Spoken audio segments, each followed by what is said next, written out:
All right, everyone. We're about to get started. Before we start with the regular city council meeting, we have a meeting of the Watershed Review Board, which just so happens to coincide with the membership of city council. So I'll turn it over to our city manager, Adrian Miller, to and call the meeting of the Watershed Review Board into session. Thank you, Mr. Mayor Pro Tem. And just for the council member and the public, Mayor Martin is feeling under the weather, so he's not going to be here tonight. So the Mayor Pro Tem, Jim Heffron, will be running both the Watershed Review Board meeting and the City Council meeting. So the Watershed Review Board meeting, we have one item on the agenda, and that's to consider a high-density watershed protection permit for the Morris at Belmont multifamily project that was approved by City Council in 2019. And I will turn it over to City Engineer Jerry Hatton to go over that application. Thank you. Just to give you a quick update, Morris has submitted construction plans and they're getting ready to move pretty quickly. It's encouraging. They will have a impervious area that will exceed the 24%. Will be somewhat higher than that, 32%, which puts them in the high density category in accordance with our ordinance. By that, any high density development has to come in front of the Watershed Review Board for approval. Usually somewhat of a given because you've already approved the plan, land plan, sketch plan, and all that stuff. But this is what we have to do, and we will. As the engineer, I am recommending that the board approve the application consistent with the following conditions. Number one, they will need to provide a construction bond for the stormwater control measures that they're going to put in. They're putting in one sand filter and two set of pipes buried under the parking lot situation. Once usually those areas are used for erosion control, sediment traps, so we require the bond because they can't build these features until the ground has been graded and then stabilized with seeding and so on.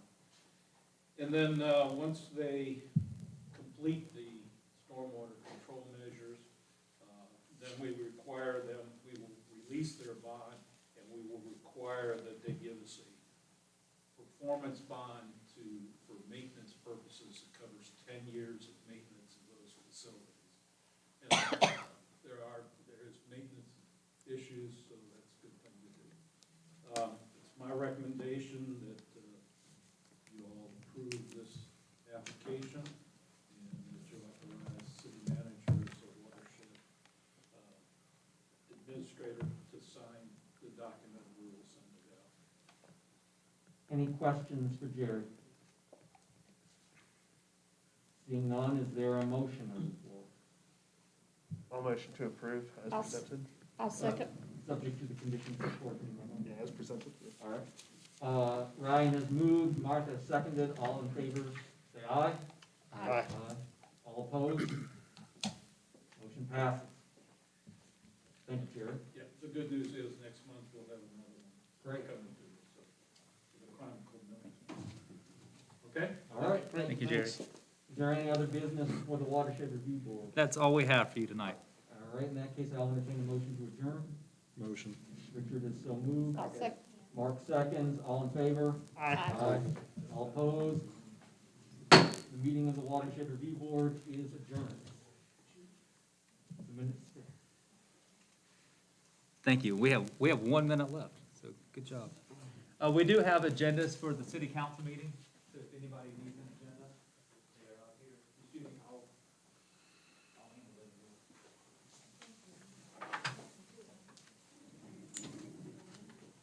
Before we get started, we do have several public hearings plus public comment. So if you want to speak tonight on any of the items, make sure that you signed up for the proper public hearing. And if you want to speak on just any other issue at all, Is Jerry leaving? He just left. Are we gonna need him for the pump station?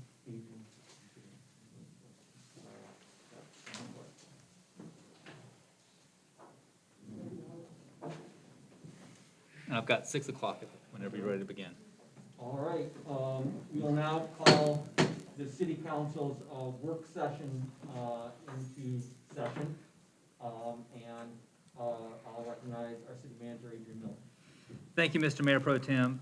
And before I go over the items on the consent agenda, I will just go over our COVID protocols.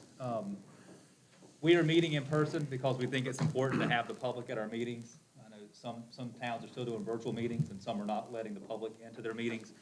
So we please ask that you comply with the rules. Make sure that you wear your mask, that it covers your nose and your mouth, that it's not a chin strap, it's actually a mask. Keep it on the entire time. We have placed the chairs and tables 6 feet apart, so make sure that you're staying in your designated area at the chair. I know we've got some Boy Scouts here to do the pledge, but we don't want you crowding around the back, so I'm sorry for those of you that are crowding around the back. We do have an overflow room upstairs, and Alec Robinson, if you'll raise your hand, Alec will take you upstairs to that overflow room. The order of the regular meeting will have the public comment, then the rezoning hearing for the Dixon Village, and then a rezoning hearing for the Daniel Stowe Botanical Garden, and then a rezoning hearing for the Smith properties. So if you're here to speak on one of that first item, Dixon Village, please stay here. If you're here to speak on the Smith property or the Botanical Garden, you may want to go with Alec, and then we'll make sure that you get down in time. And we are live broadcasting this meeting upstairs, so you won't miss anything. And then since we have some new folks here, just a little bit of housekeeping. We have restrooms down that hallway and to the left, and then 2 ways out of this room in case we had an emergency. So any questions on COVID rules? Did I cover everything? Thank you. So for the consent agenda items, you have 2 sets of minutes. You have the minutes from your yes, the minutes from your regular meeting on January the 4th, and then your workshop from January the 19th. And then the next item, item 3, approval of a new minimum salary for police officers. That comes from the Chief Hawkins' presentation at the planning retreat, and this would bring our minimum salary for police officers to $45,000. And as the chief mentioned, that is to keep up with the market for police officers and for recruitment and retention. Item 4 on the consent agenda is to approve a 1-year lease of the city building at 37 North Main Street. We talked about this at the January 19th workshop. This is a 1-year lease for the vacant planning department building for the Jonas Group. You are approving the proposal as outlined, and then authorizing me to sign that lease agreement. Item 5 is a request from the developers of the Worrell River neighborhood, which is the property north of the Daniel Stowe Botanical Garden. They are requesting a 2-year time extension, and I don't think everybody was on council when that was approved originally, but just as background, this property was annexed, initially zoned, and had a site plan approved. We do not have the ability to provide adequate water and sewer service, particularly the sewer side. As you know, we've requested that the state reduce our design flow capacity for this part of our city, and we are anticipating an answer from the state in February. And assuming that they agree on the first round, then we should have that approval sometime this month. They're running about 4 months behind on their reviews. So if we don't get on the first round, it could take longer. So the Worrell River development would like a 2-year extension request so that we can resolve all of these outstanding sewer issues. Item 6 on the consent agenda is a proposal to hire Withers Ravenel for a PARTF grant application for our recreation center.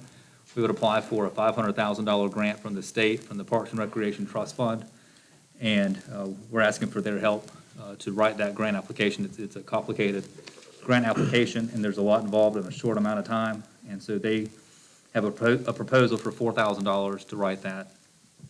We used a consultant when we received the grant application. We were awarded a grant for the Kevin Lofton Riverfront Park. That was several years ago, so we haven't applied for one since. So we would like to apply for a grant for $500,000 to help offset some of the costs of the recreation center. So with that, those are the only items that I've got on the consent agenda. If you have any questions about them, I'll be happy to answer them. Any questions for Adrian on the consent agenda items? I have one, Adrian. I know we talked about the time frame for the request about the sewer issue. Are we in a situation now that we will not have a delay as we had before? Because I know that you said there were some data issues and that kind of thing. Are we in good shape if something like this comes across again, that we will be able to get data in a timely manner?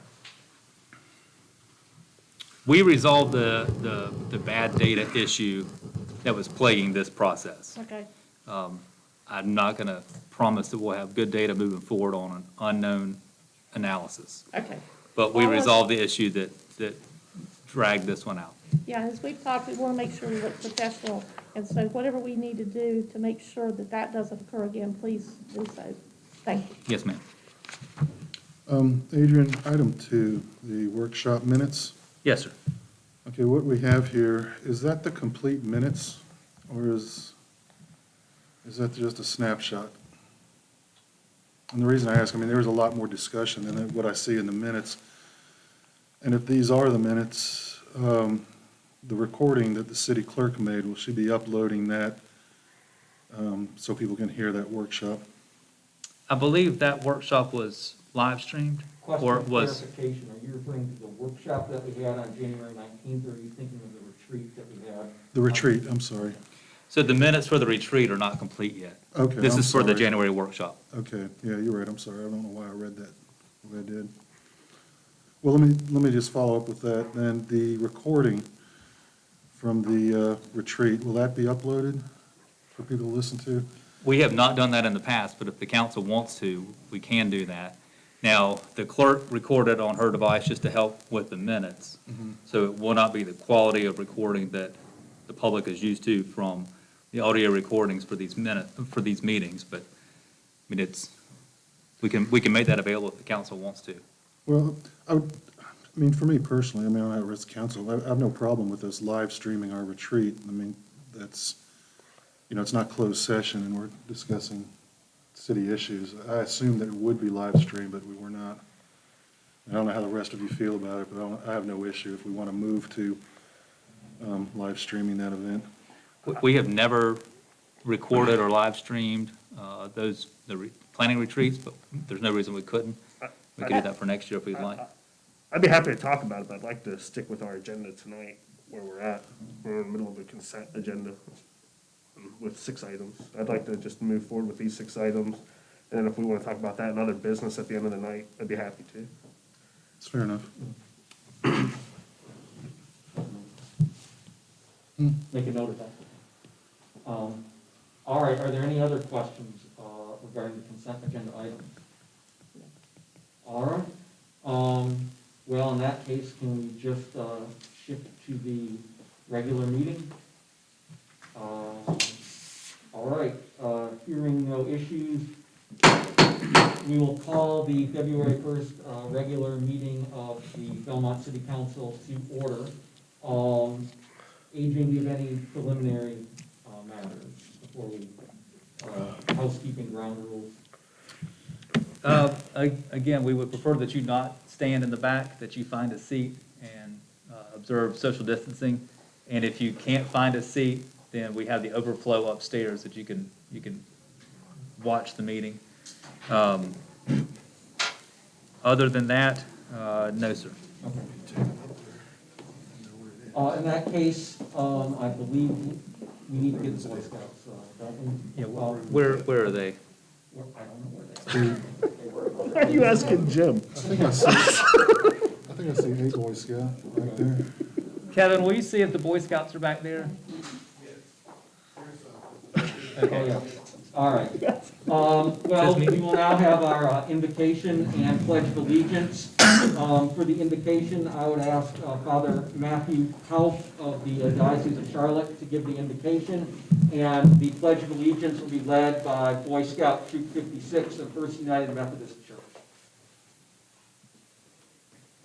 Let us pray. Good and gracious God, giver of all good things, guide our actions by your holy inspirations, carry them on by your gracious assistance, so that our every prayer and work might begin in you and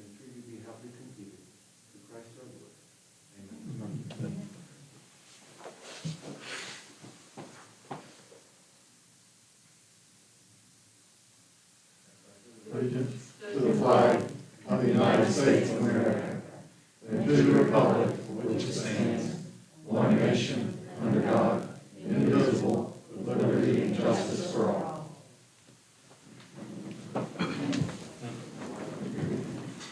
All right, having said the pledge, I will now entertain any motion to approve the consent agenda.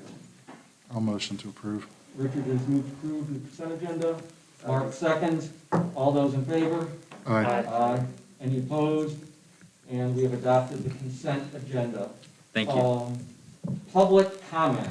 So do we have any public comment not tied to the 3 specific public hearings tonight? They appear to be all scratched through. Okay, So I'm going to say no. okay. I'll bring it to you anyway. Well, thank you. I will receive it. I'm not going to go over all the rules. Okay. It might be helpful to go over them before the.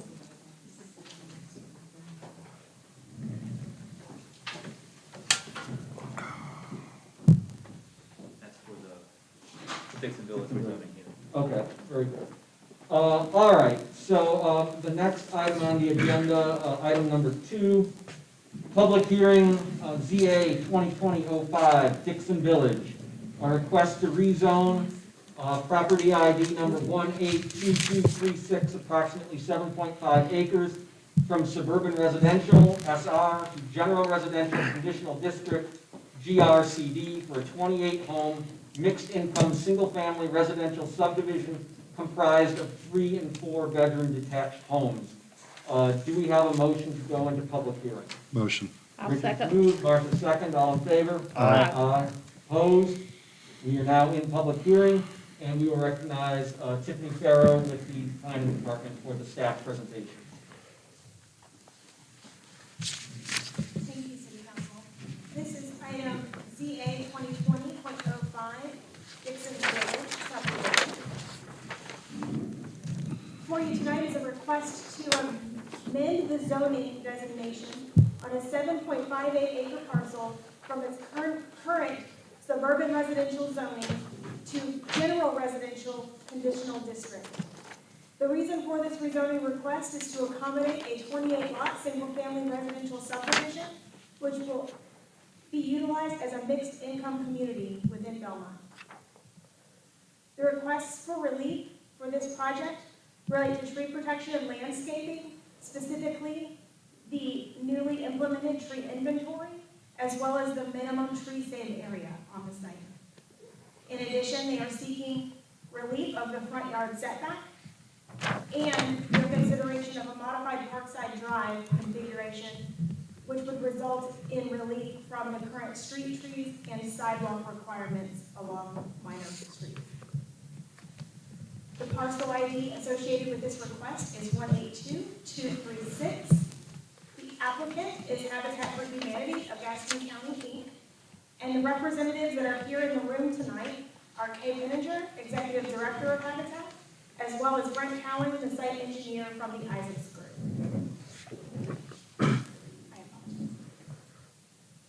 This property is located off of Lee Road in North Belmont area at the site shown on the map.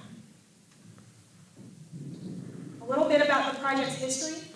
The original zoning requested by the applicant when this project was first envisioned was general residential. In August 2009, this project went before the planning board, who ultimately recommended moving through the zoning process with a suburban residential designation for the project. The reason for this, as noted in the minutes, was because they were nervous about allowing 6 dwelling units per acre by right, because this zoning designation was done at the same time as the annexation. The reason for this nervousness was based on the recession taking place at the time. The minutes also noted that the ordinance allowed for a project-by-project flexibility within the SR designation, which would be allowable with plan approvals that were also on the same agenda for City Council the following month. So with that, in September 2009, City Council approved the annexation of the subject parcel the zoning designation as recommended of suburban residential, and the schematic plan noting 28 lots on the property. In 2010, construction plans were conditionally approved, but the project was ultimately placed on hold as an outcome of the recession. At the end of last year, 2020, a new Habitat for Humanity leadership team contacted the city to reactivate this project to meet the existing needs within our community. Because the previous zoning approvals have now expired, they are seeking your consideration of this request tonight. The subject parcel is currently on undeveloped land, occupied by tree canopy. The topography does vary on the site, about 20 feet in grade change from the west side to the east side of the site. This property is also located in our watershed protected area, but it is not located within a floodplain. The proposed plan is as you can currently see on your screen, which still consists of the 28 lots as originally envisioned, but with some minor adjustments to the site plan in order to better comply with today's ordinances. As shared before, the existing zoning on the property is suburban residential. The adjacent zoning classifications are general residential on the Belmont side, as well as Gaston County zoning designation of R1 with an urban standards overlay on the Gaston County side, which is that area on the map that's shown in green. Nearby uses of the subject parcel include single-family residential, both low-density or more rural-type development within the R1 area, and medium-density residential in the NCR and GR zoning designations within the city limits. In addition to this, there is also an adjacent farm nearby and undeveloped land adjacent to the site that would allow for medium-density, single-family residential at its current zoning designation. The chart, as you see on your screen, represents a variety of different conditions and requirements that this property would need to meet as general residential. As you can see, that the density, if this property is rezoned to general residential, is proposed to be at 3.69 dwelling units to the acre, which is not seeking relief, although I would like to point out the current cap of density on this site within suburban residential is noted at 3 dwelling units to the acre. So that's the reason for the zoning change proposal. The tree state area in our current ordinance is capped or is specified at 20% of the lot area. They're proposing 18.7%, so we are seeking relief in that area. Many of the other areas, in terms of parking, lot width, common open space, the applicant is proposing to fully comply with those. As shared before, the front setback, they are requesting a slight relief from the front yard setback. And the other setbacks are as noted by the Land Development Code.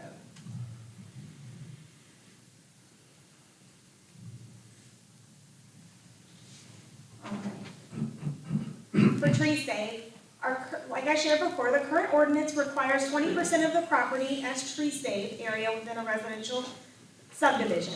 However, our current ordinance also gives credit for significant and heritage trees. So there are many cases where the current ordinance may not have a full 20% of the site dedicated for tree save, as there are factors for larger trees to be able to make that more of a bonus for individuals who do save those larger tree canopy areas.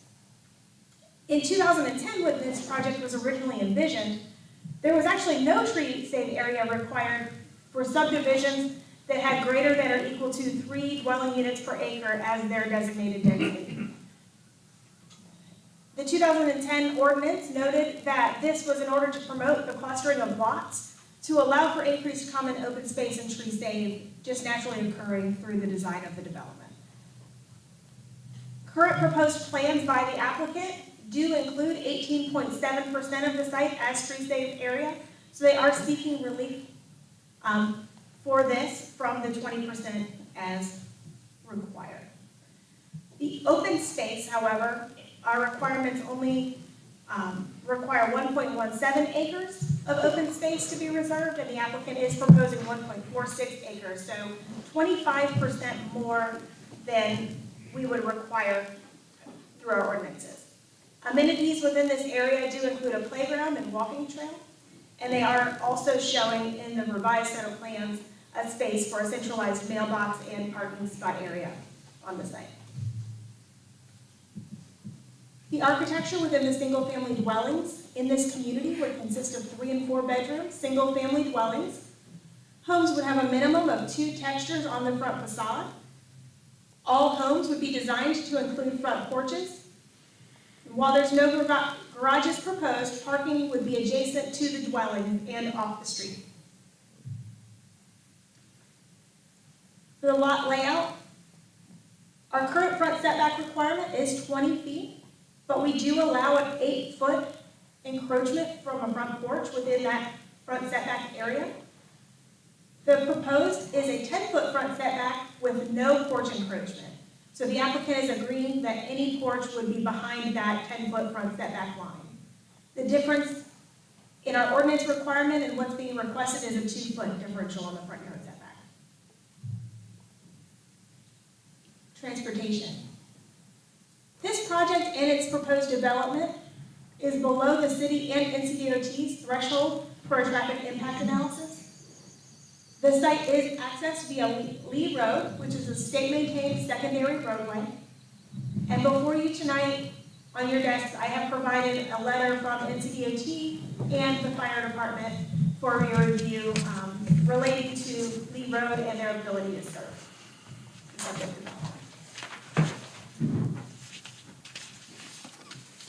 As shared previously, the applicant is seeking a little bit of relief on the street trees adjacent to the tree-safe area as shown in green on your screen. In all other areas, the applicant is showing street trees on both sides of the roadway. They're also seeking relief from our current sidewalk requirement only at the locations which are adjacent to the proposed waving line on your screen, which represents a 5-foot wide natural surface trail. All other areas would have sidewalk on both sides of the street. The current layout of the site allows for a circular road throughout the community, which would allow vehicles both for this development as well as any vehicles traveling along the road, including service vehicles, trash vehicles, anything else, to be able to turn around and easily navigate back out to Hickory Grove Road. There is a road stub out, Bent Bush Road, as noted on the plans, that would allow for increased connectivity if or when the adjacent parcel is ever developed. And that would be the parcel to the east of this site. The fire department has confirmed their ability to rate the subdivision from its current station location at Keener Boulevard once a hydrant system is installed to service this community. So it is within a 5-mile radius of the current fire station location.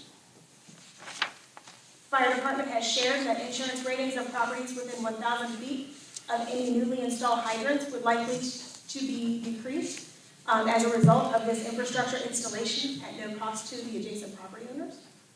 And the applicant has agreed to coordinate their construction schedule with the city engineer to ensure that alignment with the city's booster pump station installation project.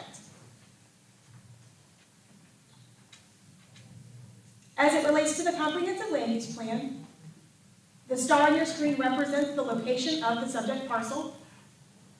The comprehensive land use plan designates this location as suburban neighborhood, which allows for either low density or medium density single-family residential development.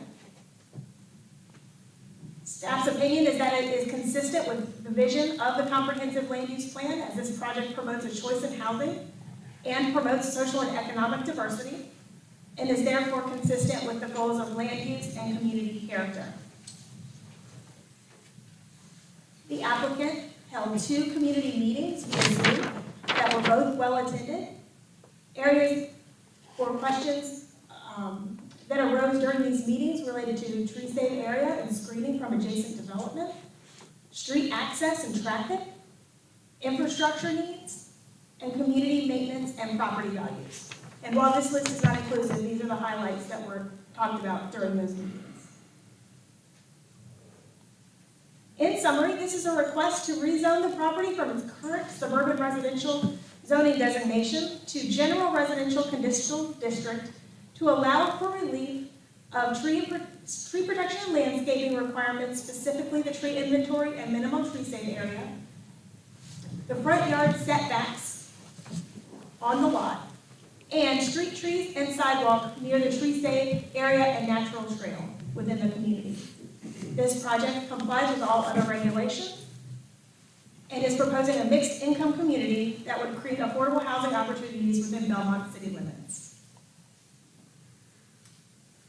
This item was presented to the planning board at their January 21st meeting. Ultimately, the planning board did find that the project was not reasonable due to its proposed density. And because the project was not found to be reasonable, the planning board determined that was also inconsistent with the 2018 comprehensive land use plan. That vote was supported with a vote of 5-1. After the discussion at the planning board meeting, the applicant has proposed the following modifications and agreed to any additional conditions as related to these items if the project is approved by council this evening. They are committing to install a stop sign on Geneva Circle per NCDOT recommendations, adding a row of evergreen trees to be planted along lots 4 through 10 on the plans to provide an additional buffer to Abington Woods development. And they are also committing to increasing their porch size, so they are no longer seeking relief from the porch size requirements within our land development code. Committing to fiber cement siding material instead of vinyl for all of the subject dwellings in the community.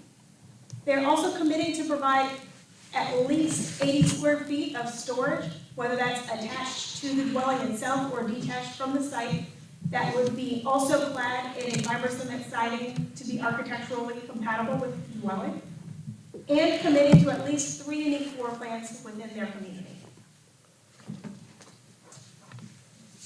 The plan modifications that would be able to be most readily recognized in this view on the plan include the stop sign at the location noted here, and the row of evergreen trees as noted.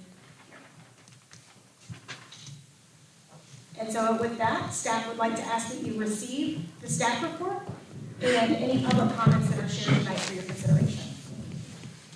And I'm assuming you can ask me questions. You can ask me questions. I also have the applicant's engineer, as well as NCDOT available virtually in case you would prefer to ask your questions to them directly. Well, let's, I have some questions, and I know I'm sure others do also, and if that's something that you feel that would be better answered by the applicant, of course, you can defer to them.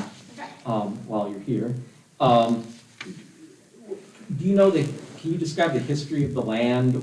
How did Habitat come to own this property? Sure. I'd actually like to invite Habitat up. I believe they have some words they'd like to share with you and about the history of the land and how this project came to be. All right. If now's an appropriate time, I can have her share. Well, should we ask the questions we have of Ms. Farrow and then proceed to Habitat's presentation? Yeah, let's start with her. Yes. What was that? I was just curious about how, I can't identify how big's the driveway? The driveway on each single family lot, it is proposed to be 18-foot wide, which would accommodate 2 cars and 22 feet deep. Okay. And does that overlap the sidewalk? It does not, so that measurement starts at their lot line, which is behind the sidewalk. Did council, so if I understand you correctly, council approved the schematic plan for development in 2009-10? That is correct. And that schematic plan was for 28 houses, just like this one? That is correct. And as I understand it, is this project to be 1/3 actual Habitat houses and 2/3 market value entry-level houses? Yes, and I will let Kate expand on that a little bit, but it's my understanding that all homes would be sold at the same price. The differential would be the ability or the finance option of the buyers. So they would all be sold at a market rate price within the community. So why are we going from a SR designation to a GRCD as opposed to a SR, from SR to SRCD? Certainly, it's something that could happen. I mean, if you guys wanted to review it that way. But the reason staff recommended it this way was to be as transparent as possible that the proposed density is indeed above what is allowable within SR.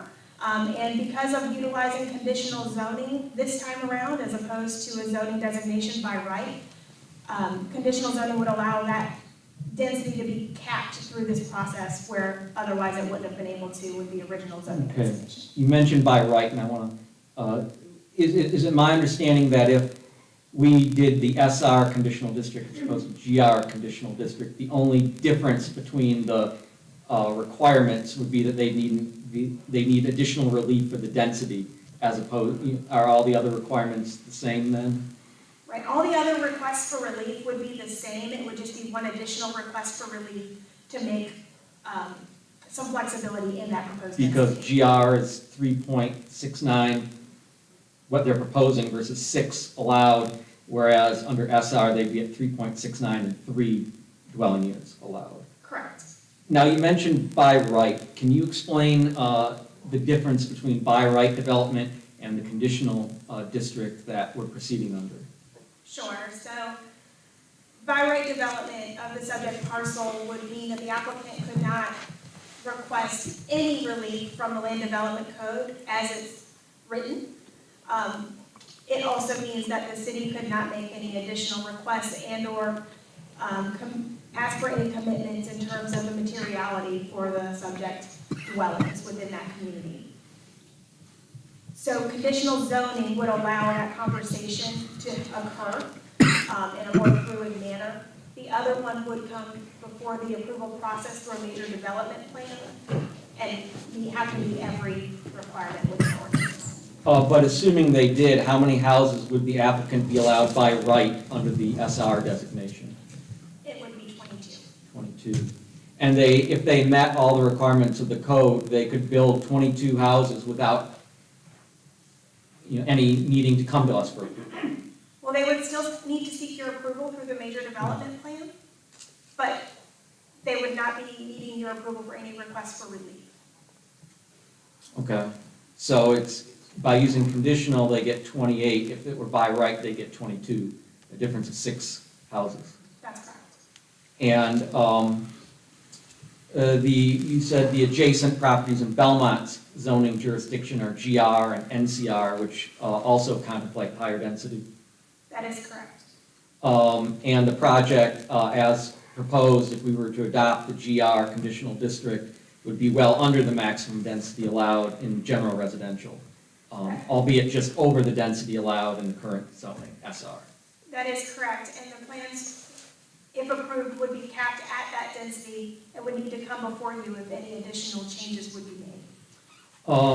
Why are they seeking relief from the front setbacks? Does that have to do with their, the footprint of their houses, or is that a question for them? Certainly, you can ask them, but it's my understanding that they are still finalizing the selections of the exact footprint of those homes, and so they are seeking a little bit of relief in order to maximize the options that they have for consideration. The booster pump. Are we saying that they would not be able to begin residential construction until the booster pump station is installed? It's my understanding, and I do not believe Jerry Hatton is in the room tonight, so it's my understanding that coordination would need to occur before any additional load is added to the existing booster pump. So they would need to coordinate with the city engineer before construction can be approved. But I mean, we could come out and say no construction until the booster pump is installed. Is that, I mean, that would seem like a clear condition that we could. If it's not clear, we can make it clear. Yes. Mr. Mayor Pro Tem, my understanding is that the fire department and engineering department and planning department reviewed this and agreed that there was adequate water pressure for 4 houses to be built. So there could be 4 houses started and built, but that 5th house would trigger the booster pump station. Could, but I mean, we're free to, Absolutely. okay. But just Well, from a technical perspective, there's adequate water pressure for 4 houses. Okay. When do we contemplate the, and this might be an Adrian question or a Tiffany question, when do we contemplate that the booster pump station will actually be installed? You authorized us to negotiate with HDR for a design proposal last month. The city engineer and I are doing that now. We hope to get under contract with them soon, and between the design, bidding, and construction process, we anticipate that to be 1 year. Traffic, we talked about the trip generations. The trip generations estimated by Kimley Horn are about a quarter to 30% what would be necessary to trigger the TIA, is that correct? That's correct. And that's the Belmont TIA, correct? That's the Belmont TIA. It's my understanding that the trip generation is about 1/10 of what would be required with the NCDOT TIA. All right, because the NCDOT TIA has a higher threshold than the Belmont TIA. Yes, we are about 1,000 trips daily, whereas the NCDOT threshold is 3,000 trips daily. Okay. Is there gonna be an HOA? Yes. All right. Anyone else have? Yes, I have a question pertaining to parking. Ryan started that. I want to make sure that the streets are sufficient for on-street parking without having an issue, because of course we've been real conscious of that with other developments. Is that the case? That is the case. So the current streets proposed will allow for parking on one side of the street. Okay. And one comment, I think that I was probably one of the few people on council at the time that this was approved previously, and we're in a much more dire situation with affordable housing now than we were at that point. It's unfortunate that the project did not proceed, but it's very concerning that we are not providing that particular part of the housing market an opportunity. So please keep that in mind as you look at this. On that notion, how did these 4 conditions of the architectural design originate? Because it would seem to me that,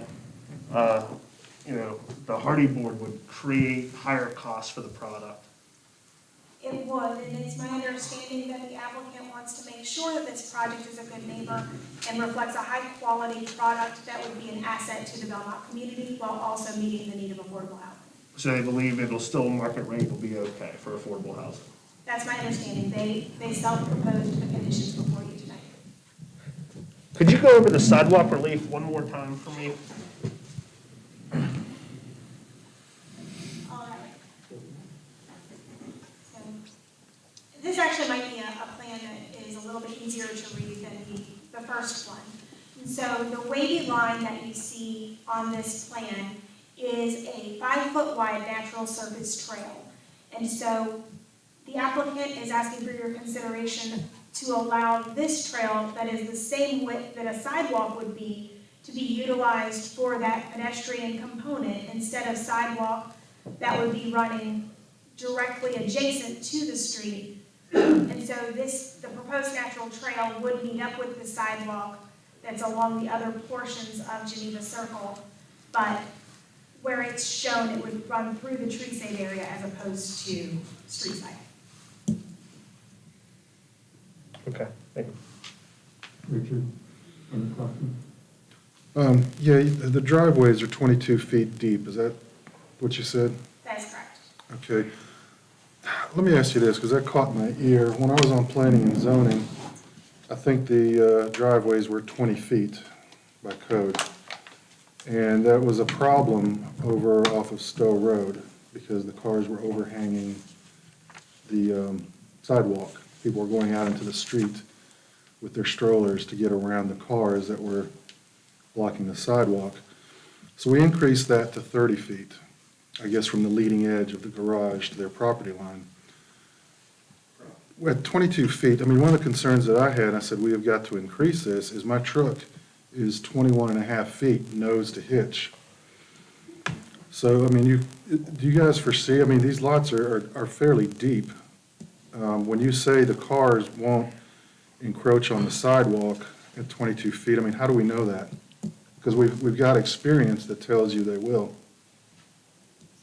So, don't know that. I can't predict that 100%. What I will share is that the way that the current ordinance wording is, there's the intent and then the word for word statement within that ordinance. And so the ordinance to date reads that 30 foot is required in front of a garage.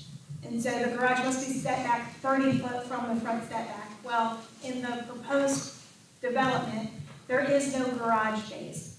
So then in chapter 9, our ordinance's standards for parking lot spaces actually outline the parking lot space as a 9-foot width and 18-foot depth minimum. And so this is above what is required in chapter 9, and it is also consistent with the depth of the driveways that had sought relief within the McLean development. Okay. And Councilman Turner, before your next question, I just got word that it's hard to hear some of the council members on the live stream because we're wearing masks. And these microphones are not amplified for the room, they're amplified for the live streaming. So if the council members could please, try to either speak up or bring the microphone closer. Sure. We want to make sure that our friends watching at home can hear everything. All right, planning and zoning turned this down based on density. Is that correct? That is correct. All right, did they vet or did they address any other issues where they were requesting relief? They did not. Their first vote was reasonableness. There was discussion in the room that night. There was no formal vote on any of the other items of relief. They did not take it one by one as they did at some of the other projects. So there were discussion points in the room that evening talked about, but the motion was directly related to reasonableness and density. Okay, well, the reason I ask is, I don't know if it was purely related to that or time. I know they were late, but I mean, they sent us up this with, no recommendation on these other items, no guidance from them. I mean, is that usual and customary that they would not take these up and vet them? Because either way, it's coming to council, whether it's approved or not. Right. I cannot speak to their intention on that. All right. In the packet, it was suggested that Habitat reach out to Kimley Horn for further analysis to confirm current design of Lee Road will support additional traffic. Have they reached out to Kimley Horn? Is that in the process? Have they gotten an answer? Sure. So it's my understanding, and I'll let Kay expand further on this. My understanding is that the applicant has reached out to Kimley Horn, but because of the time between the planning board meeting and this meeting, there was not sufficient time for them to complete further analysis. So at this point, that's where that issue stands, but I was not on that call, so I'll let Kay answer more specifically. Okay. And Councilman Turner, one item with regard to that, I checked to see, we do have 18-foot wide streets in the city, and evidently that's still okay. It's unfortunate Jerry Hatton's not here to address that, but it's not without other situations similar to this as far as the width of the streets go. Well, no, I'm on Dogwood, and we've got an extremely narrow road. And, but I will tell you, I mean, that can be problematic at sometimes.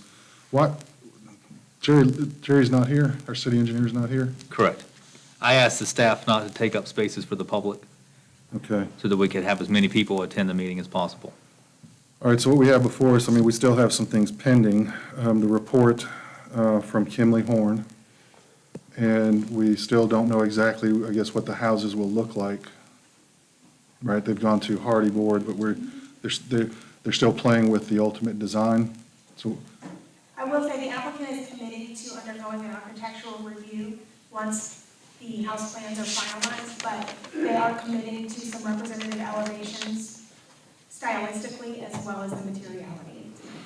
all right, and when they say they're committed to using two materials on the front facade, they've got the Hardy Board. I don't know what the other two materials may or may not be, but are they committed to a percentage? Sure, so it's my understanding that all of the homes are committing to being fiber cement siding. The two textures would be a mix of either the traditional horizontal siding, board and batten, or shake. in some combination thereof stylistically. And they are also considering some stone at the bases on the front facades to break up that aesthetic as well. Okay. I think you addressed the booster pump station. I mean, do you see any problem with that setback? I mean, we're cutting that setback in half. I know you're saying, well, we've got 8 feet of right-of-way, so it's a net 2 feet. But I mean, visually, you're either set back 20 feet or you're set back 10 feet from the road. Is that correct? I mean, Well, so by right, someone could put an 8-foot deep porch, and then the setback would be 12 foot. So it's really only 2 foot difference from staff's analysis. And Habitat is committing to building these porches as part of the project, so it's not something that we would expect to see additions or expansions on later. And in fact, they're committing to no further encroachment. I apologize, I don't know what happens there. They're committing to no further encroachment within that front yard setback area through this process.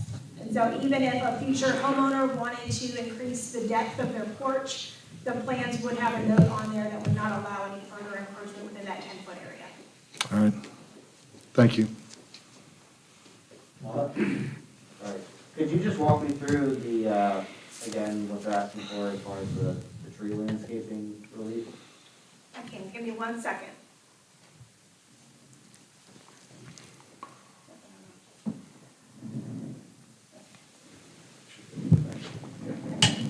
Give me 1 second, sorry, we're in the next request now.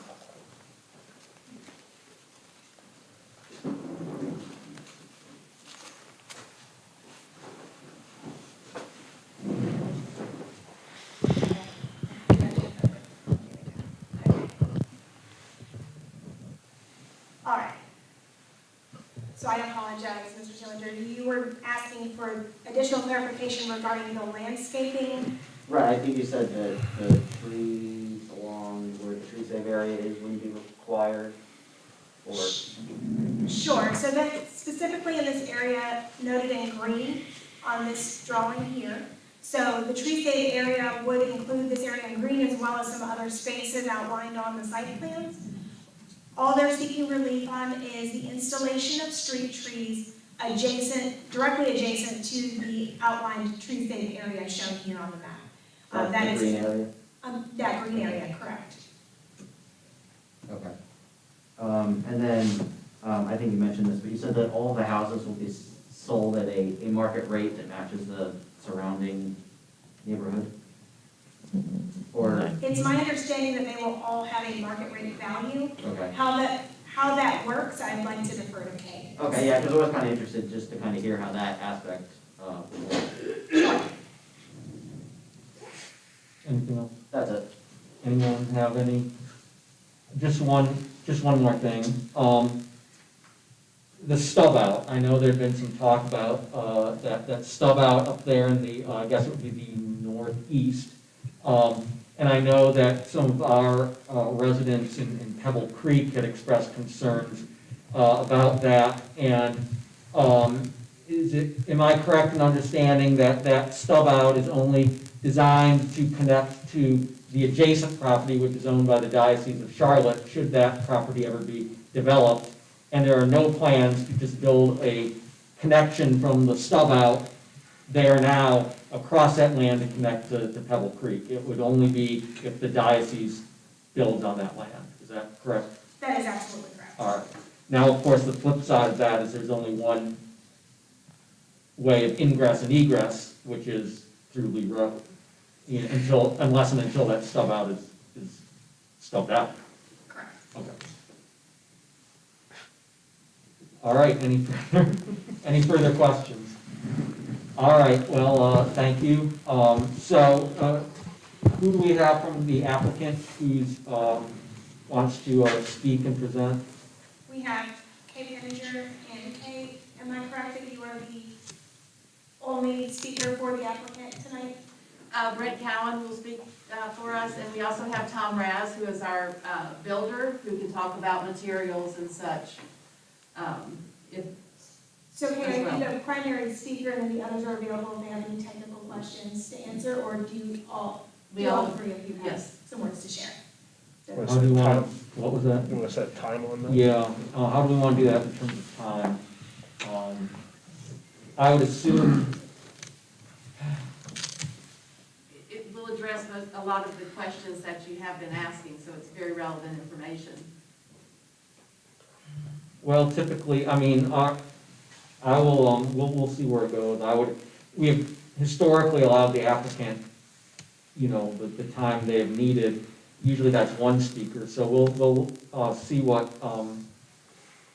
Ms. Penninger has to say, and then, if the others are there to answer questions or have, additional comments, we'll take that into consideration. Yeah, I think we should have one speaker and then make the other two available for questions. That's fine. Okay. Or they can have 3 minutes like everyone else. Okay. And they have signed up to speak. Yes, okay. Then we will allow Ms. Penninger to present and answer any questions, unrestricted by the 3-minute time limit, and the others may have the 3-minute time limit. That sounds great, thank you. With that, I'd like to invite Ms. Penninger to share a few words about the project.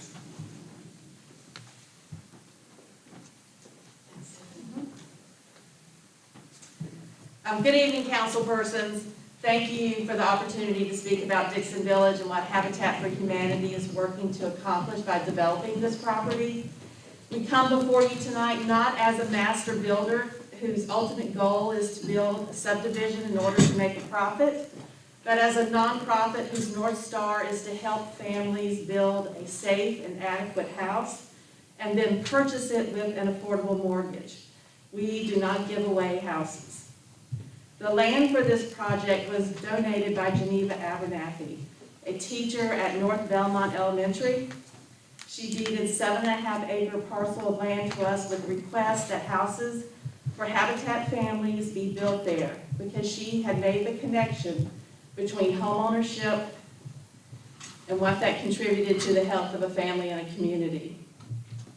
As we've discussed, the project came before the Belmont City Council with the same site plan previously, 28 lots, and it was approved. The drawings were approved by NCDOT and the Gaston County Natural Resources. The City of Belmont conducted a sketch plan review and 2 reviews of construction drawings, and the plans were verbally approved contingent upon receipt of the development fees. But all this was occurring during the economically hard time of the Great Recession that began in 2008, and the fees were ultimately cost prohibitive and the development plans were put on hold. 11 years later, we're here before you again, but one thing has not changed. Our goal, Habitat's goal, is still to help families. This isn't really about houses, it's about families. Achieve a safe and adequate home that they can afford. We're asking for approval of the same site plan that was approved previously by the council, by NCDOT, and by the Gaston County Natural Resources. We listened to our neighbors who spoke during the community input meetings and at the planning and zoning board meeting, and we want to address some concerns. We sell our houses at fair market value, and this is determined by an independent licensed real estate appraiser. Just if any of you put your house on the market or you went to purchase a house, an independent real estate appraiser would determine what the value of that house was.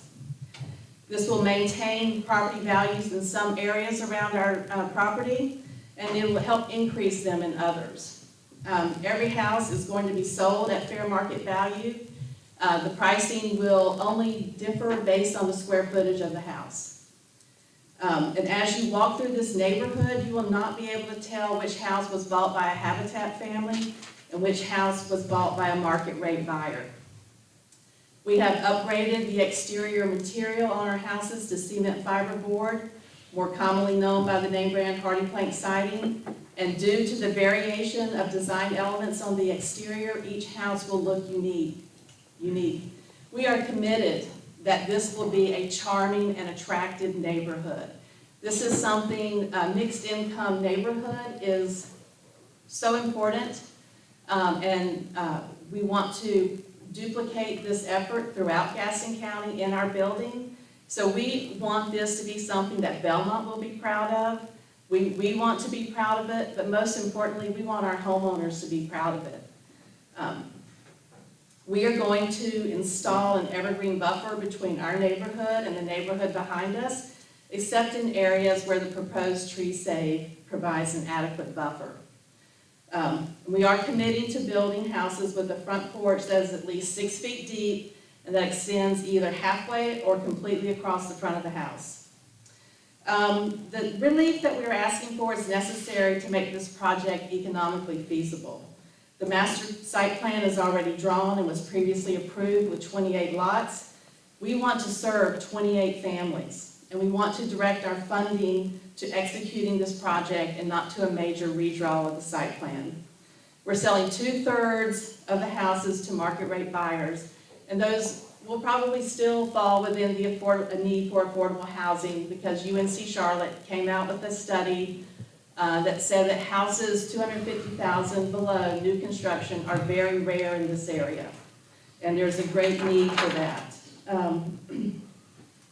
But if we're selling 2/3 to market rate, and the funding from the sale and will pay for the construction, a lower number of lots will affect this financial plan.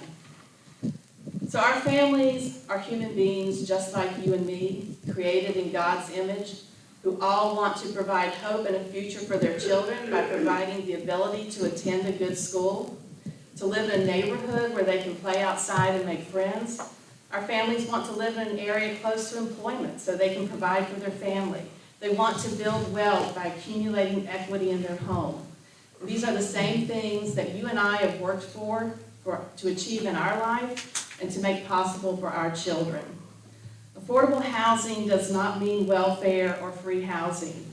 We don't give away homes. Our homes are purchased with an affordable mortgage. It means housing that people can afford based on the wages that they make at their good and necessary jobs. Our future homeowners have jobs at Caramount Health, at Gaston County Schools, at local banks, and yes, even a Belmont Police Department officer making the minimum salary of $45,000 could qualify for a Habitat house if he were married with one child. The City of Belmont recently held a Martin Luther King Jr. Unity Service, so I'll leave you with a quote from Dr. King. He said, "It's always the right time to do right, and Dixon Village will help make Dr. King's dream come true." Thank you. All right, so do we have any questions for the applicant that were specific to the applicant, or that were Ms. Farah was unable to answer? No. Well, 28 homes, so how many of those are at market? I mean, 2/3 puts it at what, 19 of the homes? So about 19? So 8 to 10 could be Habitat families, the rest would be market rate buyers. Okay. No. I don't think I have anything So if specifically. you have questions about the relief that we're asking, I would like to defer that to Mr. Brent Cowan, who is the project engineer and who has drawn the site plan. I'd like to hear from the public. And it's my understanding that Thank you. Thank you. Mr. Cowan is signed up to speak, so he would have his 3 minutes like everyone else. Sure.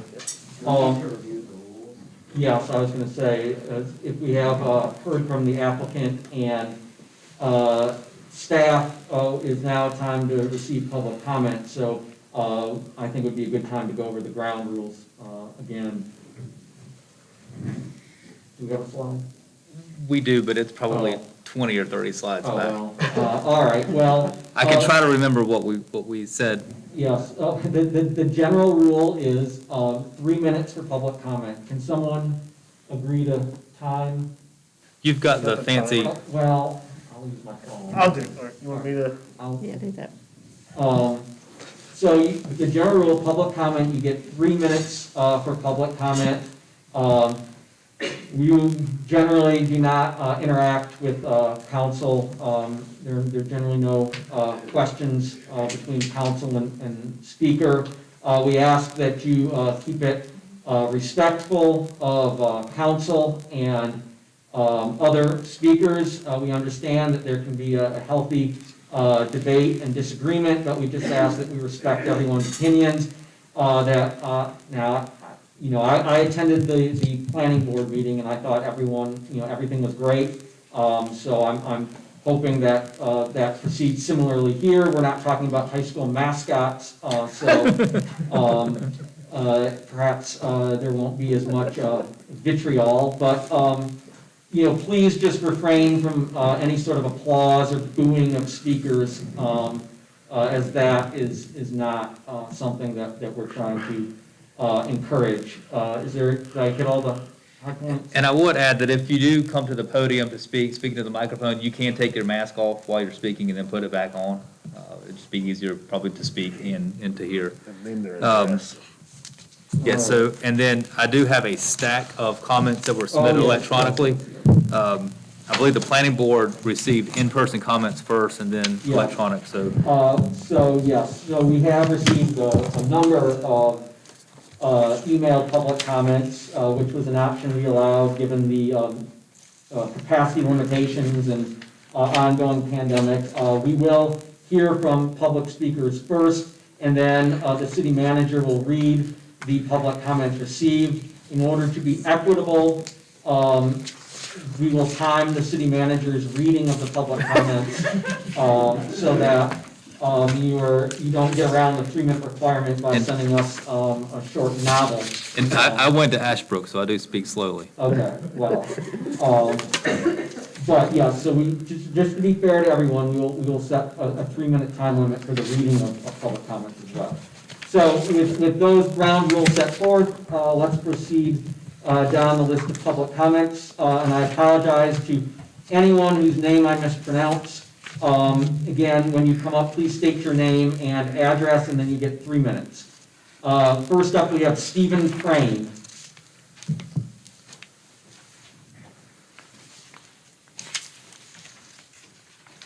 Thank you, Mayor Pro Tem, members of council. My name is Stephen Crane. I live at 4 Ferris Avenue, which is right at the corner of Main Street and Ferris. Mr. Turner drives his headlights into my kitchen window every day and every night. So that's where Dogwood comes from, just to kind of put you in perspective. I live catty corner across from Belmont Reserve, which has some of those narrow streets that we have concerns about parking on the street or parking behind the house and driveways across into the walkway areas. We'll walk through that neighborhood pretty frequently.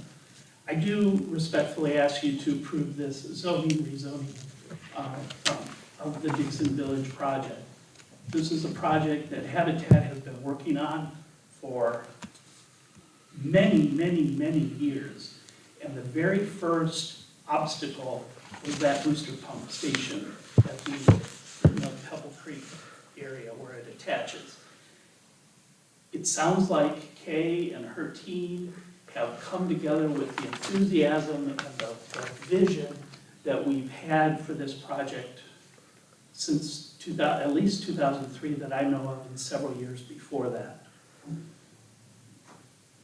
The important thing to remember is that we want to be consistent about the density precedents that have already been set if we're talking about 22 or 28 units. We want to consider making sure that we're completely consistent in that process. There are similar projects to this one with Habitat and private builders or developers, mixed income projects all over the country, particularly in Winston-Salem, Raleigh, Wilmington, to name some close projects. It's really, really important to build affordable housing. A number of a price point is not what is considered affordable housing. It's how much you can afford to pay for your house. 30 to 35%, in some cases 40% of your total income is the affordable range. Please remember to consider that when you're also making those decisions. To finish, affordable housing has always been an issue in Belmont. And we need to make sure that we continue to respect and know that there's a huge diversity of incomes in this community and throughout Gaston County. Thank you. Thank you.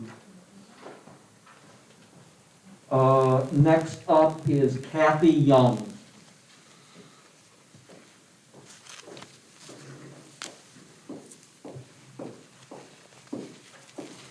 Hi, I'm Kathy Young. I live in Cramerton, 530 Stewart Ridge. I am a past mayor. I understand where you sit and how you're processing it. I am a homeowner who has had property around her developed that I would have loved to have seen remain treed. I am a 28 years in the real estate industry broker. I understand development, and I am very active in the homeless population and in trying to negate that issue here in our county. I want to thank y'all for listening tonight, and I want to commend Tiffany for how proactive she has been in trying to bridge all the sides of this issue. I am really excited for y'all. Not everybody gets it yet, but this is such a blessing to Belmont. You all are going to be a flagship model for this region. So this land is owned by Habitat, and it's going to be developed by Habitat, and it's going to have Habitat homes on it. Those things aren't in dispute. What we're wanting to do here is create something that is stellar, that is not done in this area before, and that is going to be significantly more impactful. Going with 2/3 market rate and 1/3 Habitat is going to make it a different environment for those homeowners that are the Habitat homeowners. We don't just want these people that are employed, that want to have homes and have a better situation for themselves, to have that. We want more than that for them. And when you create an environment where the surrounding is more than a hand out, it's a hand up, it is an example, it's an opportunity for them to be surrounded by people who may have had privileges that they may or may not have had in their life. I am fortunate that I was born to a home that had a mother that was a school teacher and a father that was an Army colonel.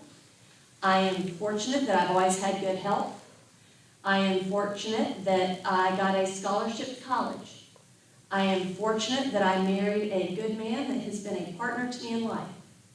You all have had some of those same privileges, not all of them, but there are some people that did not get as many opportunities as I've had. And here is an opportunity for all of us to recognize that and say, let's create the best environment for our future in Belmont.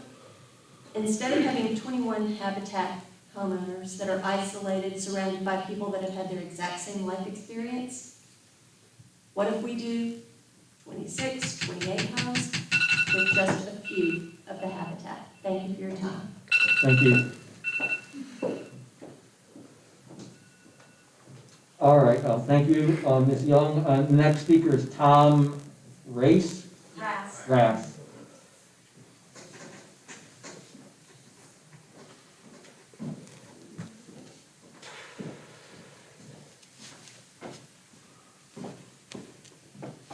Appreciate the council hearing us tonight. I'm Tom Raz, licensed general contractor, South Carolina, North Carolina. I'm also the owner of Thomas Construction.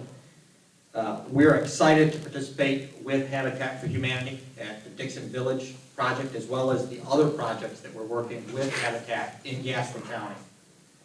I'm a resident of South Carolina, but chose to open my business, a second branch in Gastonia, and build an office warehouse and facility on Stroop Road. Why? Because Gaston County. It's up and coming, it's growing, it's diversified. When we were approached by Habitat to participate, that was the first thing we were excited about.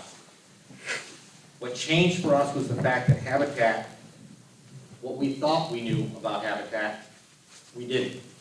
Habitat does not give away houses, did not give hand-me-outs and hand-me-downs. They give hand-me-ups.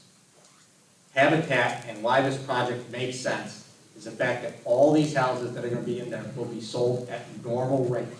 No different than in Cramerton, no different than in South Carolina.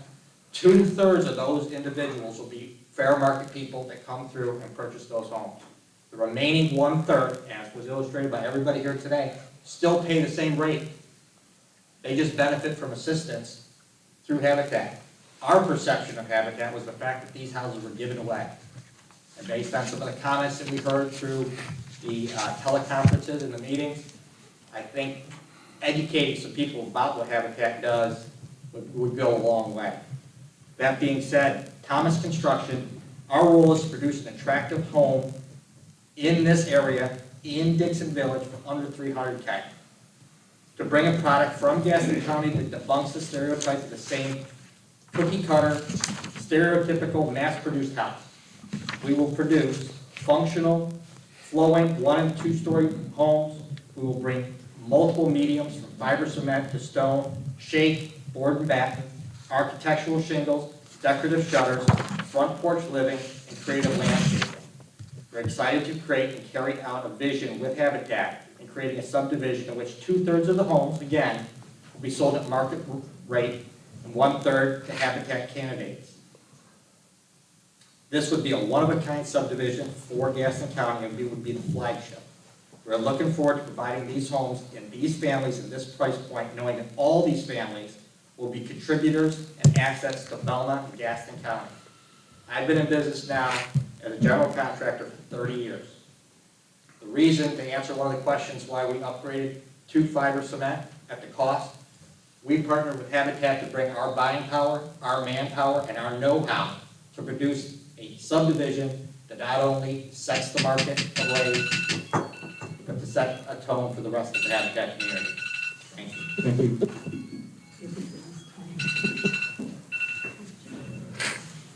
All right, next speaker is Ray Hardy.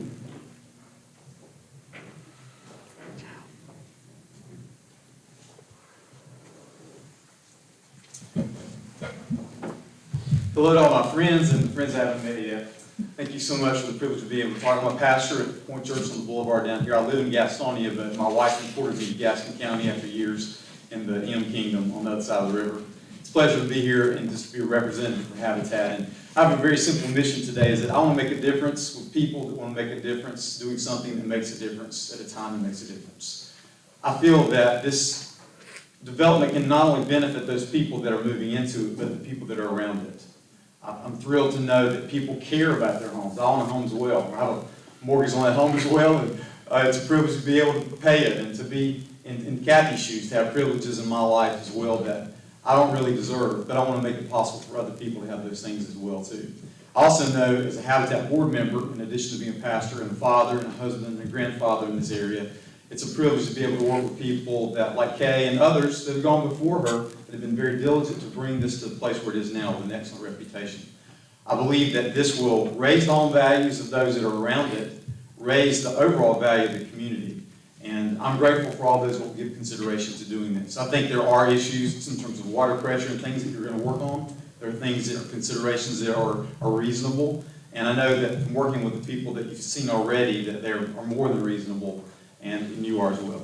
I'm thankful for those people that have businesses as well. I understand there's a gentleman who's a farmer that has a farm right by there, and I'm going to continue to eat his products as well and to consume them. So I care about his business as well. I just hope that we'll care as much about the people that want to have a place to live on their home. That's all. Thank you. Thank you. Next, we have Claude T. Williams.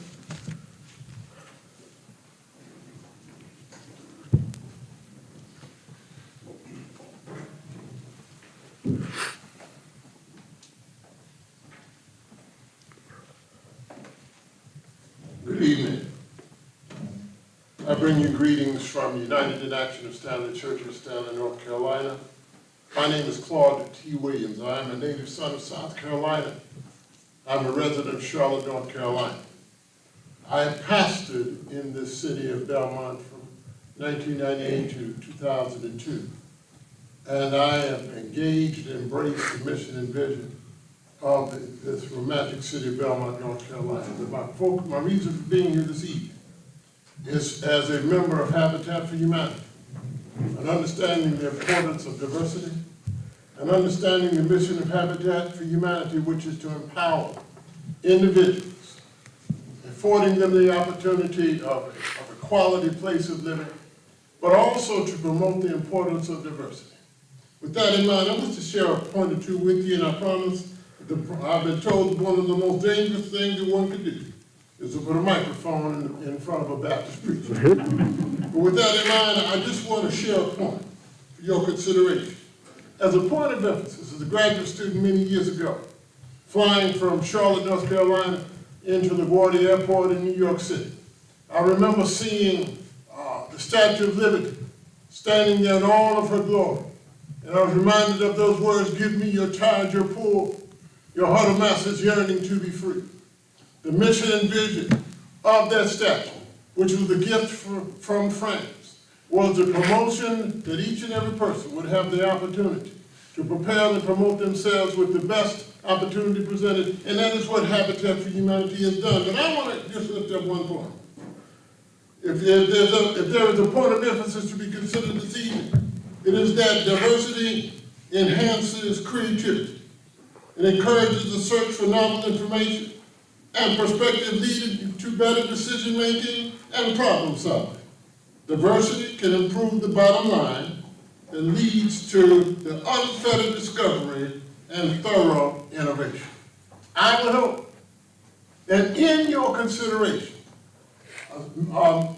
our executive director has most eloquently and substantively presented to you why this initiative should be considered most constructive.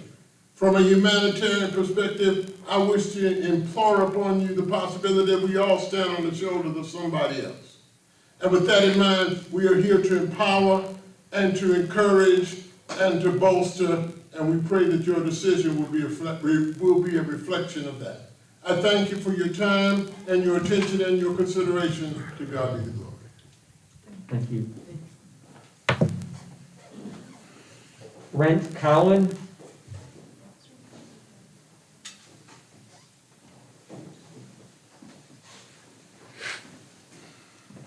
Good evening. Thank you for calling me. I did not sign up. Somebody must have signed me up. I'm afraid I was to speak. So I've been involved since day one, back in 2009, when this project first came before you. There were several questions that were asked, technical questions that I could answer, but I'd like to maybe fill in a couple, in between the blanks a little bit to add a little bit more color. This plan is exactly the same that was presented in 2009, 2010. There's been some improvements to the plan. We've added a park. We've added the mailbox kiosk. We've added the stormwater pond will be changing. It was a wet pond. It will be a dry pond that has a sand filter in it. Those are the only changes outside some of the additions that we've had that have been mentioned here tonight, the landscaping, the cement, fiberboard, etc. One thing, this is an affordable housing development. I think back in the summer, there was a workshop in the space that you guys were using over beside Primal Brewery. I went to it, I think Shelley gave a presentation on what the city can do to help encourage affordable housing. Kay got up and spoke. One thing that was presented to us that the city could help us with is some relief on some of the codes. And in the spirit of that, that's what has been presented to you tonight. See, I have a whole bunch of notes, but I think most of them we've covered already. The sidewalks, relief against sidewalks. Oh, some of the things that we've added as we've listened to our neighbors and the concerns, i.e. the screening. There's 15 trees, $500 a tree. That ends up being, $15,000. If you were to ask us to add sidewalk back or add street trees back to this area that already has existing trees along it and our path through that park, that's adding cost. And every cost you add is incrementally moving us away from affordable housing. The parking pad, I know one council member had some questions about the parking pad. I wanted to point out that there is no garage, so there's nothing in front of that parking pad preventing cars from creeping forward a little bit. Kind of like you do at a parking space in a commercial development, you can roll your tires right up to the edge of that curb. So you would have that, a car will hang over 3 feet, so you could almost say you have a 25-foot parking pad to fit a large vehicle. Overflow parking, we do have parking on one side of this. Thank you. Thank you. Jason Cagle.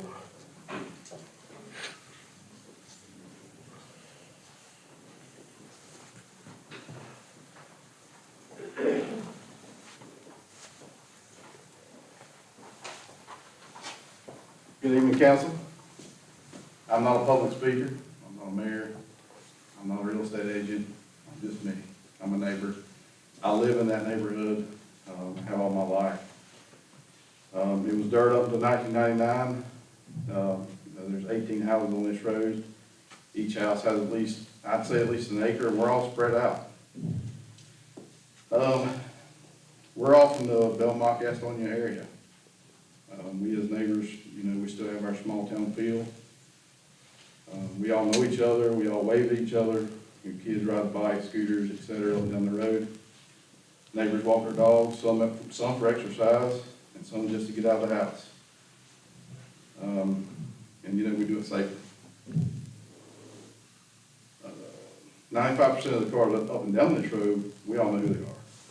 If the neighbors go, if this neighborhood goes through, we'll be adding at least 56 plus additional cars, not include your buses and trash trucks, etc. The enjoyment of our road will be gone. Knowing the neighbor as they travel in and out will no longer be known. Traffic getting out of our driveways and the way to get on the Heath Grove Road will be even worse. Lastly, and I hate to bring this up, but as we all know, people like to throw things out their windows, leaving it up to the property owners to pick it up. We don't have that issue now. I respect and I appreciate what Habitat does, and I have no issues with the housing or the neighborhood itself. If there's another way in, it won't bother me at all. But I do want this traffic. I don't want this traffic. I deal with it for work, but that's what I signed up for. I love the peace and quiet when I get home.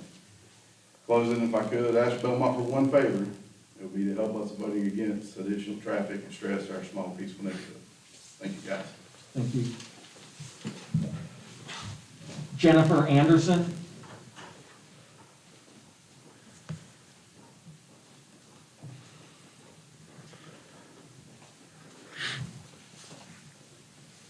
Good evening, Jennifer Anderson, live at 3011 Lee Road.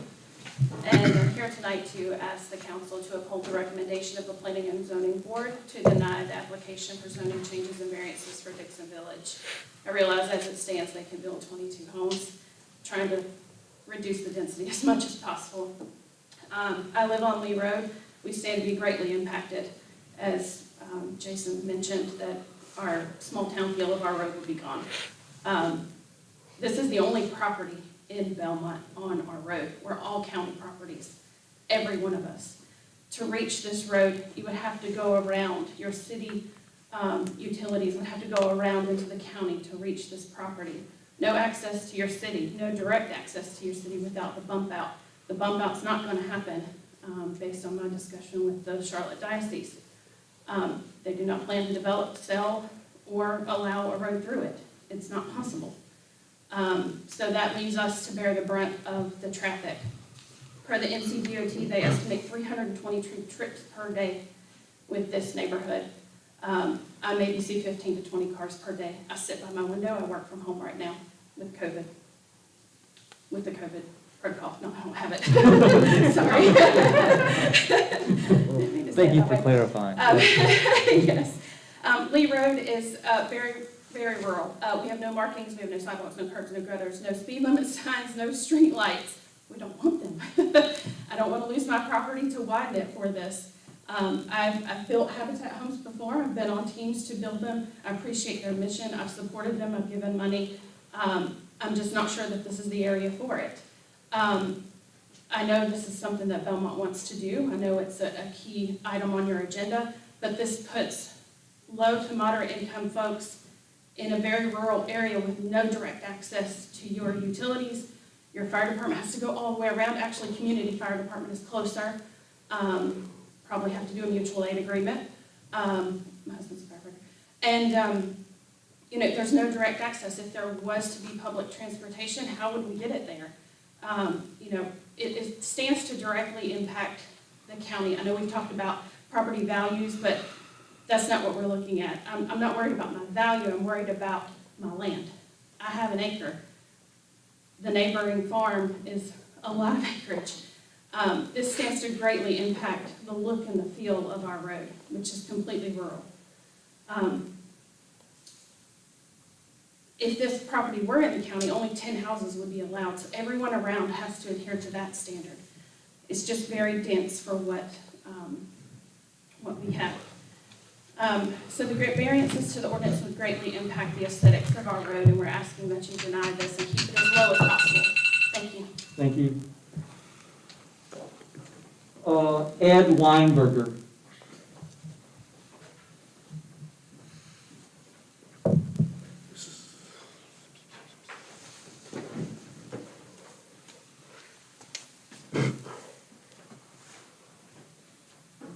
Yes, I'm Ed Weinberger. I live at 3021 Lee Road. I got the farm at the end of the road. I too, and Habitat I know does a lot of good things. I just, like the others, don't think this is the area for it.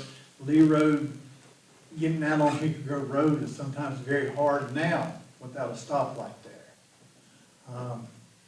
I got a farm down there. We run tractors across Lee Road. I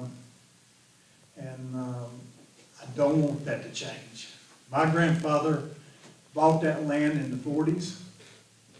He built a house down there. He couldn't afford to live down there. He rented the house till he could move in down there. And I don't want the farm to change. I still want to do my cows. I don't want to hear all the complaints when I wean the calves. Right now, our neighborhood is nice and they understand. But running tractors across the traffic, I'm just afraid it's going to change the whole outcome of what my grandfather worked to give to our family, too. Without another road in, I don't think Lee Road is wide enough and can hold that traffic. And so I would appreciate y'all considering them facts. Thank you. Thank you. Brianna Hodge.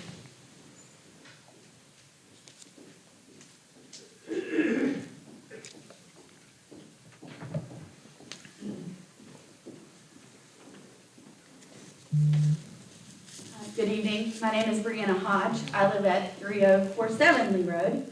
I attended and spoke at the last meeting and expressed my concerns and disapproval of the Dixon Village development. Although it seems promising that the decision was to deny changing the zoning, the reasons to not approve it didn't seem like they had anything to do with the desires of the people who actually live on Lee Road and will be directly impacted. The worry was more of the booster pump and having the boundary between the homes in Abington, a neighborhood that is occupied by constituents and taxpayers of the city of Belmont, and who stand to gain if approved and the booster pump is approved. None of the reasons to deny were in line with our traffic worries. This is extremely worrisome to me and the future of our little road, which is, by the way, a small state-maintained road. My husband and I are heavily involved in the Belmont community. We were married at Stowe Manor. We attend the Point Church. My husband works at South Point High School. But we moved to Lee Road originally so that we could have our 14 hunting beagles and our numerous chickens and not bother anyone. Additionally, the fact that the development plan was proposed on the fact that there would be a road through Pebble Creek, which has since been sold and does not belong to that developer, will most likely never come to fruition. I'm sorry, but none of you who spoke in support of this stand to lose anything, but possibly have a lot to gain. We who live on Lee Road plead that you do not move forward with this project. Allow us to remain our small little community. If it means enough to you to build, then go through your constituents' neighborhoods, and not ours. We don't have a problem with the houses or the people who will live in those houses, just the major impact it will have on our quiet little road. Thank you. Bridget Hatton.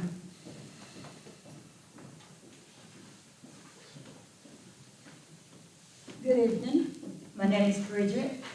I'm from Gastonia. I'm with Habitat Community.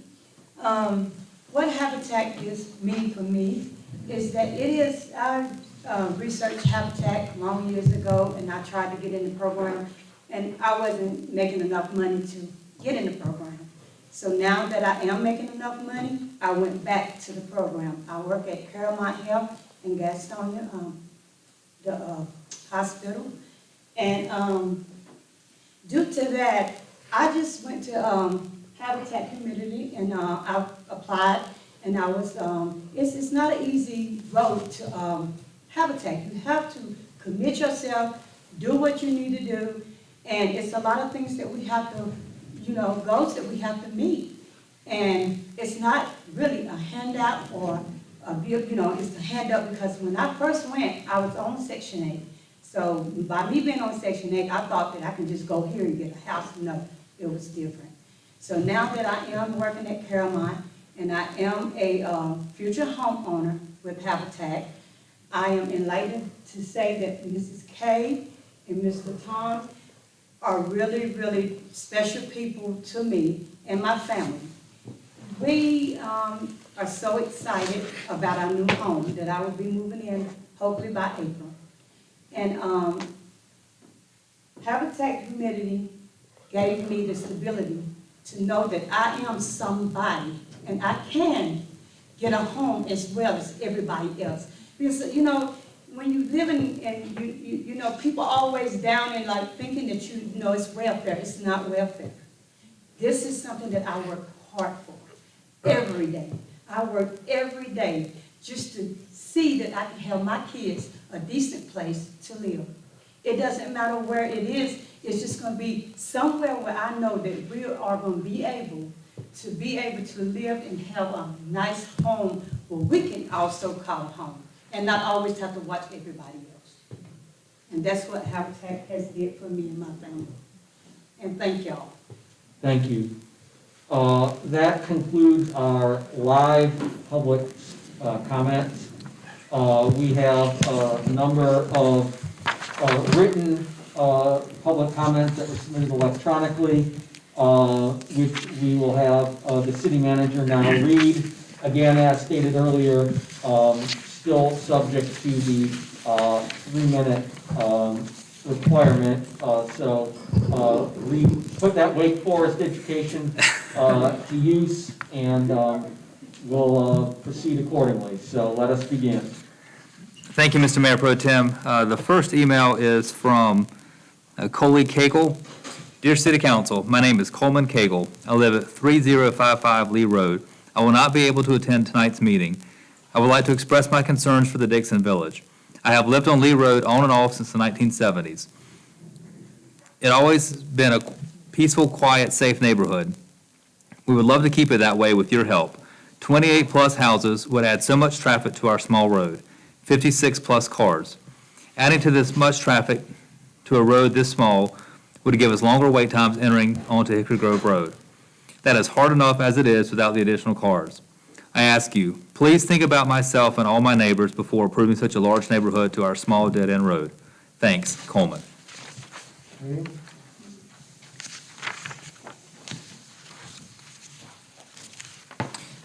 The next comment is from Carla Haynes, the Executive Director of Cleveland County CDC, the Cleveland County Community Development Corporation.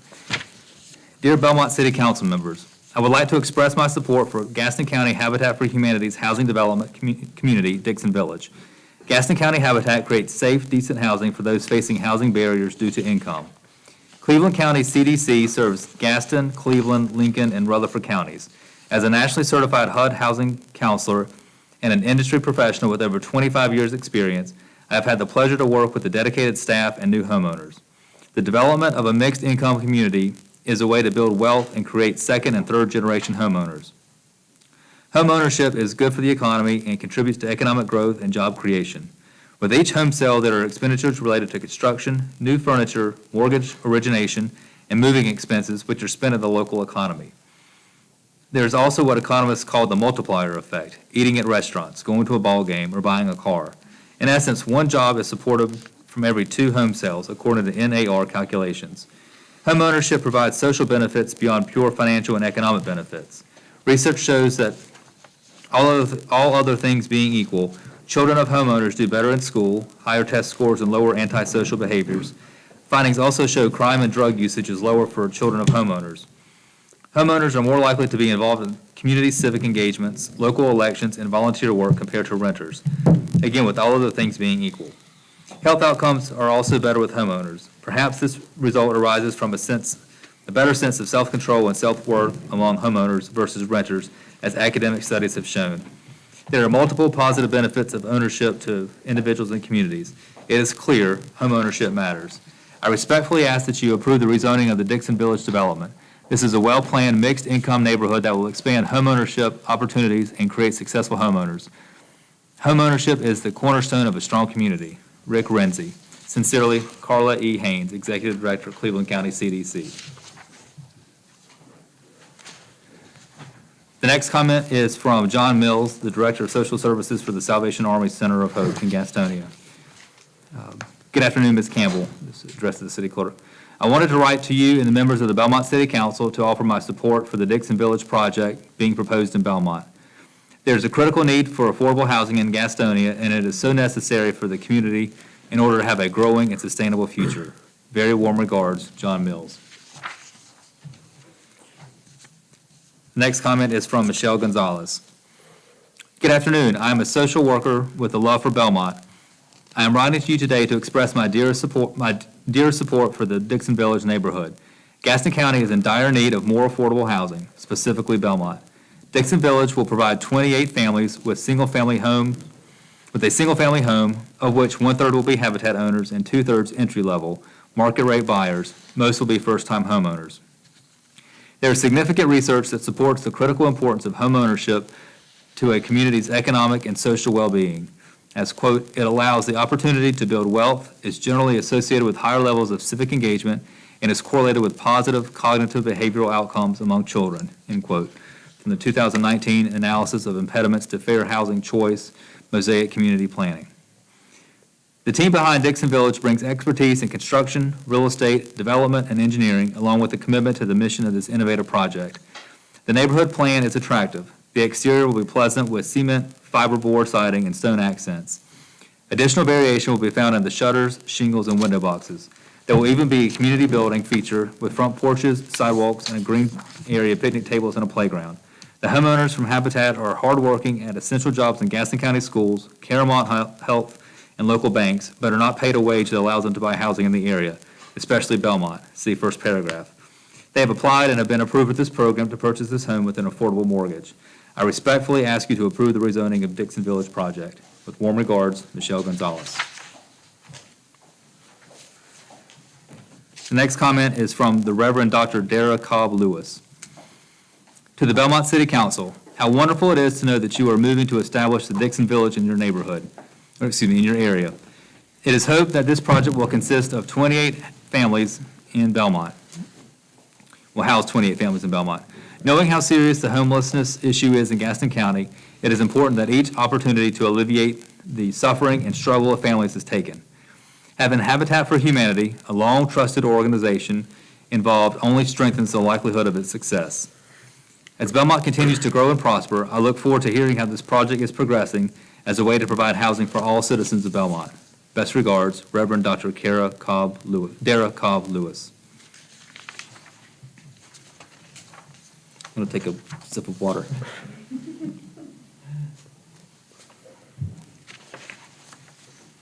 The next comment is from Hannah Oxidine. Good afternoon. I'm a resident of Belmont, North Carolina in the South Point area. I'm an education professional with a heart for our community and our county. We have community members, adults and children, who are in need of housing. Community members who work hard and contribute to organizations we use regularly. I am writing to you today to express my dearest support for the Dixon Village neighborhood. Gaston County has a very serious shortage of affordable housing, especially in Belmont. Dixon Village will provide 28 families with a single-family home, of which 1/3 will be Habitat owners and 2/3 entry-level market-rate buyers. Most will be first-time homeowners.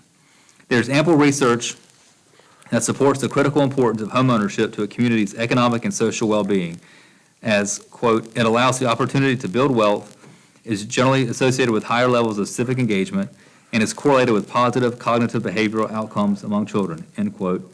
2019 Analysis of Impediments to Fair Housing Choice, Mosaic Community Planning. The team behind Dixon Village brings expertise in construction, real estate, development, and engineering, along with a commitment to the mission of this innovative project.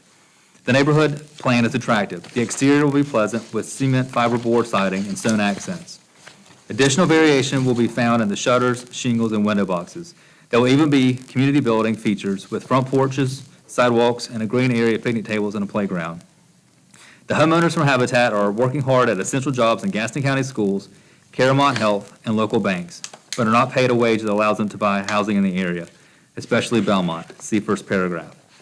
They have applied and have been approved through this program to purchase this home with an affordable mortgage. I respectfully ask you to approve the rezoning of the Dixon Village project. With utmost sincerity, Hannah Oxidine. The next comment is from Richard Boyce. Honorable Mayor and members of the City Council, Habitat for Humanity of Gaston County gained much of its early momentum from Belmont. Through the hard work of people like Bill Dixon and Herman Parnell and a host of volunteers, Belmont gained responsible homeowners in North Belmont and the Reed community, none of whom might otherwise have had homes. The main challenge early on was land, which thanks to our good success was becoming increasingly scarce and or expensive. The Parnell family then stepped in with a solution. They agreed to gift a parcel of land in North Belmont owned by Geneva Abernathy to the Habitat organization. A plan was submitted and approved, and the process was underway until the economy fell apart. This dream for new, responsible, and grateful homeowners in our town was temporarily deferred. Now the dream is back in the form of Dixon Village. The plans are in place. It's time for Belmont to reclaim its lead in this humanitarian effort. And you can be the voices that welcome these new residents into this community we all love. Habitat will do the screening. The city of Belmont must continue to provide this part of our town sufficient infrastructure for all its residents.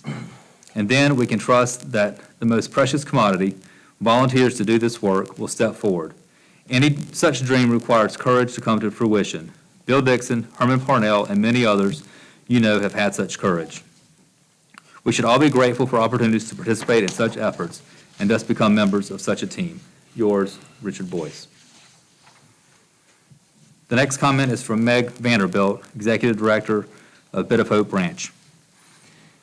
There is a serious shortage of affordable housing in Gaston County in general, and especially in Belmont. Dixon Village will provide 28 families with a single-family home, of which 1/3 will be Habitat owners and 2/3 entry-level market-rate buyers. Most will be first-time homeowners. I believe that this will bring dignity and a sense of hope to many of these residences. By strengthening the family unit, we will see an improvement in schools, churches, and neighborhood connections. I respectfully ask you to approve the rezoning of the Dixon Village project. Bit of Hope Branch, Meg Vanderbilt. Mayor Pro Tem, at this time, I'd like to ask Adrian just to read comments that might add new opinions or new views or new evidence that we should take into consideration. Usually the mayor asks people not to repeat the same items. Is that possible? The next I haven't read through all of these, so I don't know. A lot of these came in this afternoon. I will do my best if they sound repetitive. The next comment comes from Sandy McCarter. Good afternoon, Mr. Campbell. Again, meaning the clerk. It has come to my attention that Habitat for Humanity is attempting to provide affordable housing in Belmont. As you know, housing is hard to come by, and folks who earn less are limited in purchasing power. I'm of the opinion that if Habitat for Humanity is willing to partner in Belmont, then we should welcome this neighborhood of opportunity. Please consider the City of Belmont's social responsibility to offer a hand up to those who are making strides, and instead of turning a blind eye, welcoming with warm hearts. I respectfully ask you to approve this rezoning of the Dixon Village project.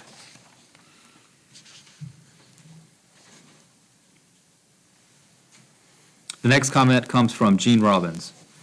Hello, I am Gene Robbins. I would request the City of Belmont enforce the current zoning ordinances with the Dixon Village project. It has been 10 years since the previous approval of the Dixon Village project. Much has changed in the area. I am sure the due diligence was completed, and there was good reason or reasons to change the zoning ordinances. Also, I would ask there be no discrimination or bias because this area's proximity to the downtown Belmont.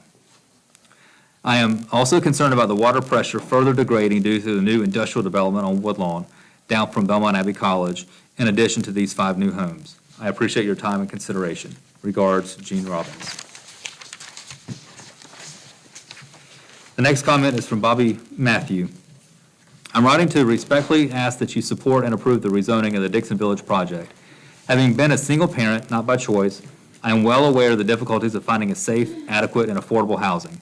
The homes built by Habitat are excellent quality. They are overseen and built with expertise in construction, real estate, development, and engineering. Numerous communities have been built throughout Belmont and surrounding counties.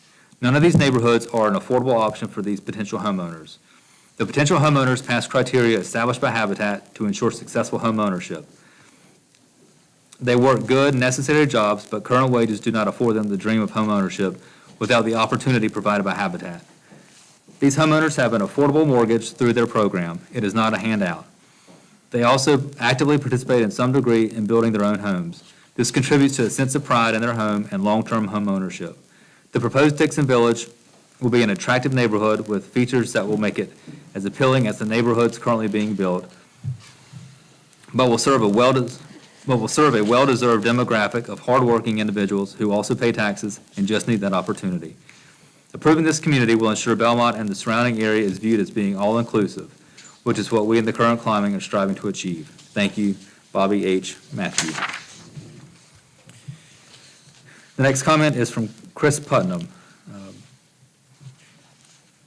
I'm writing this email to voice my support for Dixon Village neighborhood planning and zoning approval. The land was originally donated to Habitat with the hope it could someday be used as affordable housing for Gaston County residents. Habitat has a great mixed-income neighborhood planned that will provide several homes for those who couldn't otherwise be able to afford them, as well as providing many affordable market-rate homes in an ideal community setting. The homes will be built by Thomas Construction and Restoration, a local company with over 20 experience building custom homes in neighborhoods. The owner, Tom Raz, is that correct? Sorry, is personally handling and scheduling the builds. Having Tom Raz lead the construction process along with having a very successful realtor in Kathy Young on the team should help quell some concerns of the adjacent neighbors. This would be a beautiful neighborhood that would only add value to existing properties close by. All Belmont and Gaston County residents would be lucky if every new proposed neighborhood had this much thought and consideration in the planning, not just about the bottom line or return on investment for the builders, but building a neighborhood that with the thought of helping the entire community. The 1/3 Habitat homes that will make up Dixon Village aren't given away free of charge to undeserving people. After many hours of sweat equity, Habitat homeowners are given the chance at homeownership through affordable mortgages. Habitat even provides financial planning assistance to help keep them in their homes for years to come. As a Belmont resident, I look forward to calling the future residents of Dixon Village my neighbors. Thank you, Chris Putnam.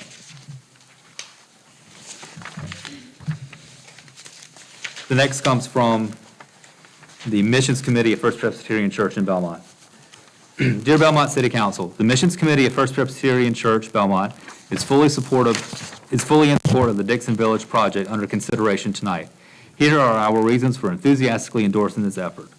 Number one, there's a serious shortage of affordable housing in Gaston County in general and Belmont in particular. This project will provide homes for 28 families, 1/3 Habitat owners, and 2/3 entry-level market rate buyers. This has already been said, so I'll skip the rest of this. It's that same statistic.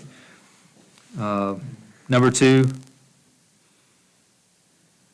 I believe has also been said. Number three is different.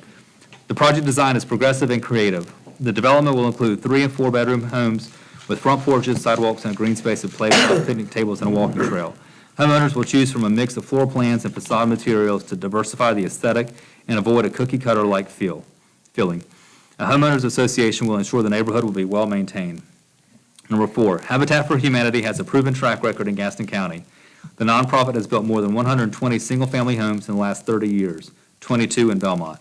Habitat families invest in their future homes with 200 hours of sweat equity prior to purchasing their residences with an affordable mortgage that is not more than 30% of their gross monthly income.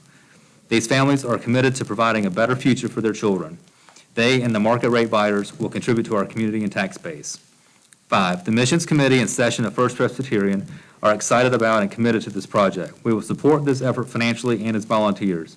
We are likewise committed to partnering with Holy Comforter Lutheran and The Point to involve other churches in Belmont and Mount Holly. 6, this project fulfills the wishes of the donor, Geneva Abernathy, who taught school for 33 years in Mount Holly and North Belmont and donated 7.5 acres to Habitat because she realized the critical importance of homeownership to the health of a community and of a family and a community.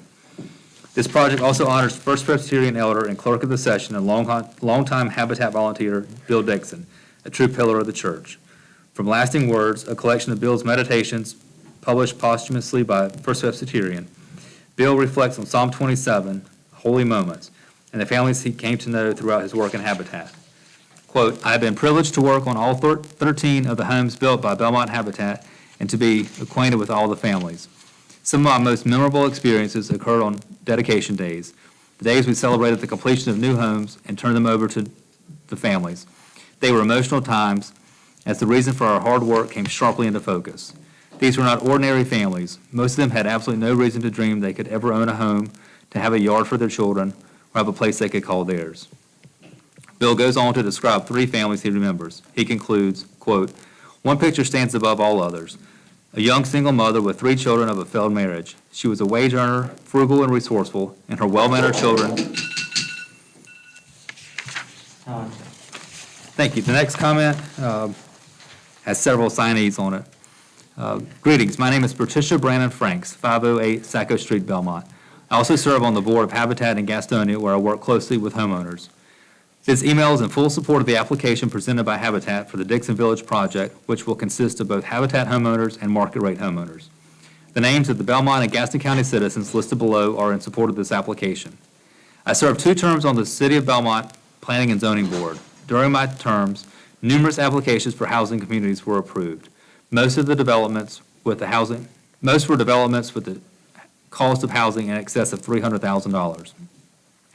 In 2019, the Gaston Gazette printed an article of their interview with the director of North Carolina Housing Policy Coalition on the issue of housing affordability. The article provided statistics which reflected that 27% of Gaston County families are paying more than they can afford for home ownership, and 41% are paying more than they can afford for rental housing. Given the shortage of affordable housing, that's 68% of Gaston County families struggling to make ends meet. The Dixon Village project addresses a growing need for affordable housing for our Gaston County residents, such as teachers, nurses, firefighters, and other essential workers who have sacrificed during the pandemic by risking their lives going to work every day to keep Gaston County moving. While Dixon Village won't solve the critical problem of housing affordability, a yes vote by the City Council on this application from Habitat is a step in the right direction. We challenge our council to be a part of the solution on the critical issue of housing affordability. And you see it was signed by 7 people. The next comment is from Morgan Tran. My name is Morgan Tran. I'm a current resident of the city of Cramerton, North Carolina, and a lifelong resident of Gaston County. Over many years, I have had a front row seat to the vast development of our county in cities like Belmont, Gastonia, McAdenville, and Cramerton, among others in our area, and have become aware of the efforts of Habitat for Humanity of Gaston County to develop a 28-home neighborhood of Dixon Village in Belmont. I fully support this project and urge the Belmont City Council to approve it. The development that has occurred in our county over the course of the last few decades has been a crucial facet of growth for our community. Equally crucial in this broader pursuit of growth is the development of affordable housing to bolster the welfare of all of our community's members. Current access to affordable housing in Gaston County is deficient, and the Dixon Village project would be one step of many future necessary steps in the right direction of creating opportunities for equitable housing, and quality of life for our families in our area. This access is critical and is, in fact, our social responsibility and call to steward our resources as a community with grateful hearts and deep abiding consideration for human welfare. Quote, mankind was my business. The common welfare was my business. Charity, mercy, forbearance, and benevolence were all my business. End quote, Charles Dickens. Counted among the prosperities of the city of Belmont and the greater Gaston County should be the prosperity of those that we can seek to serve with the blessings that have been lavished upon us. Service to our neighbors is our call of faith and our spiritual honor. Mankind is our business. We have the opportunity to be the solution to an ever-pervasive issue in our county and our country. We must advocate for those whom the system does not serve. It starts with us. I respectfully ask you to approve the rezoning of the Dixon Village project and to look forward to all the ways I may personally support this effort through volunteership and other means when it is approved. With respect and gratitude, Morgan Tran. With this one, it seems as though there's a primary author and a whole bunch of add-ons. I think it would be sufficient if you read maybe the introduction and... These next several pages were very short emails that we'd received that Jamie just compiled. So they're just, instead of giving you a bunch of pages of one sentence emails. Very well. So from the Reverend Dr. Pierre Crawford, Senior Pastor at Center Baptist Church, just reaching out to let you know we support the building of homes in Dixon Village. Habitat for Humanity homes are beautifully crafted and add value to the area in which they are built. Please note that the owners provide sweat equity as well as attend classes in reference to homeownership and be a plus to any community. From Roger Edwards. Good afternoon. I just wanted to voice my support and excitement for the Dixon Village project. Anything our community can do to help a family get a new or refurbished home is a win in my books. From Greg Shue. My family and I are in support of Dixon Village. From Roger Hartwell. Richard Hartwell, thank you. Hello, I just wanted to throw in my support for approval of the affordable housing in the Belmont area. I think it is the right thing to do. Thank you for your time. From Andy Berry. I am writing this email in support of the Dixon Village project that has been proposed. I am excited about the opportunities it presents and hope you will give it consideration it deserves. From Ruth Dobbins. I respectfully ask you to approve the rezoning of the Dixon Village project. From David Keene. I respectfully ask you to approve the rezoning of the Dixon Village project. From Andrea Hardy. Thank you for offering the opportunity to comment on the Dixon Village initiative in Belmont. I'm so excited that this development will bring opportunity for homeowners in need of permanent housing. From Amber Diffley. I respectfully ask you to approve the rezoning of the Dixon Village project. From Brad Lowe. I'm excited and I support the Dixon Village project. From Kids Point Children's Pastor. Wanted to send a message and share that I am in full support of the Dixon Village project. I hope this community brings light and love to the community. From Jordan Hufstetler. I'm in support of the Dixon Village project. From Judy Fritchie. Thank you. I respectfully ask that you approve the rezoning of the Dixon Village project. From Fred Ratchford. The proposed Dixon Village project in North Belmont shows what affordable habitat houses can be. Please make this a reality. Please do not deny Gaston County residents this opportunity. From Reverend Sally Queen, pastor of the Myers Memorial United Methodist Church. Dear Belmont City Council, as the Gaston County clergy and Kay Penninger's pastor, I respectfully ask that you approve the rezoning of the Dixon Village project. I appreciate your attention to affordable housing, and I know that it will benefit families in our community. Habitat is a true asset to our community, and I applaud your efforts at partnership. From Ann Schrank. I urge you all to consider approving the Dixon Village development. This offers such a good mixed-use opportunity for the community. Market rate and habitat housing. Great for the habitat folks to not be singled out in the community, and a market boom for more affordable housing. The adjoining neighbors should only be peripherally impacted by the new community. From Mike Howard. I'm so excited about the proposed Dixon Village project. I fully support and hope this is a project that our community can get behind. And finally, thankfully, an email from Reverend Mr. John Weisenhorn and Ms. Rosemarie Weisenhorn. I wish to register my support for the Dixon Village project. Past history has proven that having a home is primary in the healthy development of children, and for the stability of adults. Habitat for Humanity has a very positive history of moving folks into homes and thus providing the most fundamental need for stable existence in this variable housing climate. Affordable housing is primary in every community. Habitat furnishes affordable housing. Please say yes to Dixon Village. All right, well, that concludes public comment. We've always talked about having more public engagement, and You got it. we have received it. All right, I had just one, there was a discussion about the utilities, and I understood that there was an easement coming up from the Abington Woods development to provide the utilities, is that correct? Yes, sir. Okay, because they are, while they are not in the city, they are served by city water and sewer. That's correct. Okay. Anything else that I'll ask from anyone? I just want to clarify with Tiffany, this is already in the city, this piece of property. Yes. Correct. And that was, when was this annexed, in 2009? It was annexed in at the same time as the initial plan approval, which was 2009. I would like to just note for the council that NCDOT Representative Blake Guffey is on the line if you have any questions related specifically to Lee Road. If not, I'm sure he would not mind signing off, but if you do, he wants to make himself available. Sure. And the booster pump, that would benefit not only, that's not just for the Dixon Village, is that correct? Correct. It is for the whole area surrounding that project. It is my understanding that this project would be a catalyst to move that one forward. Oh, I have a question, and I don't know who I'll direct it to, so I'll just put it out there. Anybody can respond that is deemed appropriate. Being turned down by the planning and zoning based on density, you came back with some adjustments to your plan regarding siding and some other things, but you didn't address the one issue that caused denial. Was there any discussion given to reducing density to directly address that one reason?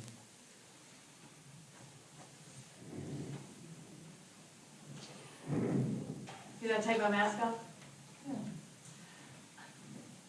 So, we did look at that. And, you know, we have already invested money in drawing the site plan. The overriding factor for us is we want to serve more families. There is an overwhelming need for affordable housing. And when we looked at that, economically, it didn't make sense to drop 6 lots. There was no really logical way to do that. We would end up, it would not be an aesthetically pleasing neighborhood, and it wouldn't be economically feasible. So we felt like because it was approved at 28 before, we wanted to continue to ask for that. And can we let Mr. Guppy off the line, or does anybody have a question for him? It appears Mr. Guffey is free to go, so thank him for his patience. And his letter. And willingness to respond to questions. No problem. Thank you. Let me ask one more question. And Jim, I think you touched on the topic about time constraints. Construction could not begin except for 4 homes, I believe someone said, under current conditions, and the balance would have to wait for the booster pump station to be completed? Is that correct? Construction of the houses.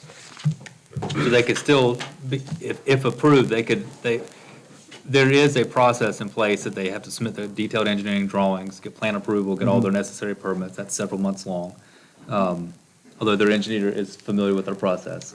And then they could start the clearing and grading and infrastructure improvements. We just would not allow them to build more than 4 houses. So there is a lead time before they would go vertical. Is there any projected length of time between when they could start building those 4 houses, and what is the gap of time between they could begin construction on the rest of them? It all hinges on the pump station? Yes, sir. What's our timeline for the pump station? It's up to a year. So up to a year, okay. And I certainly can't speak to the timeline for, if you approve it, to when they would go vertical. We will be working on a parallel path. I expect that we will be a few months ahead of the booster pump station. Like Adrian said, we've got to take these plans through engineering, submit them for review. Once we get approval, then we go to construction. So I would estimate that, that construction could probably start this summer. You're probably looking at a 4 to 6 month, 4-month construction, phase. So in the fall, so sometime in the fall, by the end of the year, we'd be going vertical with houses, and I think, like I said, I think we'd be 2 or 3 months ahead of the pump station, and that 4 houses gives us that buffer in that time frame. So I think we'll be very close and coordinated. All right, well, the reason I was asking that question, I guess, is going to now reach out to the city attorney. I'm a little uncomfortable that Planning and Zoning Board did not address the other requests for relief at all. Planning and Zoning Board, in relationship to us, is something like a lower court. Lower court advises the upper chamber to some extent. There is also an outstanding analysis to confirm the design of Lee Road will support the additional traffic. With all that in mind, would it be appropriate to send this back down to Planning and Zoning with direction to address each point of relief and get a yay or nay vote on it and provide some direction to council, and to also give time for this analysis, which is pending, to determine if the road will support the additional traffic? Can we clarify what's going on with this analysis, just to be clear? Sure. So because of the time and because NCDOT was pending a letter, the applicant at this point has not chosen to proceed with an analysis by Kimley Horn. So the additional information provided for analysis on Lee Road at this time is via NCDOT. And so unless council directs the proceeding of further analysis by Kimley Horn, it's the applicant's desire to proceed with the facts as presented. Okay, well, I mean, I understood it the way it was read, that they were going to pursue that. I guess I didn't understand that, but the question still stands. Is it appropriate to send this back down? Also, the timing is Sorry, can we have decorum? the timing is different to some degree for council. I mean, it just happens with the calendar that Planning and Zoning fell on last Thursday, and here we are Monday. We've had a week to look at this and kind of digest it, is another factor. But, I would defer to you. Remember, they're a recommending body only. So what's appropriate is what you decide. So it's in your discretion. There is no definition of appropriateness that can answer your question. This is probably a better discussion to have out of public hearing in your council debate as to what action you want to take. But you can do, that's one of the options you have. You can approve, disapprove, or you can't send it back. I have a comment with regard to that, if it's appropriate. The tree save situation to me is very minimal because you're looking at a larger amount that you're doing than we require with the park and that type of thing. So to me, the spirit of the law is definitely covered by what they're doing there, and that was one of the major issues. And one other comment, I would say 2 out of the 3 people involved in this initial project, Bill Dixon and Herman Parnell, both I knew very well. Herman Parnell is the only one still alive. So if we're looking at this, these gentlemen had something really important they thought that we should do for this community. And to me, that's a big piece of how we need to look at this. And bits and pieces, yeah, they're concerning, but I think we need to look at the big picture part of this as the project itself, in other words, and it falls to us to make that decision. Let me just interject, and then there might very well be responses to that, but to echo the city attorney's thoughts, if we have no further questions for staff or the applicant, perhaps these comments and ideas are better expressed when we move on to the next agenda item, which is to consider the ordinance. and we can declare the public hearing closed and move on. Is that acceptable to everyone? Sure. Then I would entertain a motion to close the public hearing, or come out of the public hearing. So moved. I'll second. Brian's moved, Mark second, all in favor? Aye.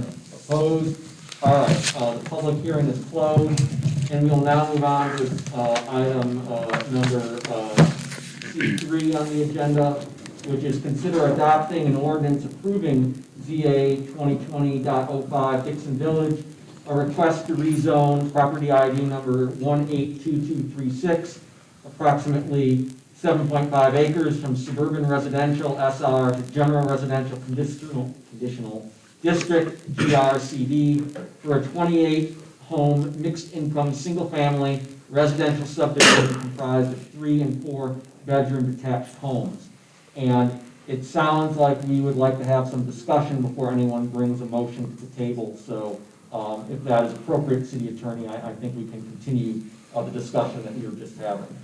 Well, to piggyback on Richard's comments, I think there might be some value in having P&Z take a look at the new conditions that are proposed.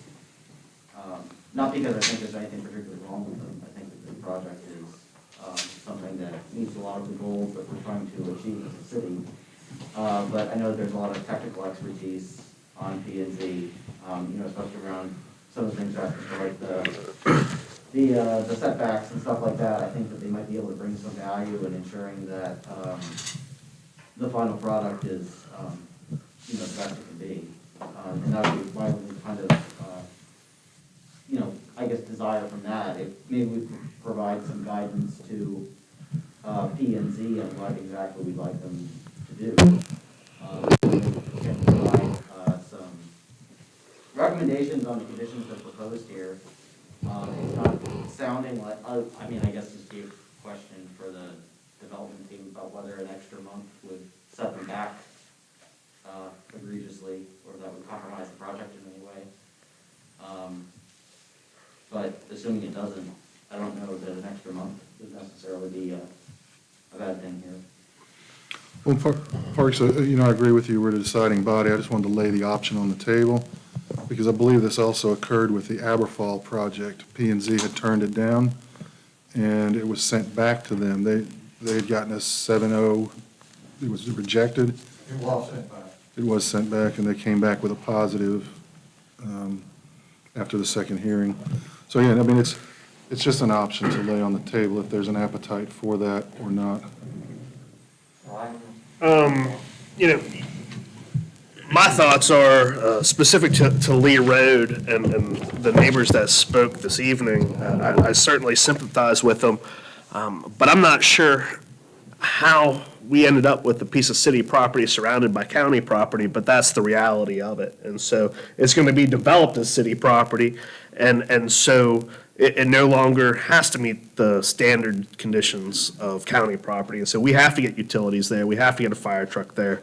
And so whether it's 21 homes or 28 homes, I think it's a moot point of the debate of whether or not this property is going to be developed within the city. We've already addressed that, not me specifically, but those before us have addressed this issue, that it is city property. I would point out it is contiguous to an undeveloped portion of city property. As well. And so it is, our jobs is to be the best steward of the property going forward. And so I think the debate between us is, do we want to push for a 21, 22 home type development, or do we want to move forward with a 28 home development that is tied to the Habitat Humanity project? And so for me, I'm comfortable moving forward. I had many concerns coming up into this meeting about this project specifically, but I think over the last 2.5 hours or so, most of those concerns have been addressed. And I certainly respect the planning board's opinion on density. I differ with them on this specific item of adding the additional 6 or 7 homes.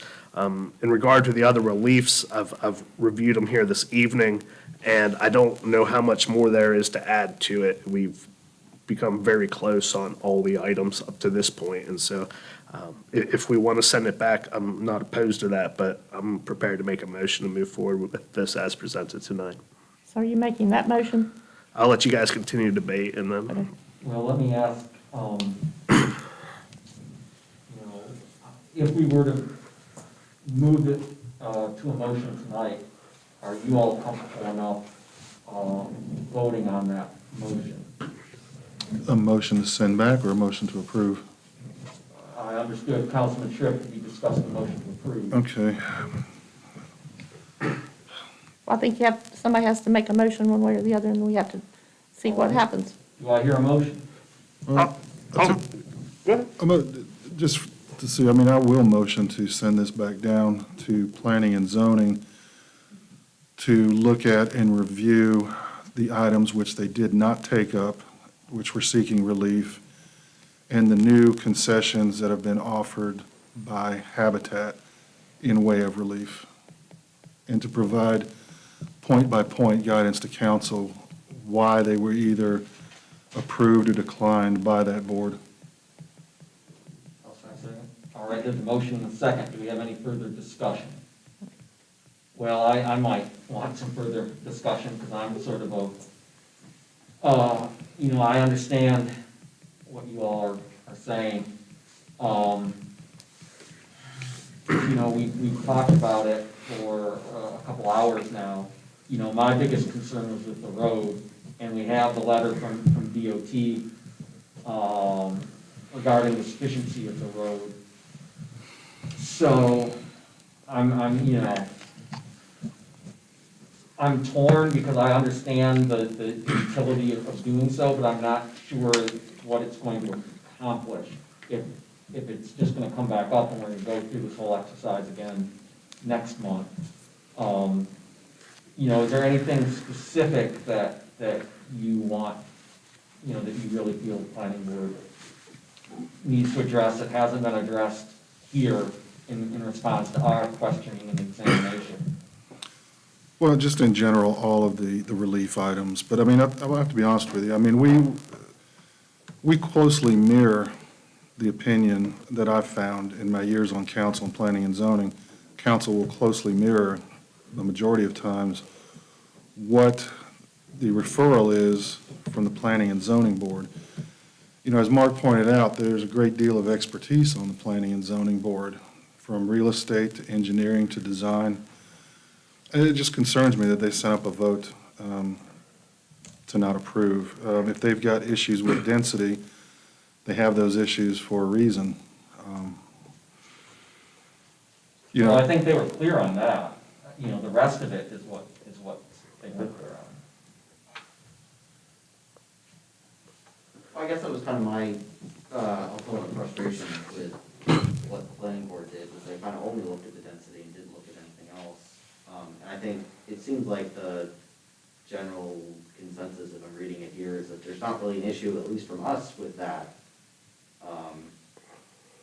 It's just, I don't know, kind of like what I said before, is there's a lot of, I'm not a planner or an architect or an engineer or anything, and I know that they're very good at kind of like seeing how the different things that developers are asking for, like how those would work and how those affect other things, because it's a bunch of moving pieces. I just wouldn't want to unintentionally create a problem that could be resolved with, they're having a look at it, but, at the same time, there's nothing specifically that I could point to and say, that is a problem for me. It's just more of the fact that they didn't look at the other conditions, or actually these new conditions, because I feel like it even changed significantly from what the planning board saw last week. And I know that Habitat's been very flexible in sort of accommodating everything that has to do with this project.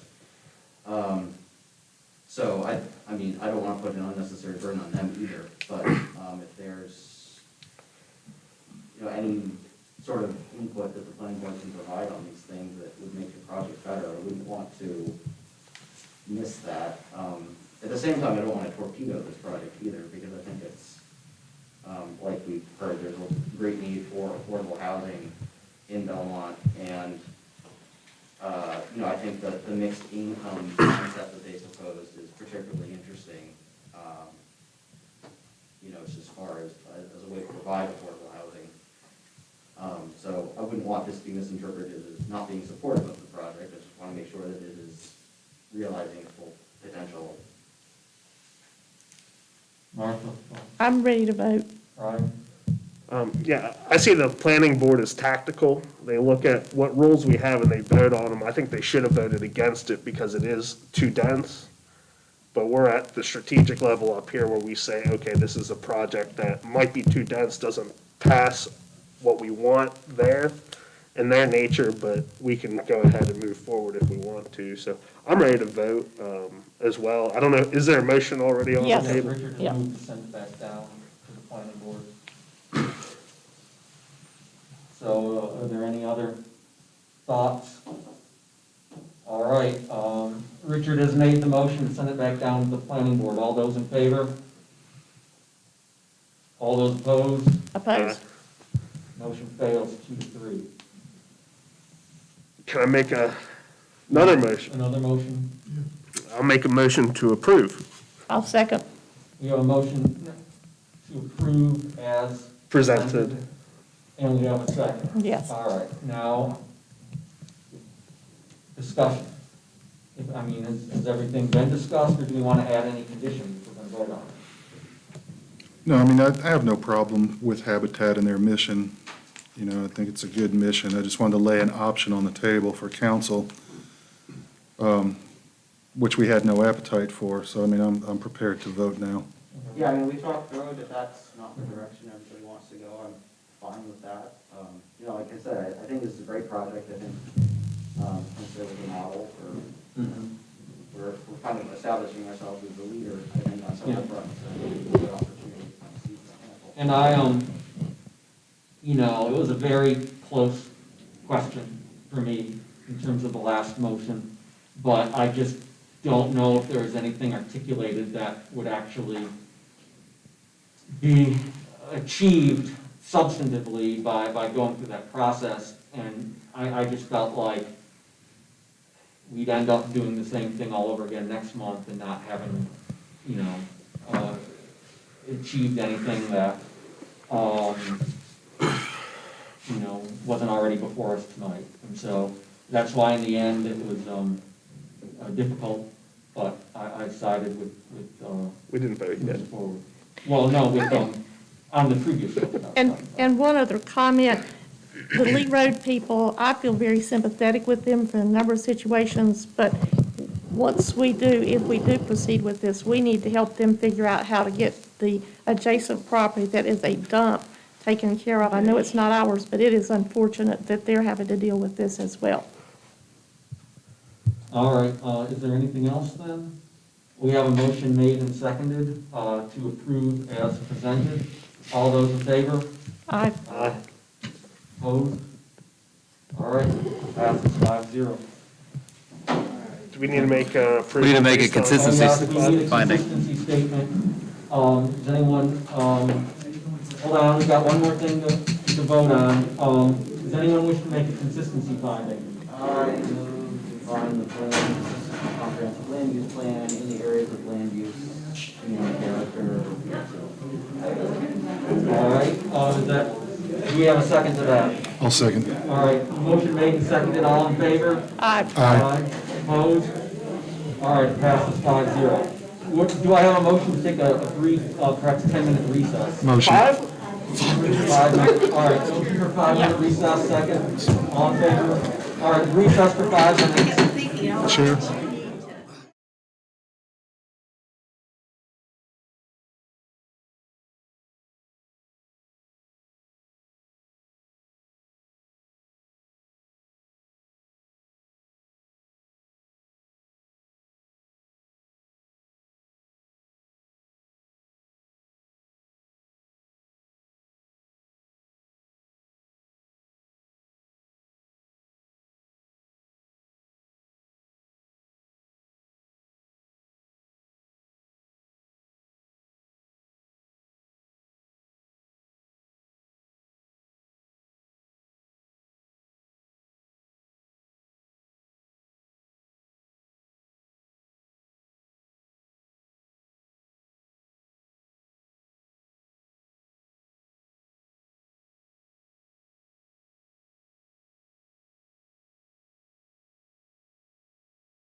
Those of us still with us.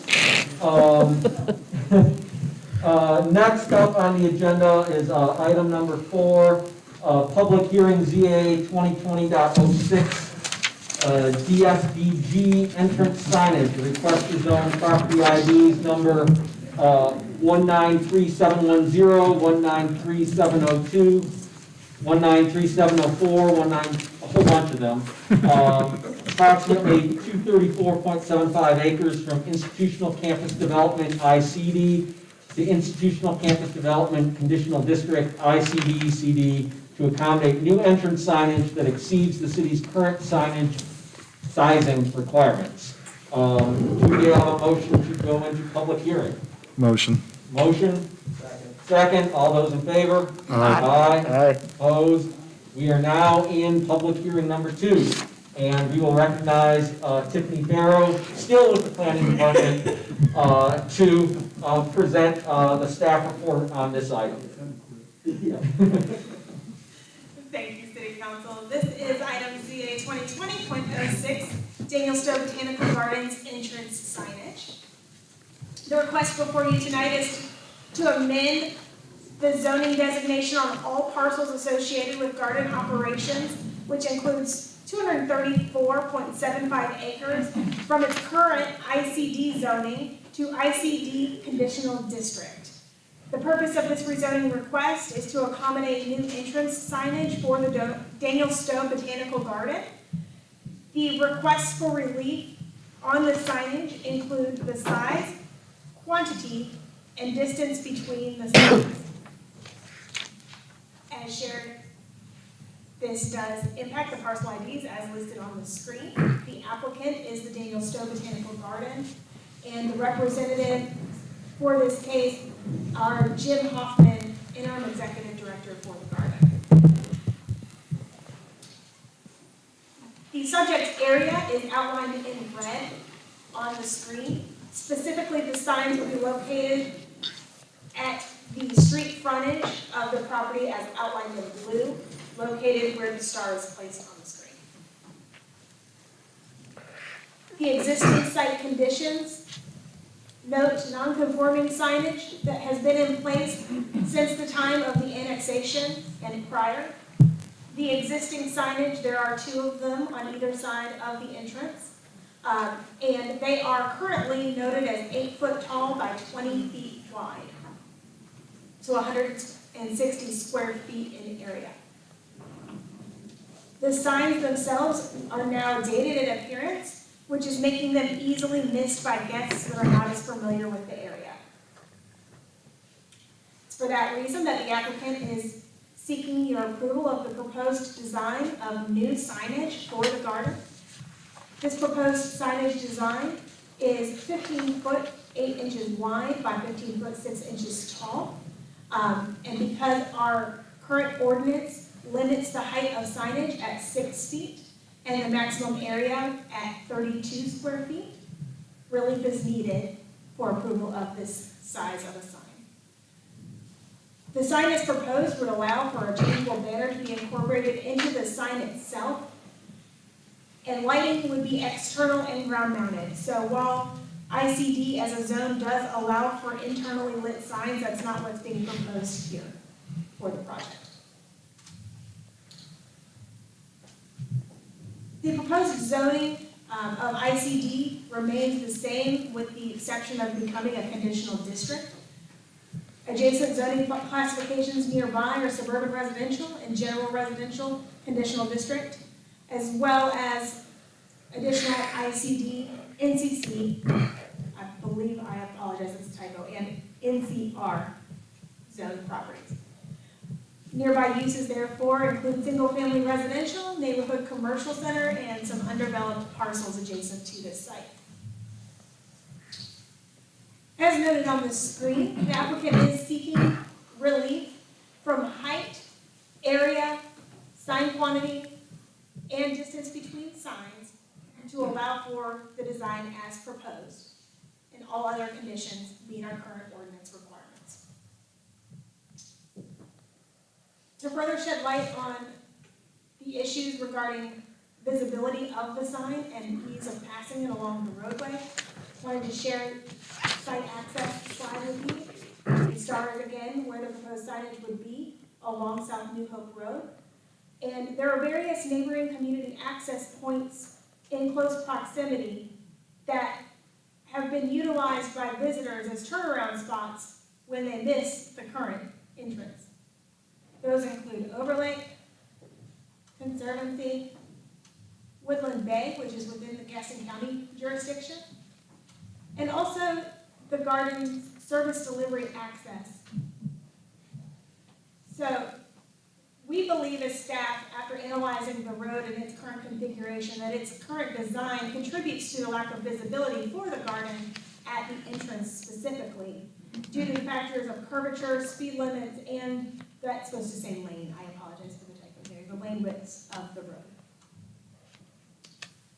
The proposed design of the signage and overall use of the garden would remain the same as parks and open space, which therefore is consistent with the comprehensive land use plan's vision of creating a destination that attracts people, promoting recreational opportunities, and protecting the natural environment.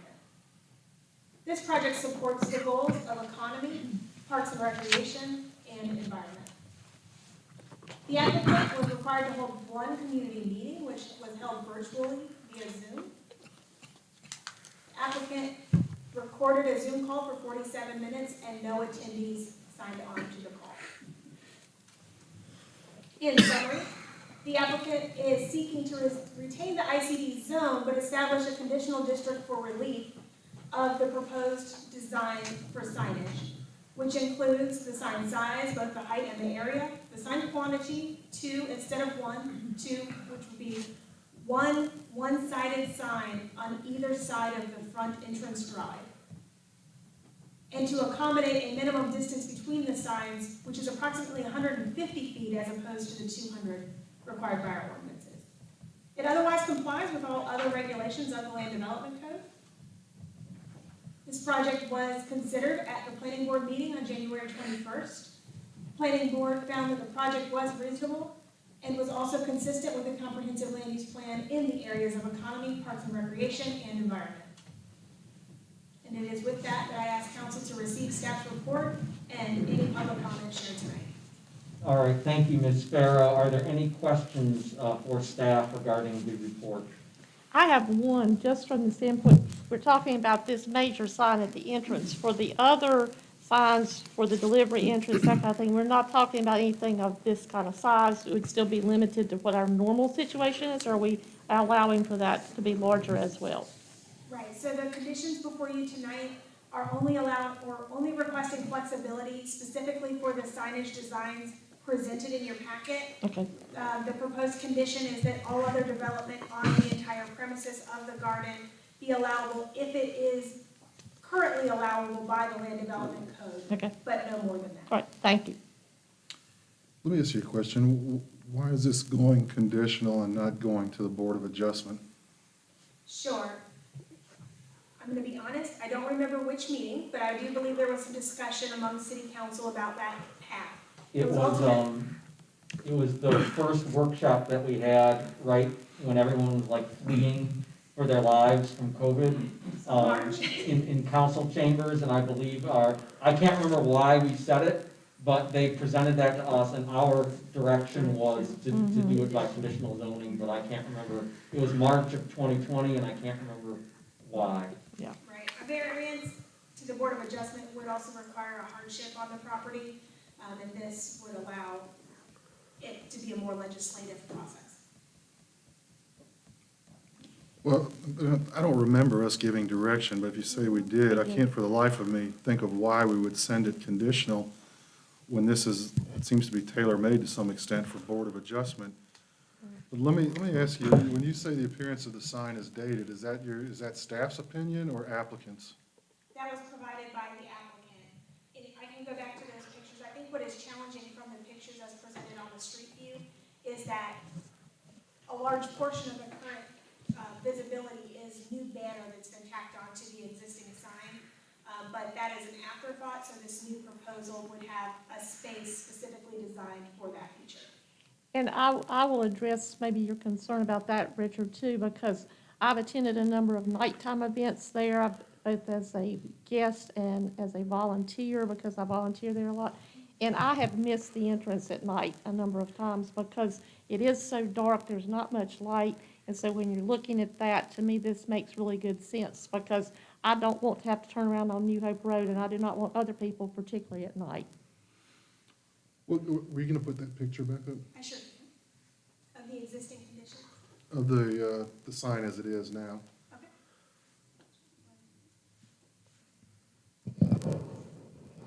All right, do you think any of the visibility problems might have to do with the trees and the shrubs and the monkey grass that are planted around it? I mean, did anybody ever, because what they're asking for, this is a massive sign, 15 feet tall from 6, you're going up 9.5 feet and wide. I mean, we had huge discussions on planning and zoning, about signage and restricting the size of them. I mean, for me, I mean, my two problems with this are I think it should be sent to the Board of Adjustment. And the size, I mean, this is a massive change. What did the planning and zoning say about this proposal when it came before them last month? They found that this was reasonable and consistent. There was note that the current signage on the site is 160 square feet in area. The current proposed is, I believe, at exact measurement, about 188 square feet in size. So while it is gaining in height, it is reducing in width. And the height does also include a 2-foot stone retaining wall to ensure that it's at a consistent grade. So just to note that. So the sign infrastructure itself is 2 foot less than that. Well, when you change it from ICD to ICD CD, what all comes along with that? Because the devil's in the details. I mean, what structurally or fundamentally, what options are they given any extra options because that's overlaying the entire property? Is anything being removed? I mean, when you change this, it's not just solely restricted to the sign. Just like when you tell us we change zoning, you have to think of all the potential uses that will come along with that. So, I'd throw that back to you. I mean, is there something here that potentially could come up and be an issue for them or be an issue for us? Not that I'm aware of in staff's opinion. The zoning designation at its core is remaining the same as ICD. And the only really being sought and or granted, if approved, is the design of the sign as presented, no more, no less. And so with that, I don't think that we're opening ourselves up to anything that's additional other than those items by right that would otherwise be allowable on the property. And the applicant is not seeking to redevelop any other area, they're just asking for the sign at this location. So the proposed conditions presented by staff note that everything else, if any other alterations that would not be in compliance would have to come back for further approval as well. Otherwise, what's allowable by right would be approved. That's a condition. The Right. conditional zoning schematic plan approval includes signage at the main entrance. Any alterations currently allowable by right within ICD zoning will continue to be allowed on site without the need to update the schematic plan associated with this approval. But all it's encompassing is the sign, and so anything else would also have to come before us. And is it, the sign as it is now is also non-compliant with the code, is that correct? That's correct, and it was in place as a non-conforming structure at the time of annexation. It was, as we say colloquially, it was grandfathered in. Yes. Yeah.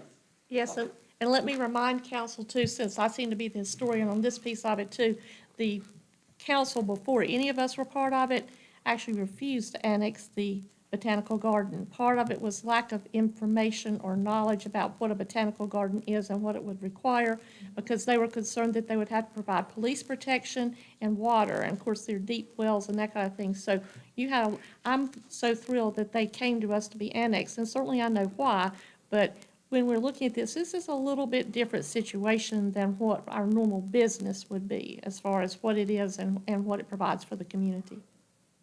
And what was the planning board vote on this item? The planning board's vote was 6-0 to recommend. I don't want to oversimplify this, but it's a 200-acre botanical garden that's nationally recognized. I think a large marquee sign might be suitable, and the board of directors for the Daniel Stowe Botanical Garden probably aren't going to put something out there that's going to make it look silly. No, I agree. Any other questions for staff? All right, thank you, Ms. Farrow. The applicant, Mr. Hoffman, is here. Do you have any comment or answers to any questions? I can address those issues that you brought up, Mr. Turner. This is part of a refurbishment, a redesign of that entire entrance. Not necessarily all of it will be done all at one time, but a lot of that existing plant material will be removed as part of the installation of the new sign, and then new plant material will be installed. And that's according to the season and that sort of thing.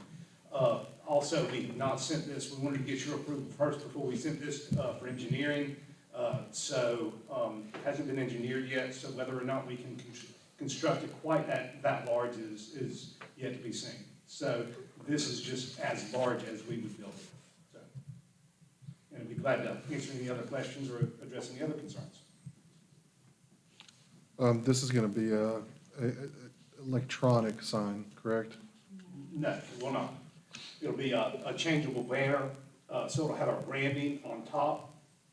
And then the section in between will be either a flexible sun banner material or a piece of PVC, a rigid piece of material. Okay. That would be changed out each season. Any further questions for the applicant? No. All right, thank you, Mr. Hoffman. Thank you. Mr. Hoffman was our only public commenter, but I know live, but we did have one written comment submitted, which I will ask our city manager to read into the record. Thank you, Mr. Mayor Pro Tem. This comes to you from Kathleen Cartwright. Thank you for the opportunity to provide input regarding the zoning map amendment. I do not support granting this request. Belmont is a beautiful, quaint town with a rare charm. Let's not turn New Hope Road into a mirror of South Boulevard in Charlotte. I just moved to Belmont to escape such unsightly and devaluing practices. I'm confident the Botanical Garden can develop a solution that meets their needs and maintains the beauty and charm that is unique to my new beloved hometown of Belmont. Many thanks for your consideration and my feedback, and God bless. Kathleen Cartwright, Belmont citizen. All right, that was the sole written public comment. Are there any other questions, or are we content to move out of public hearing? Motion to come out of public hearing. I'll second. Second, all those in favor? Aye. Opposed? All right, the public hearing on this matter is closed. We will now proceed to item number 5 on the agenda, which is consider adopting an ordinance approving ZA 2020.06 DSBG entrance signage, request to zone the property ID parcels listed, which constitute approximately 234.75 acres from institutional campus development ICD to institutional campus development conditional district ICD CD to accommodate new entrance signage that exceeds the city's current signage sizing regulations. Discussion, motion, what do we want to do here? I'd like to make a motion to approve as presented. We have a motion to approve as presented. Do we have a second? I'll second. Second. Any discussion? Are we ready to proceed to a vote? No, I would just say, kind of share with your concerns about it being on the variance process, that if we directed, I don't have a problem with signs, but I was just kind of echo. I do recall us directing. I don't know. I know, there was a lot going on at the time. Yes, Yeah. there was. There was some guy that flew in all the way from Ohio. Yeah, that's true, I forgot. For Belmont Abbey. Yeah. Yes. That was like a different lifetime. Yeah. I would just say, having served on the Board of Adjustment myself, and as Ms. Farrow pointed out, it might be useless to do that. If there's no hardship, then the Board of Adjustment's not gonna grant the variance, so they'd have to come do this anyway. Any further thoughts? All right. We have a motion to approve as presented. It's been seconded. All those in favor, say aye. Aye. Aye. Opposed? All right, it passes 4-1. Now it's time for our infamous consistency motion. All right, Mark, you did a great job with that. Yeah. I can do that. Move to find a request consistent with the comprehensive land use plan in the areas of economy, parks and recreation, and environment. All right, Mark has made the motion. Do we have a second? I'll second. Martha seconds. All those in favor? Aye. Opposed? All right, motion passes 4-1. All right, Adrian, can I request a recess just for me to use the restroom and immediately come back? Declined. It's up to the council. Yeah, yes, we'll let you. While we do that, I think several council members have raised the issue concerning the impending curfew, and we didn't, I don't believe we had, did we address that, or? We did not. Okay, so I will run to the restroom. Do you mind if we discuss the curfew while By you're? all means. Mr. Attorney, would you like to go over the governor's executive order? Sure. This is covered under Governor Cooper's Executive Order 181, Section 3.17, closure later than 10 p.m. Government operations are exempt, the exception from that. Under Section 3.6, you have to go to see what governmental operations are. And the appropriate section is that the governor's cabinet and the governor's office.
Still here, we're pressing on.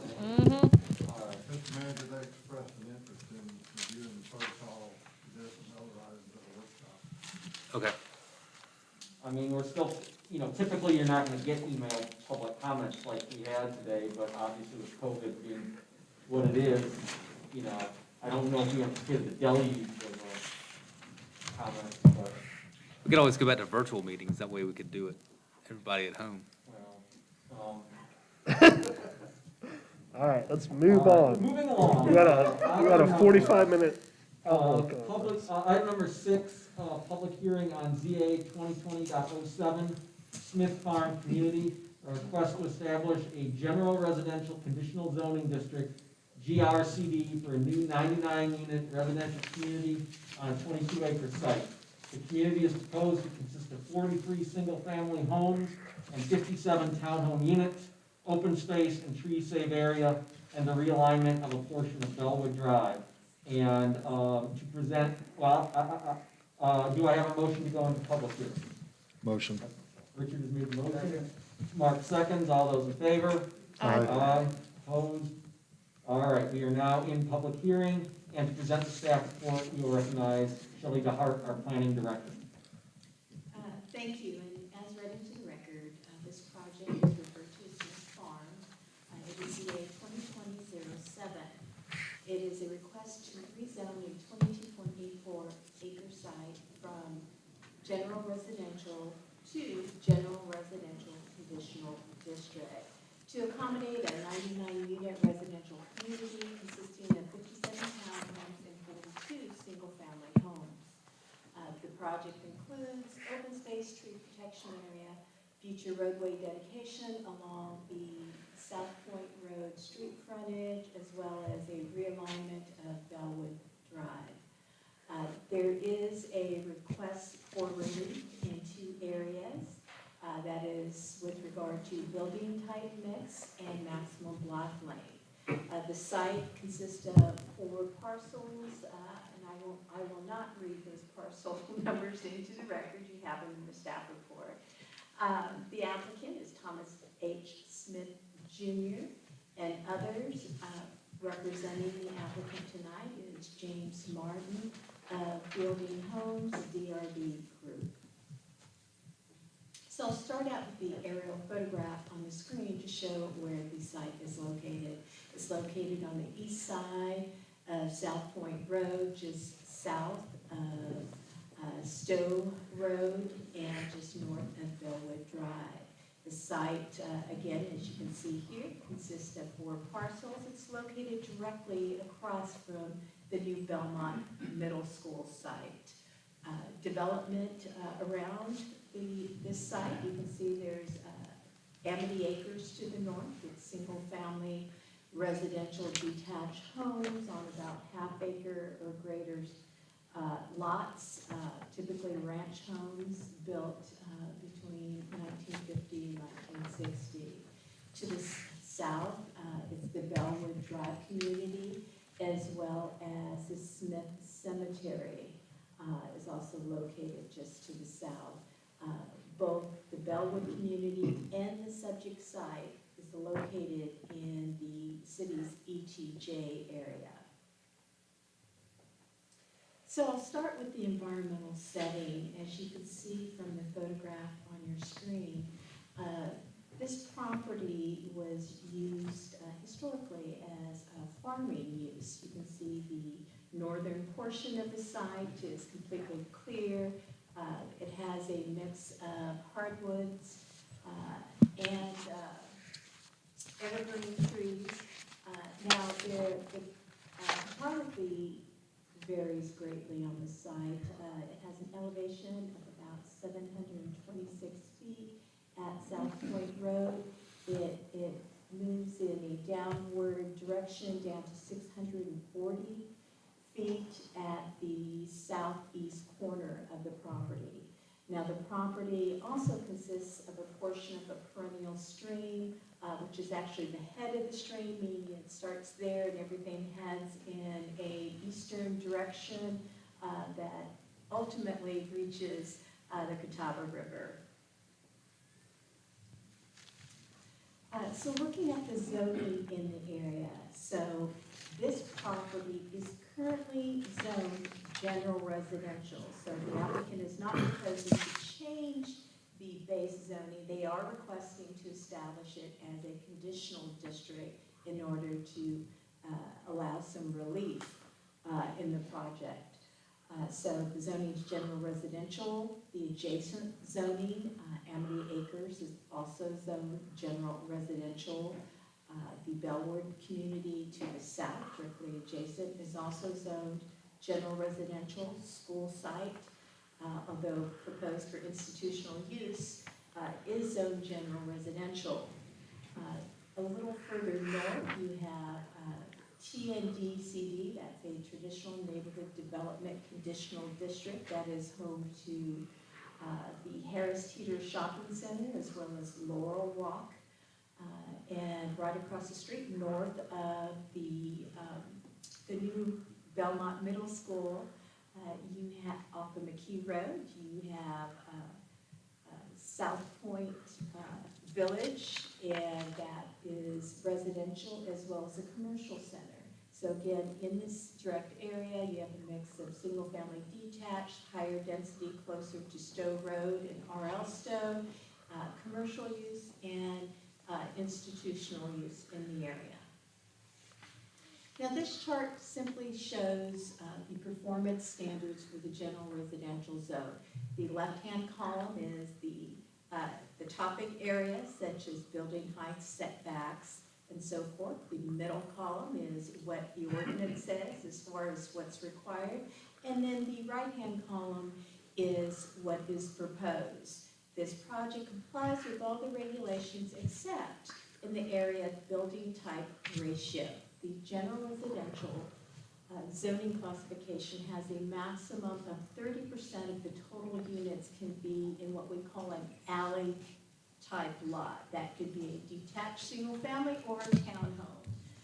This project is proposing 57% of the units would be a townhome product. So it does not comply in that area, and they are requesting relief. This is the overall site plan. You can see the townhomes are proposed directly across from the middle school, fronting South Point Road. The single-family detached lots are proposed around the perimeter and internal to the site. You'll notice the open space area as well as the tree save area is located in what we term the environmental sensitive area. It's where all the topography is, the perennial streams and the steep slope. There are two access points. There's a northern access point that would operate more of a right-in, right-out, and the southern access point would be directly across from the middle school road where the new signal is positioned. Now this project does include, and I'll get into it a little more in a minute, but it also includes the realignment of Bellwood Drive, which would act as the southern entrance access point. So the project complies with the open space requirements. It complies with the tree save requirements. We did ask the applicant to utilize the new zoning ordinance, and they would be required to preserve over 174,000 square feet of tree canopy. This project actually, based on our new methodology, preserves over 261,000 square feet. Now that is utilizing the multipliers that is in the ordinance in a way of trying to preserve the larger trees. So in that area, they're protecting 80 protected tree size, 133 significant, and 3 heritage trees. All of these trees are located in the open space area of the site. Now this does not include required street tree plantings along the entire development or required yard trees for the single-family residential portion of the development. With regard to transportation, when we received this project, we sent it over to the city's consultant, Kinley Horns, to provide us calculations to see if it meets the threshold for a traffic impact analysis. It does not meet the threshold for the city ordinance thresholds for a traffic impact analysis, nor NCDOT. We all are well aware of transportation issues along South Point Road in this area. So we continued our discussion with NCDOT, the Gaston, Cleveland, Lincoln MPO, as well as our consultant. And we utilized the Belmont Middle School traffic study in analyzing this project. Why? Because it's a great source of information. It had traffic counts pre-COVID. It is directly across the street based on the new middle school location, which meant it would take into account all approved developments within the same project area. And it also analyzed the future school operations. So we used that as a reference document, and based on our discussion and collaboration, it was determined that there was a couple of requirements. First, there was a need for a left turn lane on southbound South Point Road with a 100 feet of storage, as well as the realignment of Bellwood Drive. Now, the realignment of Bellwood Drive was actually identified as part of the school project, however, was not completed by NCDOT.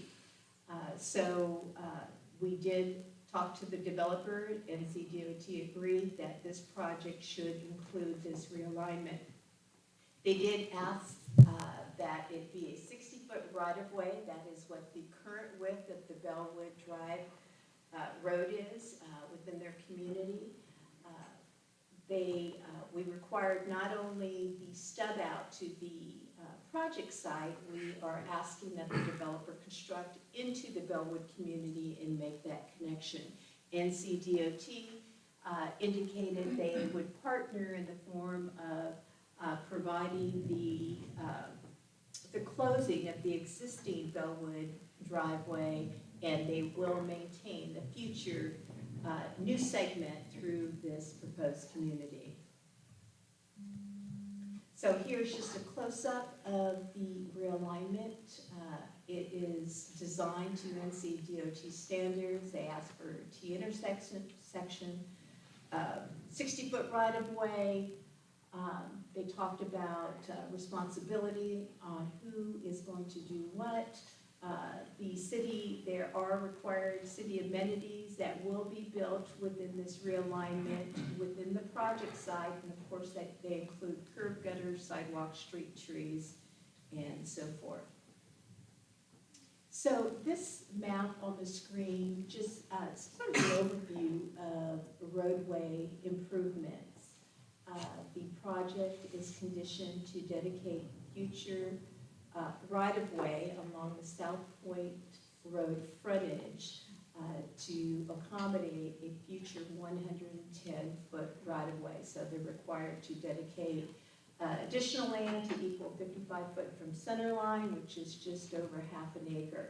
They are providing the required left turn lane with storage, the Bellwood realignment.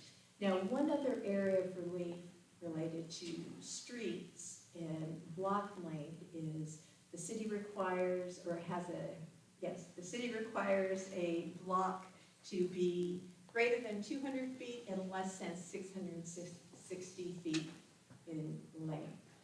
The first internal street that parallels South Point Road, where you see the red arrow, it does exceed the 660 feet in length. So the applicant is requesting relief in that area. The planning board did discuss this and propose some modification. I'll show you in just a moment.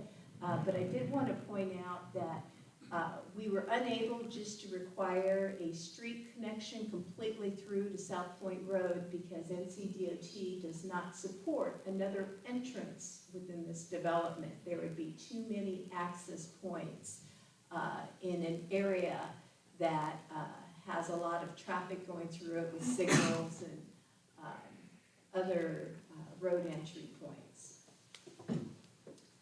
With regard to architecture, the developer is making commitments as it relates to architecture, building material.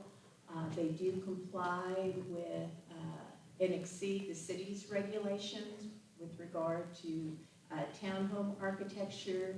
The state says we're not able to regulate single-family detached, however, the developer has made commitments for the architecture. Look like Tetris. I'm sorry? Look like a Tetris game. Comprehensive land use plan. So every proposed map amendment, we're required to refer to the city's long-range plan. The subject property is located within the semi-rural neighborhood designation of the comprehensive land use plan. That envisions more suburban-style developments with a density about 3 dwelling units to the acre. Is this consistent with the future vision?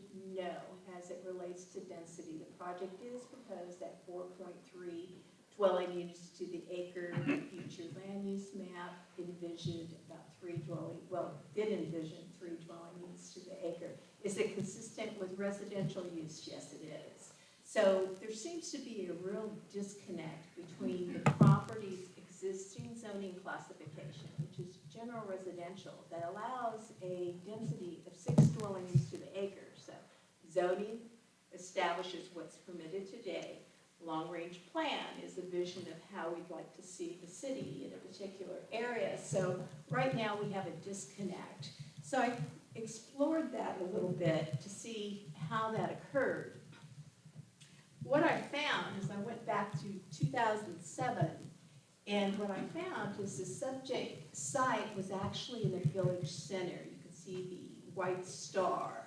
Now, the intent of a village center in a land use plan is that there should be a 10-minute walk. It would be a mixed-use area where there's a 10-minute walk from the fringe to the village center where your commercial core, your more intense use is located. In the Belmont Town Center is a great example of a village core. You have a shopping center, then as it moves out towards the edge of the village center, you start with very intense high density and it moves out to less intense. And by the time you're outside of a village center, that's when you have your lower density. So this site was actually within a village center. As you can see, the original comp plan in 2007 actually showed 6 village centers in the peninsula area. It was quite a bit. As you can recall, the council took action in 2016 and 2017 and developed the South Point Peninsula Overlay Zone. That overlay zone's intent was to be placed over properties in the peninsula area that were large properties, zoned general residential, vacant, and place that over the general residential zone. So we reduced the density from 6 dwelling units to 3 dwelling units. The city took action on 8 applications in the area. That even includes the middle school right across the street.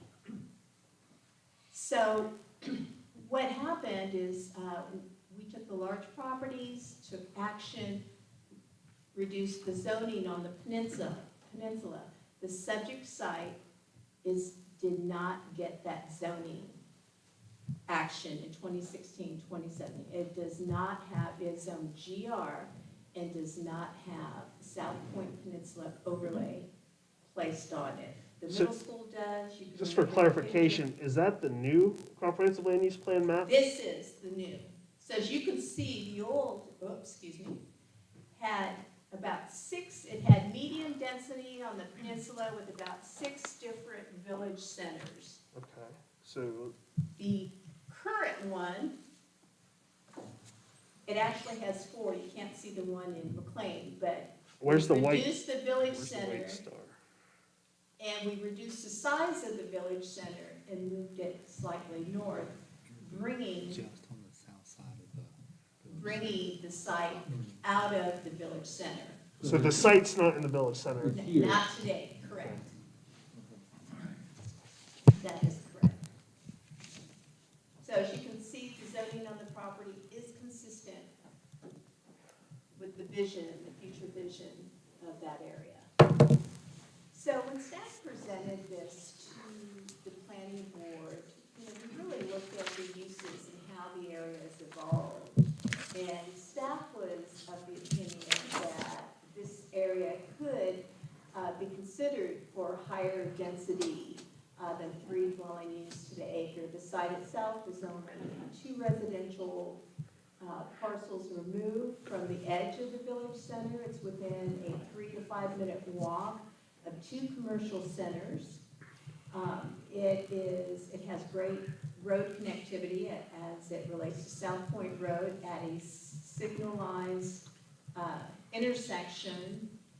It is within walking distance to 2 schools, Belmont Middle School and the existing high school. And the project does include some off-site roadway improvements that benefit the area. With all conditional zonings, a neighborhood meeting was required. The applicant held theirs on January 7th via Zoom. It was very well attended. The topics you can see here are listed. The complete set of minutes for the meeting can be found in attachment D of this report.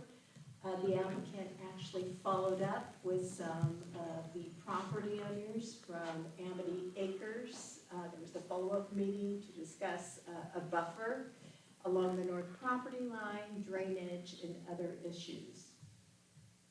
So in summary, this project proposes to retain the general residential general residential zoning classification and establish a conditional district for relief.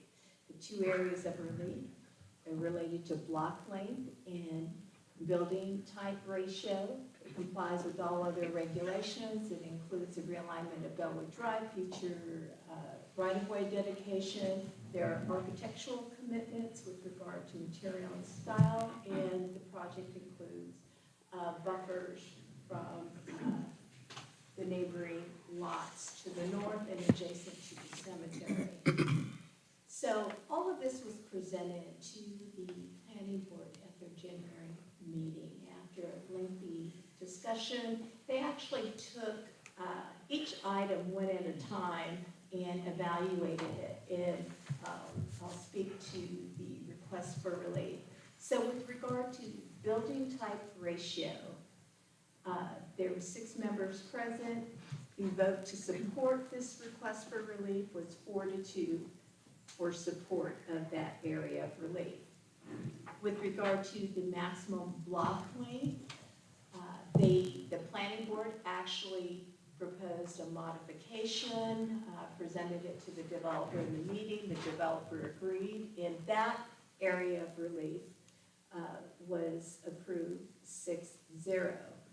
Now, there were some other requests during that discussion related to information that they wanted passed on to the city council, such as the future South Point Road cross-section, which is in your packet, and I've also provided plans for you here tonight before the meeting. So after all the discussion, there was a motion to accept the project with modified conditions. It was voted on, and the vote was 4-2. Now, one of the members that voted against the item, board member Divers, clarified his vote, and he indicated he was supportive of the project, however, did not like some of the added conditions that were placed on it. But again, the vote was 4-2. With regard to findings, they found that it was a reasonable request. Again, the vote was 4-2. With regard to consistency with the comprehensive land use plan, they indicated that the project is not consistent with the future land use designation related to density. However, felt it was consistent with other various goals of the comprehensive land use plan.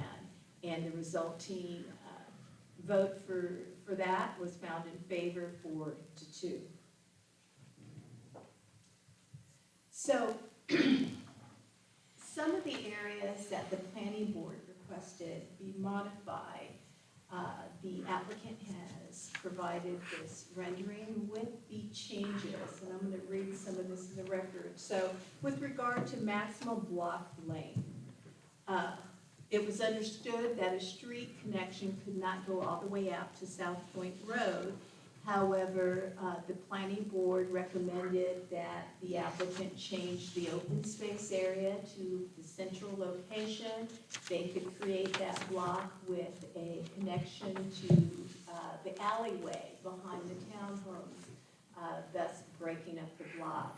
They also requested that on the South Point Road side, additional space be provided along South Point Road. The applicant has met that requirement and proposed a pathway between that area out to South Point Road.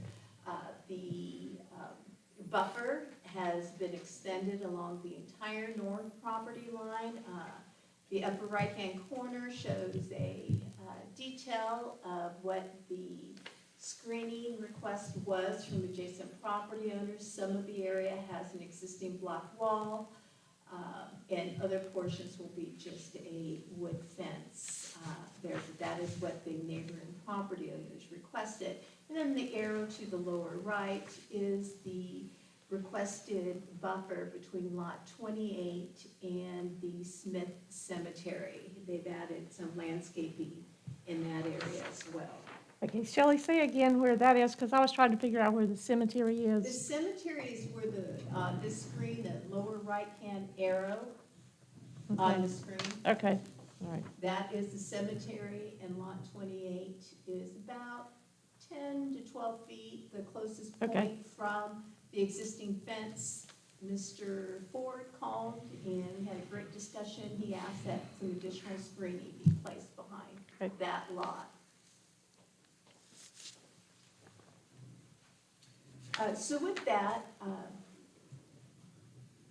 that concludes my presentation. I ask that you receive this report and public comment, and I'll be glad to answer any questions you may have. All right, thank you, Shelley. Any questions for Shelley from council? No. Shelley, how far are the townhomes going to be set back from South Point Road currently? From the future South Point Road? Well, or- from the current, I'll get to the future, because when that road is widened, it's going to be very close to these front doors, is it not? No, so they are dedicating additional right-of-way from center line to equal 55 feet. At the edge of the right-of-way, still in the future right-of-way, there'll be a 5-foot sidewalk. Mhm. And then townhome setbacks they can vary between the front setback from 0 to 20 feet. They're proposing about a 10-foot average, I would say. 10 to 15 feet setback behind that. So it'd be similar, so the ultimate build-out, if that occurs on South Point Road, you would have townhomes similar to Belmont Crossing. So along Keener Boulevard there at R.L. Stowe, you have those townhomes that are adjacent to a road that will be similar to South Point Road, the 4-lane. So that would be an example.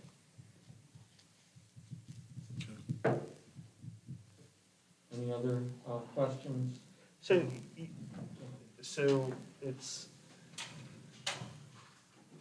you're saying because it was in the district in the 2007 comp plan, it was overlooked in the 2018 or the 2017 plan when we added the overlay district? Are you asking, okay, so do I think that property was overlooked for the South Point Peninsula overlay being placed on it?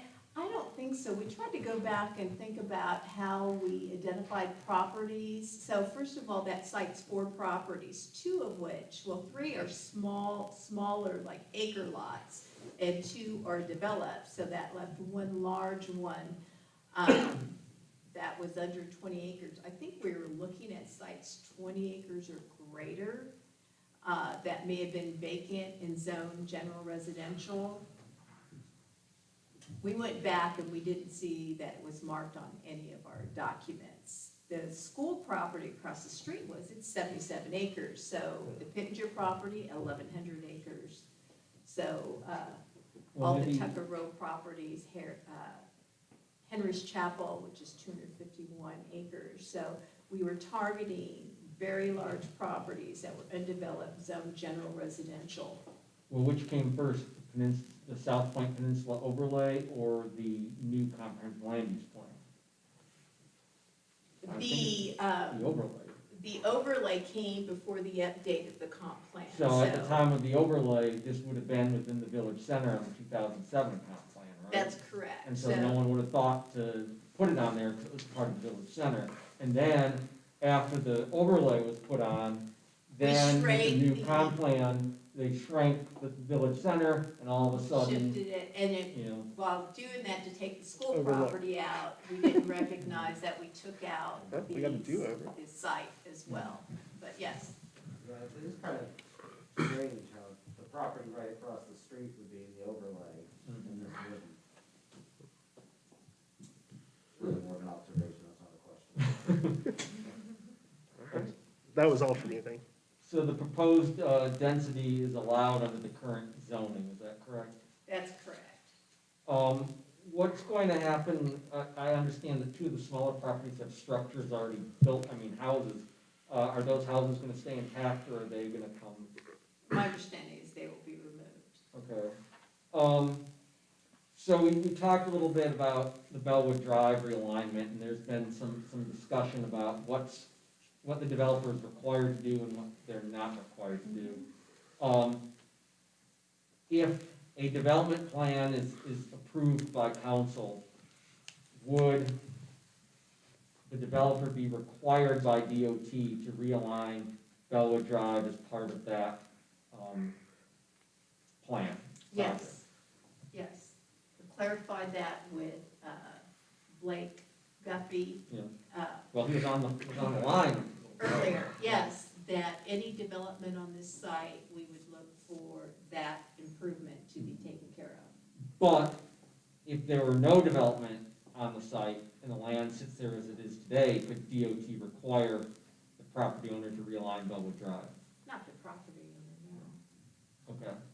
It would be taking a property. Yes. We have a strange situation, the first one I've ever encountered, where we have a designation under the LDC that's inconsistent with the comprehensive land use plan. Is the land development code mandatory or permissive? Mandatory? Is the comprehensive land use plan mandatory or permissive? It's permissive. It's a guide for the city, yes. So in the case of a conflict or inconsistency between the land development code and the comprehensive land use plan, which do you think should control? Well, regulations are law, so that would be the LDC. Again, the intent of a comprehensive land use plan is to have that long-range vision that you strive for. This is a odd situation where the zoning is inconsistent. We did a great job in updating a comp plan, looking at the peninsula, looking at the intent, the direction of the city of 3 dwellings to acre.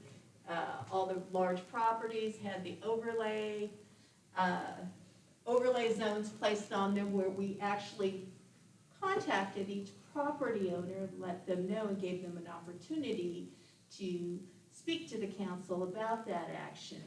This property was not included in that batch. So again, when we updated the comp plan to reflect the direction the city was going in on the peninsula, it was not noticed that shift of the village center would lead this inconsistency for this property owner. And my last question, so even with the modifications that were incorporated at the planning board's recommendation, there's still relief needed for the townhomes side of the internal street for the townhomes facing South Point. Well, no, the alley breaks up the block.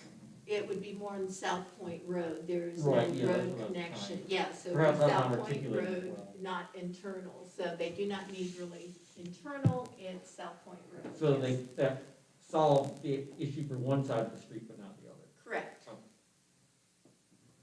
Any further questions for staff? All right, seeing none, we'll recognize the applicant. I believe Mr. James Martin is here on behalf of the applicant.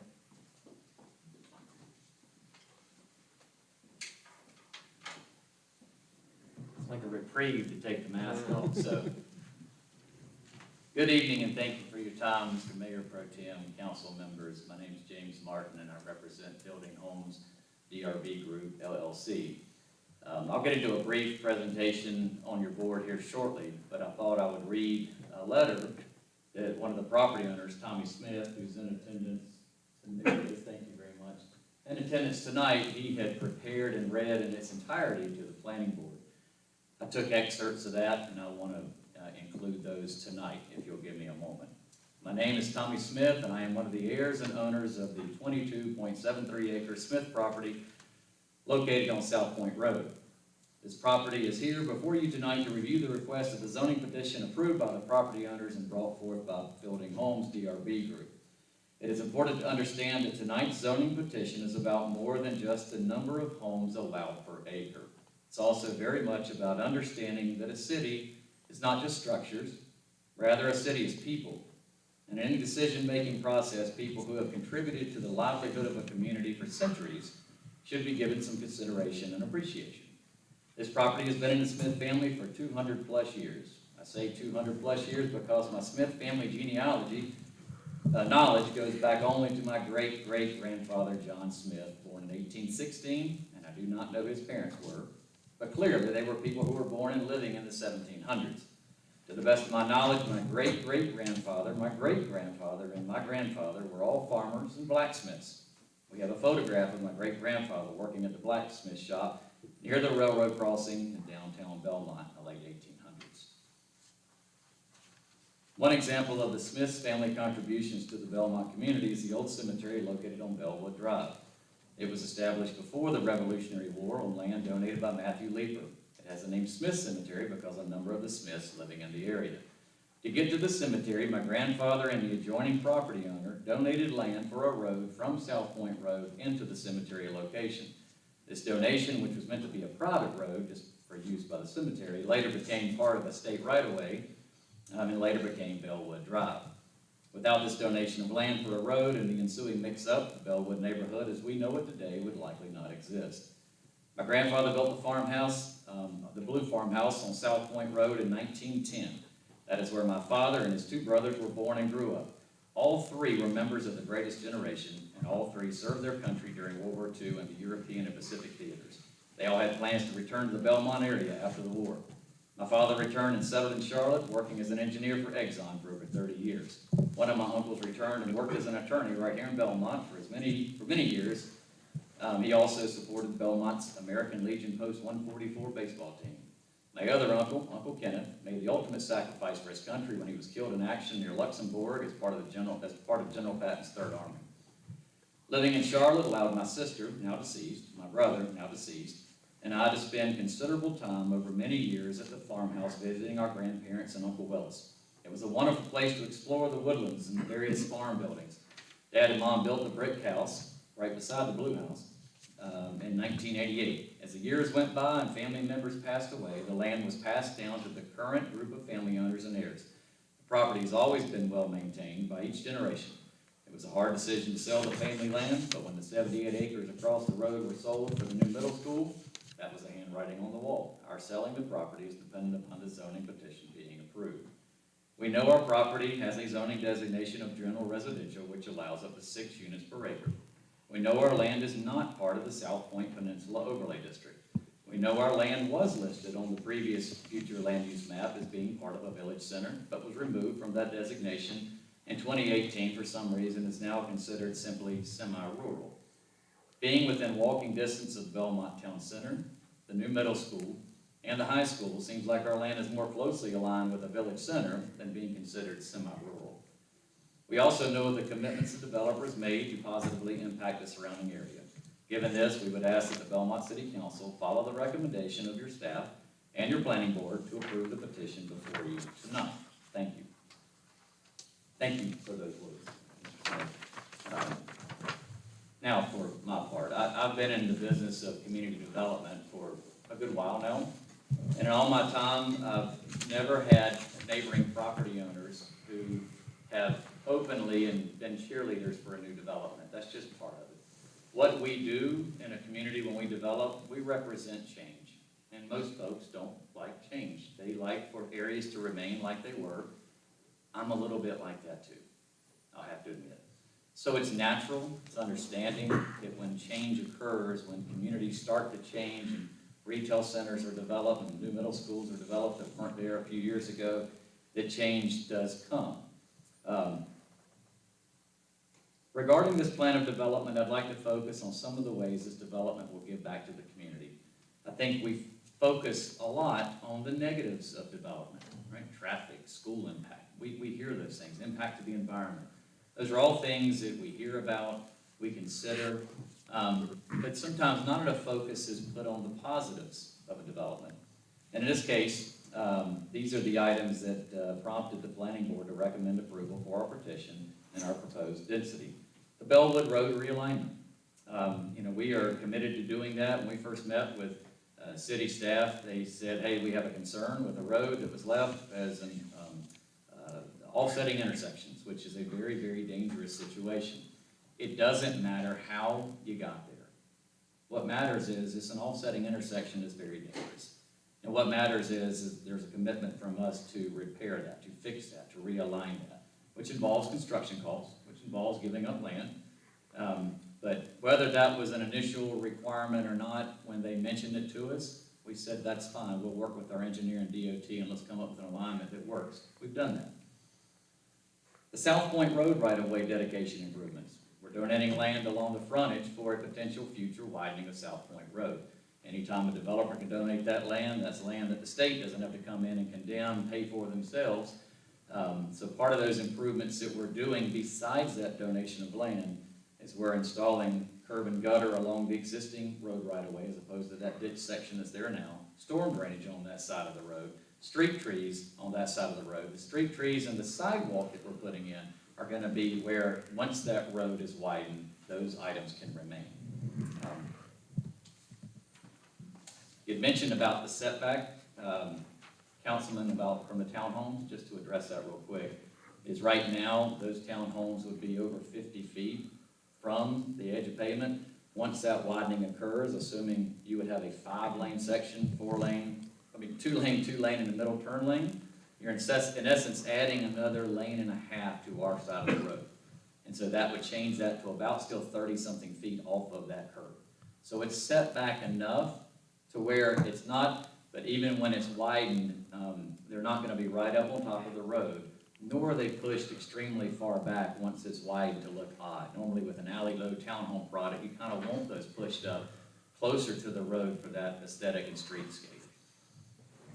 Another impact, the low-pressure sewer system. When the city engineer, Jerry Hatton, replied to us and said, hey, I don't want you to add a pump station for this site, because that's one more pump station that the town has to pay for, maintain, replace eventually forever and ever to serve this community. He emphasized the use of low-pressure sewer system, and we said, okay. Now that low-pressure sewer system in total is going to cost us more money, but in turn, and we're still going to be paying the water and sewer impact fees that are required by the town. So that's a revenue generation that normally would go towards some of those long-term maintenance costs that you're not going to have to bear. The town's not going to have to bear. The fencing and landscaping along the northern neighboring property lines to the north and along the portion of the cemetery.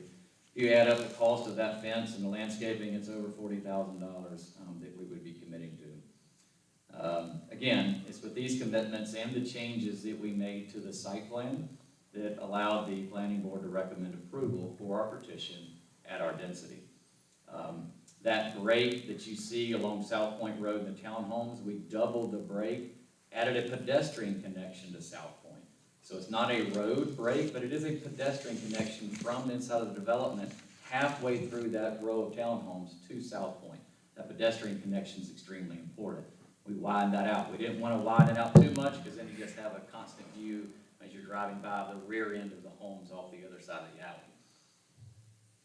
I understand there's been questions about our proposed density. Why do you need 99 homes? I can understand that. It's within the density allowed by zoning. The housing mix is a little different. We're asking for relief there, but why do you need that?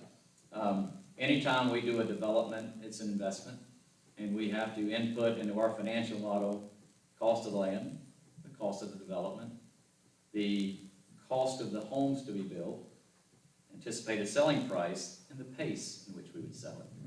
And we're allowed to put that in and see the input, the impact of that. What is the output of that financial model? We're above, we have to be above a certain level to get approval. That's true with anything, development or anything you're manufacturing.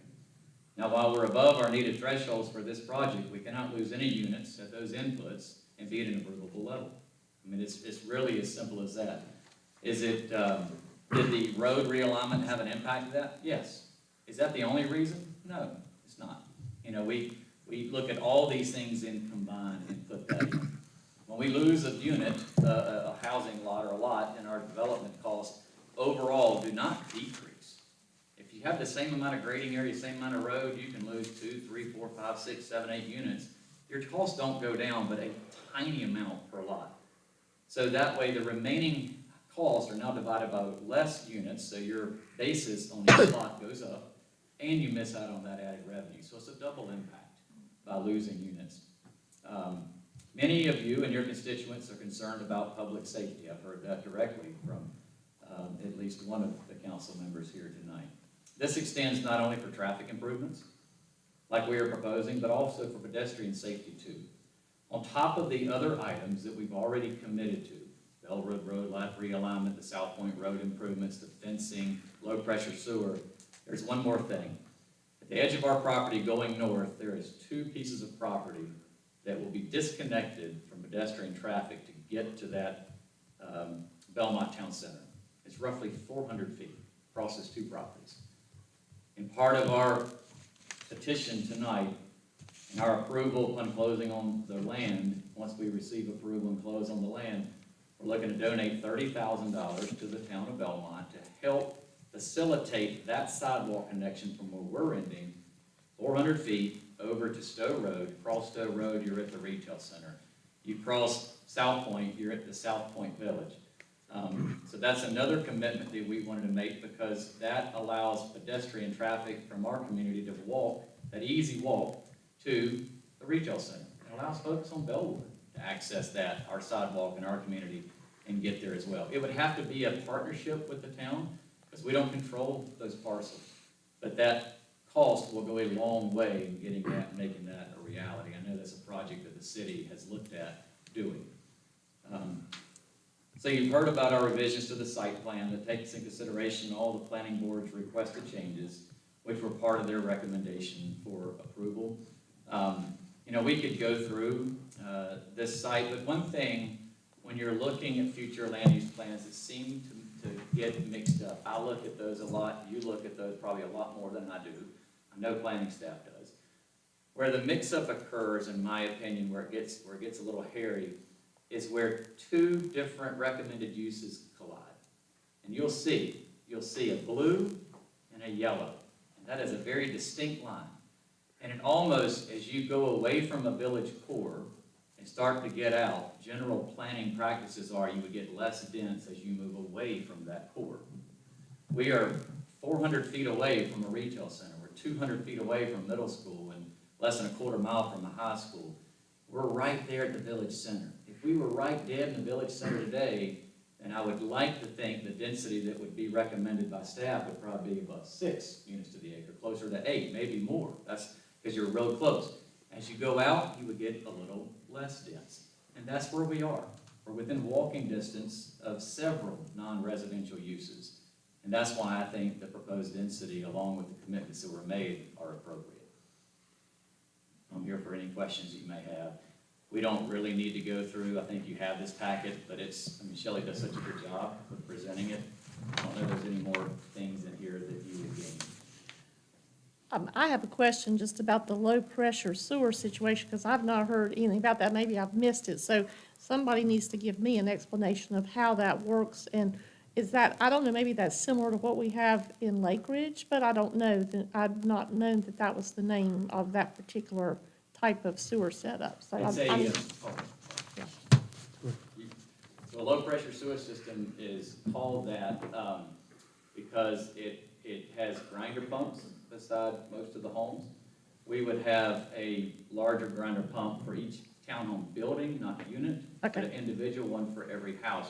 I don't know if that's what you have. That's exactly correct. In other words, we have that at Lake Ridge, which is the property, but that's what, I did not know that that's what you meant. So that clarifies it. Thank you. And so that maintenance of that is on the property Yep, owner, but it we is. have it in our documents that the association, part of their dues every year goes towards a mandatory inspection by a single company that the Property Owners Association Board names. So it's consistent inspection, they do it every year. If there's an issue, that property owner would get that report, they would have to fix it. So what happens if they don't fix it? The association has the right to fix it for them, and then do a special individual assessment for that individual property. Right, we have the exact same thing. Thank you. Is there a trade-off to the city for that? Yeah, so the way we arrived at this is, our first preference was for this to be served by gravity sewer heading to the east.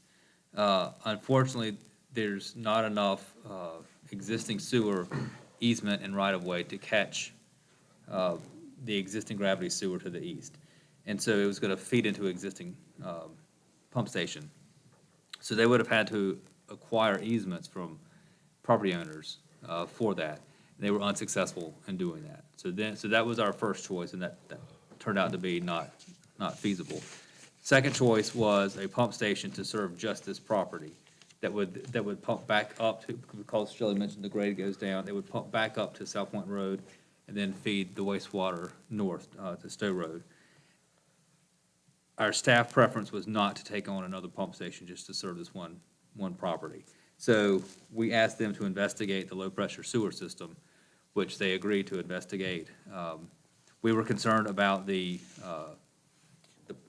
small piece of it that sticks out of the ground and the aesthetics of that, particularly in the townhouse area. On the detached, there's plenty of room.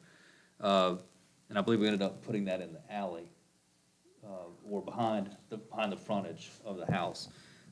It was gonna stick out just a little bit, but we just, with the number of units, didn't want that.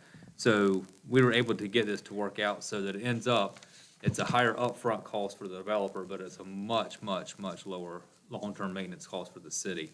It will go into, I believe it's what, a 2-inch sewer line? Two or three, it has to be designed, along South Point Road, turn right on Stowe, and like 2 lots down, there's an existing gravity manhole.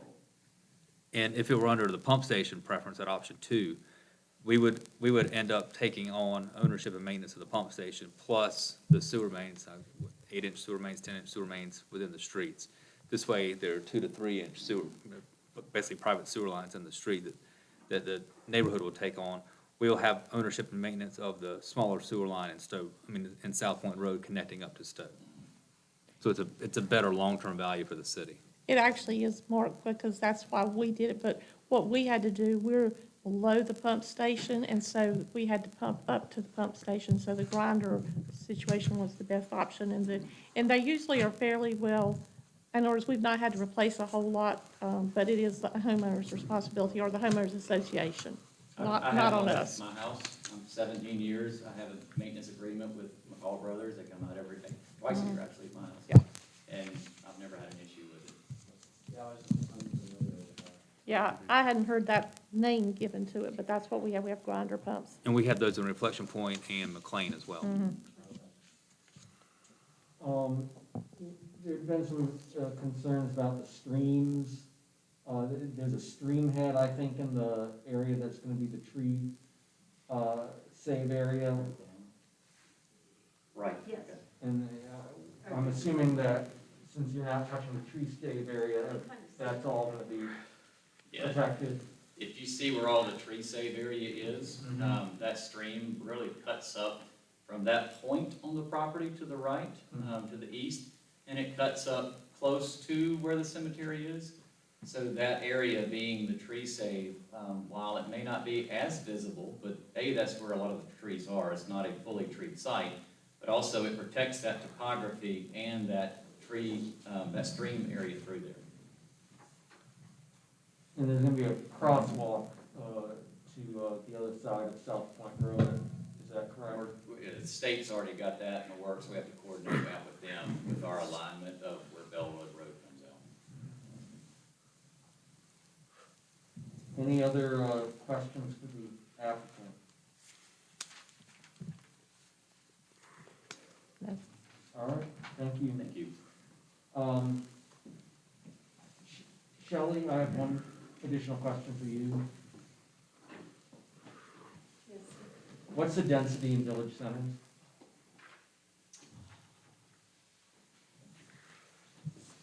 I can tell you what it is in that 16.07 tract of land where 98 units are currently being built. 76 townhomes and 22 single-family homes. It's 6.5 units per acre. That is Laurel Walk he's referring to as part of the T&D approval for Belmont Town Center. It is 100% alley load product, but they don't have the same restriction as GR, of the maximum 30%. So it's 100% of rear load product there. So I'm sorry, I did not calculate that. Okay. All right, thank you. So we'll now, turn to public comment. We have both, people signed up for public comment as well as, written public comment submitted. Let me ask a question before we proceed with the first, public comment. Since, Mr. Vesely has signed up for public comment, but I believe also submitted, a written public comment, I would assume that you don't get double dip. Unfortunately, you don't get to listen to me read his letter, since he's here to So I present it in understand that Mr. person. Vesely will be speaking in person. We've all read the letter, but, all right. So we will hear from Mr. Vesely, but we will not, read the, letter. There is one other that I can read to you, just not his. All right, well, I'll anxiously look forward to that, but, in the meantime, we'll hear from, Nicholas Vesely. All right, so I'm Nicholas Vesely at 106 Stowe Road. I do appreciate that you did actually read the letter. I won't go into the entire thing because I don't think I can condense it into 3 minutes. Obviously, if I had the same 20 minutes as everybody else here, I could probably get into a lot more, but I'll try to keep this to the straight point of what I'd like to get into. So first, I'd like to challenge the idea that 6 dwelling units per acre is allowable by right. I don't think that's an accurate interpretation of the code. Section 5.4 of the Land Development Code says the General Residential District is coded to permit the health of the city's historic neighborhoods, as well as providing for the city's expansion with new development along the same traditional lines. It goes on to say that it's part of the largest zoning map in the district. I think that's important to note that when the city's planning staff, you know, as well as they have, when they interpreted the code, they looked at it as a term of 3 objective values: percentage of alley loads, maximum lot size, and the overall density. The density is defined as, let's see, maximum density, and then it specifically says on a project-by-project basis of 6 dwelling units per acre. I would suggest that you reconsider that this is by right 6 dwelling units per acre on the grounds that it is not in line with the other general residential districts, which are also in a historic nature. The historic nature in the 6 dwelling units per acre was applied to existing neighborhoods such as the mill villages, which would apply to redevelopment in areas next to those villages where a 6 dwelling unit per acre on a project-by-project basis is accurate. Now, with that being said, I know I have more points in that letter, but I would like to say that we're not necessarily opposed to the development. We're not opposed to fielding homes and what they're trying to produce, and we're not opposed to Mr. Smith selling his property. What we are opposed to is that a project is inconsistent with the surrounding Bellwood and Stowe Road neighborhoods, and we would like you to reconsider it on the grounds of density. There's also a compromise to this project where we do feel that the townhomes along South Point, which is a high-traffic road, could be an applicable, application of the code provided that the remaining property behind it be developed to a much lower standard of development, either a 75 by 150 or larger lot size, to be more consistent with the half-acre and 1-acre lots that are the remaining Amity Acres, Stoke Forest, and Bellwood properties. I'll close it there, thank you. I'd also like to say, I still have a couple more minutes here. I do believe that the ordinance allows me, or you to ask me questions if you would like, so I can stay here and answer questions on technical. I do realize it's coming up on 10 o'clock, so I'm sure we don't want to get home, but, you know. I think you ended up, I forgot to start the timer, so you ended up, all right anyway. Let me ask, I had a point of clarification. I know, and sometimes I like to make this point, and we didn't this time. But Adrian, can you clarify regarding the 3-minute time limit with staff and applicants vis-a-vis members of the public? Yeah, so we do not limit the staff presentations, although I encourage Shelley to be concise.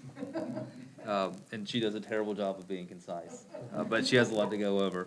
But we want to make sure that we get all the information out to you as staff. And then it is, the applicant has the burden of proof to prove to you that his or her case should be considered. So we don't time the applicant. We do have the 3-minute time rule for public comments, both for or against. So certainly, there could be the perception that applicants get more time. They do get more time, but their burden of proof is higher than someone from the public coming up and speaking. Okay. Because I've heard that issue brought up before, when it seems as though other people are allowed, and usually it's the applicant. Now, we might discuss putting an outer limit on the applicant's time, as some of them have been rather verbose in the past. There's one in particular that likes to speak. Well, we'll keep names out of it, Yes. but that is perhaps something that can be considered down the road, and I've certainly heard the planning board express that consideration too, that, as I've pointed out, if you get 30 minutes to argue matters of constitutional importance before the North Carolina Supreme Court, surely you can present a rezone petition 30 minutes before the planning board. But, all right, having cleared that up, we have one additional live public comment, and that is Allison Knowlton.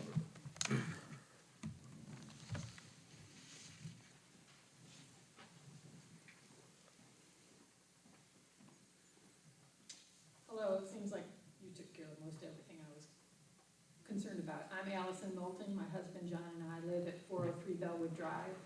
I would like for Bellwood Drive to be realigned with the light at the middle school for safety issues. When the middle school was built, Bellwood Drive should have been realigned with the light. It wasn't, even though we were told it would be. I contacted DOT last week, and was told that if the property is developed, Bellwood Drive must be realigned. I want to make sure this realignment occurs as part of the Smith property development and doesn't fall through again. Thank you. Thank you. And I believe we have one additional public comment to be read into the record. Yes, sir. And this comes from Don and Melinda Ratchford of 1207 Hunting Ridge Drive in Belmont. The property under consideration across from the new Belmont Middle School has created quite a stir in our Bellwood neighborhood, as in other parts of Belmont.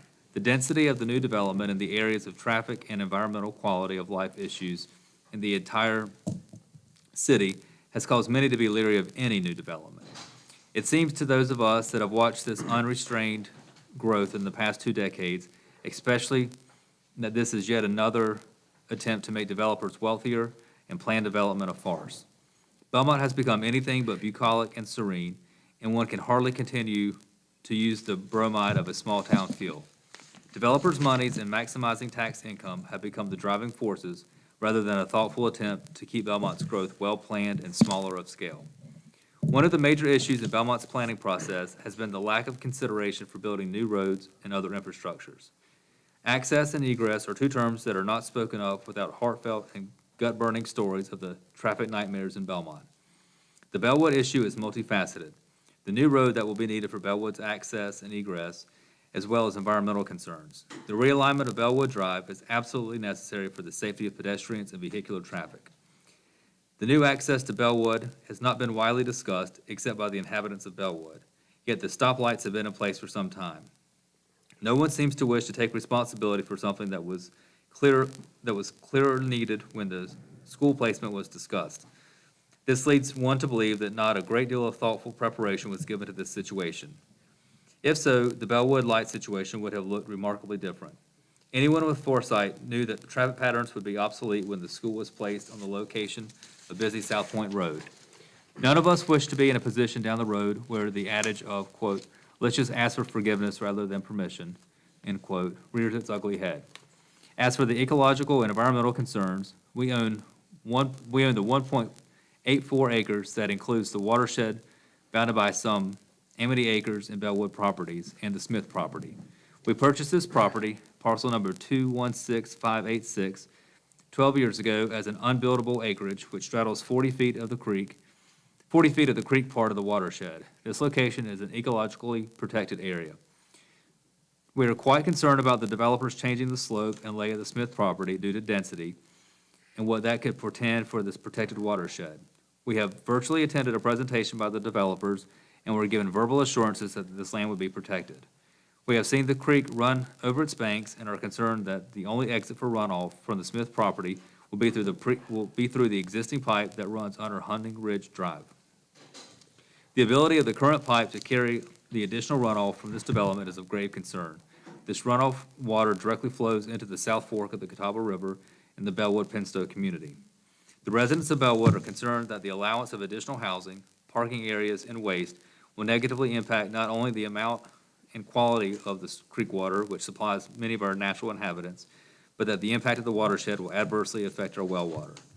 Also, where will the water to feed our aquifer come from if cement and asphalt cover up most of the surrounding properties? The Bellwood community would very much like to see an impact study of the effects of the densely packed subdivision. Yeah. Almost there. But you have it for your record. All right, thank you. That is our written emailed public comment. Any further questions from anyone, or shall we proceed to our discussion?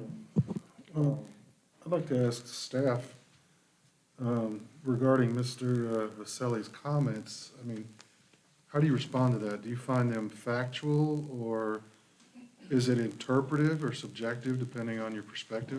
Yeah, well, ordinances, regulations that are interpreted in various ways.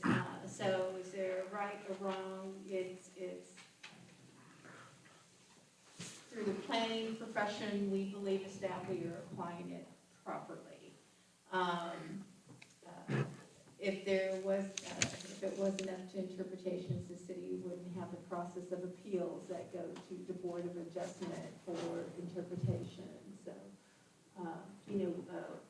staff did support this project as proposed, felt that it does have a closer connection to the village center, more so than a rural residential peninsula area down to the south. So staff stands by its recommendation. All right, well, one of the points he made, I guess I understand what you're saying about the connection to the current city center, but he was also speaking in historical terms.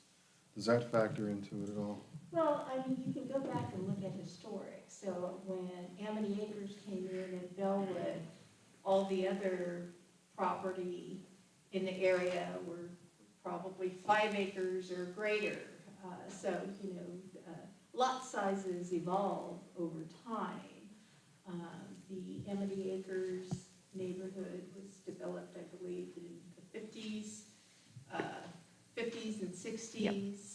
They were developed that way. They're ranch-style homes of the 1950s and 60s, as well as they were on septic and well originally. So, lots continue to evolve in areas where you have infrastructure to to support them, such as water and sewer. And it becomes more urbanized, such as the Belmont Town Center. So again, the introduction of commercial with the school and everything, it just, where do you draw that line, that hard line? And usually it's more of a transition, as was mentioned, where you have your real intense core, and as it radiates out, it becomes less dense. Amity Acres and Bellwood Community and some of the other neighborhoods were there way before Belmont Town Center came in, and that was providing goods and services for various neighborhoods, and that's where people now get to be walkable to the schools, commercial center, and so forth. Okay, no, I just wanted to ask, because you made it was an interesting No, perspective no, on it. I agree with that, you know, he And- did have a very interesting. You know, density is at the core issue, you know, the percentage of townhomes. So is the density in GR, is it always 6, or is it,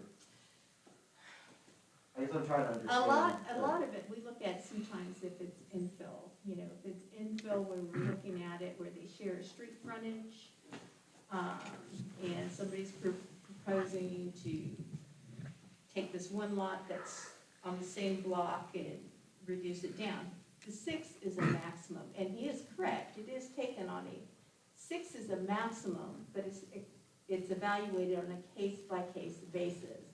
Again, this is 4.3 based on its location and how, of the commercial core, we think the 4.3 as staff can be supported at this location. But yes, they're But not the 6 proposing units isn't 6, so an 6 is a automatic. maximum, but it is evaluated, yes. Any other questions?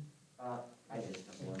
About the, I heard mention about a $30,000 for a sidewalk. Is that being incorporated as a condition, or how's that being handled?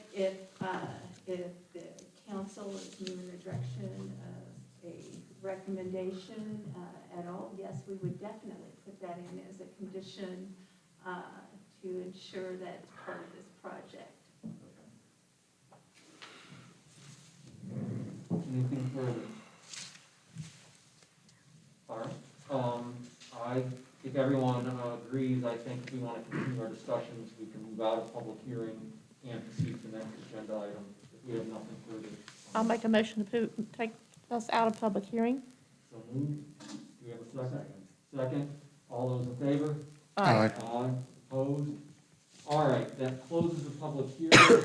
We now move to item number 7, consider adopting an ordinance approving ZA 2020.07 Smith Farm Community, establishing a General Residential Conditional Zoning District, GRCD, for a new 99-unit residential community on a 22-acre site. The community is proposed to consist of 43 single-family homes and 57 townhome units, open space and tree save area, and the realignment of a portion of Bellwood Drive. So, I'll start the discussion because I don't know that anybody was any angrier than I was at what ended up happening with the middle school. Because being a teacher at South Point for 15 years and trying to make sure that we had schools that were sufficient, and we kicked in $400,000, and the state changed the rules and regulations and did not make the school system do what we had anticipated. I actually called Morgan Huchard. I said, okay, I want to know the dollar amount of what you guys actually spent to make this safer. All right, he said they spent $897,527. And they had to fight the state to get the deceleration line going south on South Point Road turning into the middle school because the state turned them down. They actually asked to do a deceleration lane in the McKee Road area, and they said that was too close. So the school system at least made the effort to try to make it safe. And to me, that at least made me feel a little bit better because to my way of thinking, the state dumped this on us, and it was not appropriate. So my biggest concern is the safety issue, as I've indicated before, with regard to the students and all that kind of thing at the school. So that, I want to make sure, particularly for the audience, we tried to make sure everything worked right. The state did not cooperate at all with this, And so the school system at least made a valiant effort to do what they should have, even though they asked to do more than what the state allowed. So I want to make sure we have that in the public record, because to me, this is ludicrous that we're having to deal with this situation, that we were trying to make it all work right, and it's not our fault, but we're trying to fix it as best we can. My biggest concern is density, and, you know, based on their comments of not being able to move away even one unit, I think I'm probably too far apart. I think it's more appropriate for it to come in under the overlay district, closer to 3 units per acre, just based on where it lies in between neighborhoods, and it not being in the village center, and it not being consistent with the future land use plan recently adopted. Okay, thank you. Mark, Richard? No, I agree with what Martha said, and it is important that people are aware that we did strike a deal to get this property. It cost the city $400,000 of our money to secure this. There was going to be school property. There were going to be a lot of road improvements under our TIA, which were identified. With that in mind, council moved forward because we had a lot of resolution to the road issues.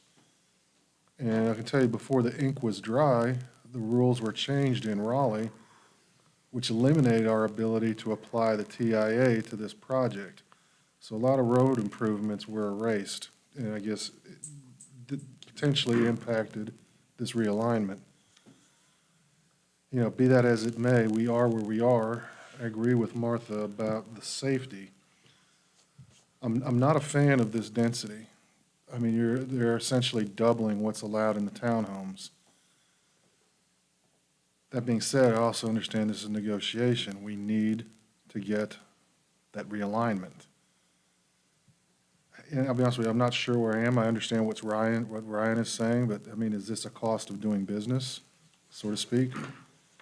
Or is this just too far out of what we would like to see in density? And that's what I'm wrestling with right now. I have also gone back and forth on this a lot, but I think I do come down closer to Ryan on this.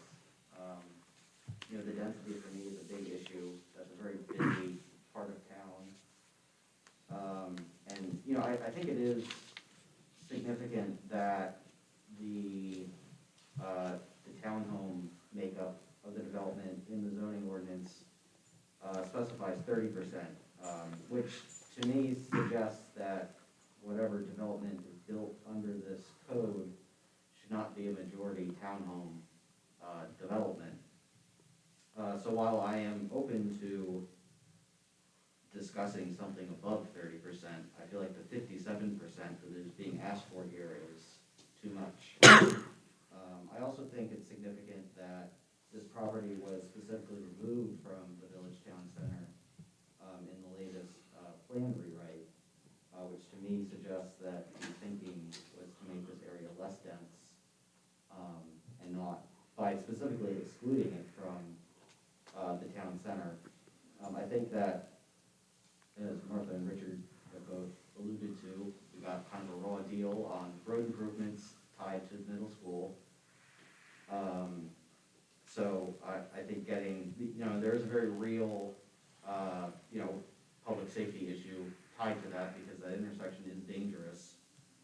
At the same time, though, that is not the only consideration that I have. So I think that the issues with the density and the townhome makeup to me are kind of pushing me against this. Okay. I guess I'm sort of along with, I understand what Mark and Ryan are saying. I'm sort of where Richard is. I'm struggling with it. You know, I think, you know, and I've seen this a lot with this project where everyone, you know, every different layer of government people go to, well, it's their problem, it's their problem, it's their problem. And, you know, yeah, I understand the history, and I wasn't on council, but I attended those meetings where you all struggled with this, and, you know, absolutely, we're having to clean up someone else's mess, but, you know, I tried to be about solutions rather than just saying, well, it's somebody else's problem, so we don't, I think we should try and come up with a solution to the best that we can. I struggle, I do, one of the points, that resonated a little with me right now is that, well, just because it is, up to 6, that doesn't mean it's always going to be, even the fact that you're under 6, doesn't mean that you're good to go, that in certain areas and certain aspects it can be inappropriate. I'm not sure there was as much intentionality as you infer in terms of removing the property from the village center. I tend to be more in Ryan's camp, that it was an oversight, overlooked. But what do we do about that? I'd like to come up with a solution that will allow us to get Bellwood Drive realigned, but what will it take to get us there? And so, what do we say about that? I mean, I thought the solution suggested by Mr. Vesley was kind of interesting. So you have the townhomes on South Point Road, but then behind it, you have your single-family housing, or your regular detached single-family housing, I guess.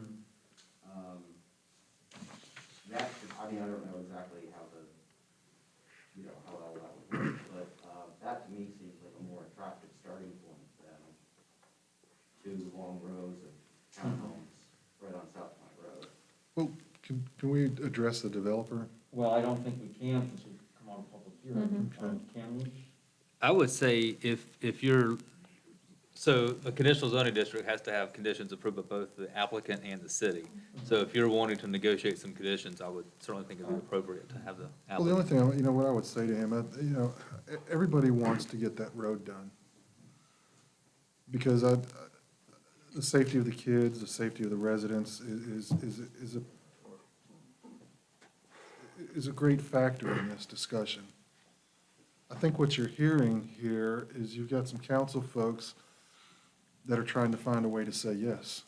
We're trying to get to yes. The linchpin here seems to be the density of these townhomes.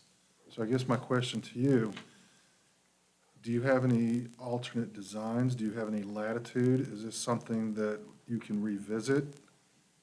I mean, do you have options? The only option I would have to involve the property owner. The inputs can't remain the same with less revenue and more cost per unit. It doesn't work. So it would have to involve, we can't make that decision tonight. It would have to involve the property owner. He's gonna have to participate in a reduction, right? Just because that's one of the inputs. If the way you get the unit cost down per unit is to have less infrastructure for the same number of units. So to have the townhomes up front and go less dense in the back, that's an overall reduction in density, and I'm not losing. I'm spending the same amount of dollars for 60-something lots if it's R3 than I am for 99. What about The only cost difference are water service, sewer service, which is roughly about $1,000 a lot. It's not much. So negligible reduction in cost for those reduction in units.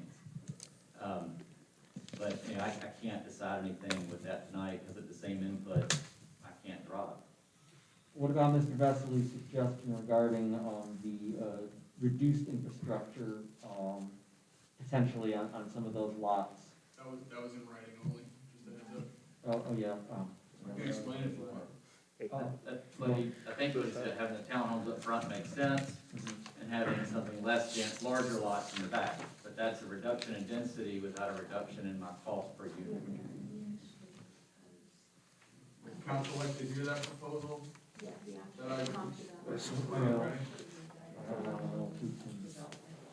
Can someone, we have it, can somebody just?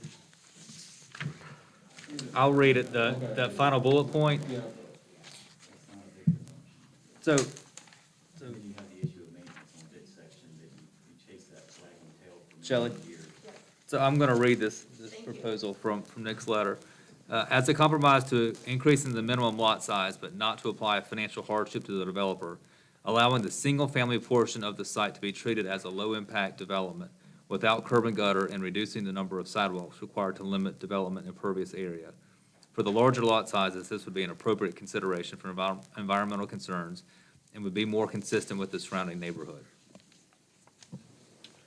That's an interesting comment because it's consistent with our retreat where we had come up with several ideas to encourage developers to do larger lot sizes. That's exactly right. Essentially removing curb and gutter on anybody willing to do 1 or 2 acre lots, just as an observation. And I know it's not my place to interject, but I would just remind everyone that we do have a neighborhood in town that has smaller lots with the low-impact development, and it did not work. Sure. It works beautifully with larger lots, but if these are 55-foot wide lots. It'd have to be bigger lots. Yes. Yeah, Let me part- ask this to the city attorney.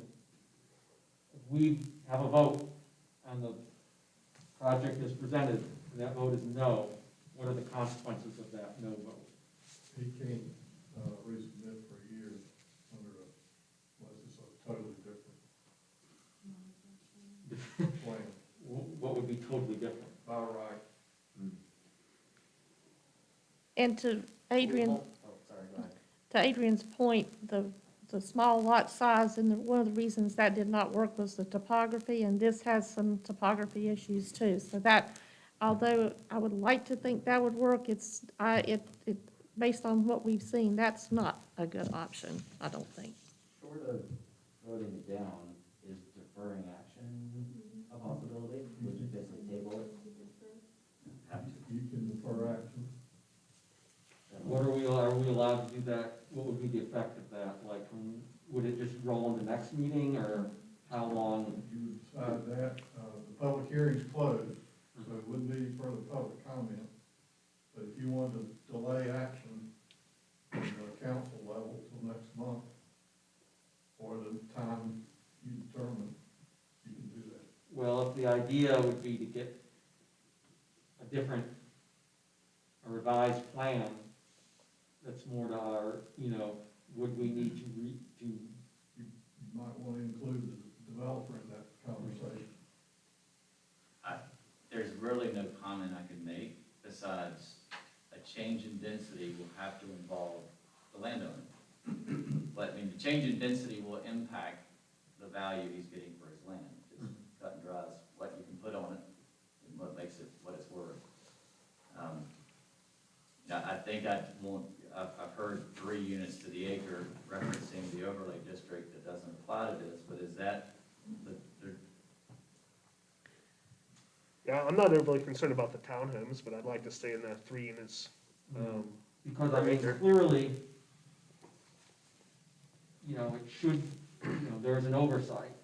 And is this, our opportunity perhaps to correct that oversight? I adopted, or supported the overlay district and all those parcels coming up pretty much below the Harris Teeter, and this one's available, and we have the opportunity, and so I would apply that same condition on that. Yeah, I would say if you get it to 3 units, I would probably be much more forgiving of the townhomes. And using Laurel Walk as an example is not a good example, I don't think, for many folks in Belmont, so, that's kind of what we've been trying to move away from over the years, and so this kind of kicks us back that way, so I think this is far enough down the road to where you would, literally, where you would consider the overlay district. At least that's my interpretation of the land use plan and everything we discussed with the land use. Because I understand everyone's concerns, but I don't wanna, given the issues with the realignment and the necessary realignment of Bellwood Drive, I'm hesitant to just, if it's gonna be a no, then we're stuck in a holding pattern for a year. So, I know we talked about this with the other one, but, I am sort of interested in tabling or deferring to see what can be to what we can try and do to make it work. Or what, whatever that would look like. And I understand, that the landowner would need to be involved in that, I'm fine with that. And I also want to say that, clearly, I feel like the applicant has done, everything that we have asked, and then some. It's just, it's a unique situation because of the, all the issues with what happened with the land development code and the comprehensive land use plan in the village center. And I think that raises some unique concerns, since it should, by all rights, be within the South Point Peninsula overlay, and it's not. So, I feel like we've seen a lot more willingness, and I feel bad that we're at this point, because they've done everything we've asked, but it's just such a strange situation. I don't think a lot of us are comfortable with, with what's being presented.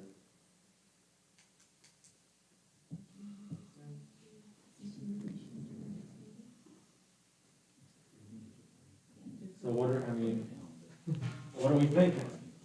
I'm fine with deferring, maybe give them some time to come up with another solution, because I think what I'm hearing is that we're all interested in finding a solution. Yep. It's just, this isn't it. So I don't want to necessarily vote it down, because it sounds like that creates some legal issues that we may not want to get into. So, it sounds like deferment may be the best path forward. And what would be an appropriate way to make that motion, Mr. City Attorney?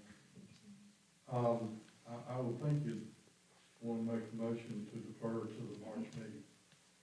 All right, I would entertain such a motion. I'll make that motion to defer this until the March meeting. I'll second that. Second, made and seconded, all in favor? Aye. Opposed? All right, deferred. Now then, should we similarly defer, all right. The next item on the agenda is, public hearing on petition requesting contiguous annexation for the Smith family properties. I would assume, based on what we just did, that we should defer. We've noticed the public hearing. You fixed it for tonight, Yes. according to the statute. We've noticed it. Should we open it and then continue it to the March 1st Okay. meeting? All right, so do I have a motion to go into public? I'll make a hearing? motion to go in public hearing. All right, motion made. Seconded by Mark, all in favor? Aye. Aye. Opposed? All right, we are now in public hearing. Hi, Shelley. You're gonna be presenting this. Do we have a motion to continue the public hearing? And I think we should be, I would think, motion to continue the public hearing until our March 1st meeting. Motion to continue till March 1st, No, not necessarily March 1st, what? to our March meeting. The only thing I would say is there is someone that signed up Oh, yeah. tonight, I believe, to speak to the annexation. And so I guess my question is, I don't know if they're available to come back or. Can we take their comment and then continue? But I don't think she's here anymore. Oh, is she not here? She was Miss Knowlton, who's, Okay, you know, never mind. also, she already spoke on the, Okay. so, I would assume that she's, She also knows where to find us. yes, certainly. All right, with that being said, is it March 1st, Parks? It is. I thought it is. Yes, It is March Okay. 1st. yes. All right, so Richard has made the motion. Do we have a second? I'll second. Martha seconds. All in favor? Aye. Opposed? All right, and I think we need to make another motion, because the number 9 is adoption of an ordinance approving the petition requesting contiguous annexation of the Smith family properties. I would assume we also need to defer that until the March 1st meeting. And since that is not required public hearing, I think we can just make the motion if anyone is so inclined. Motion. I'll second. Second, all in favor? Aye. Opposed? All right, that is also deferred. So, that concludes our main agenda items. We now move on to reports. Adrian.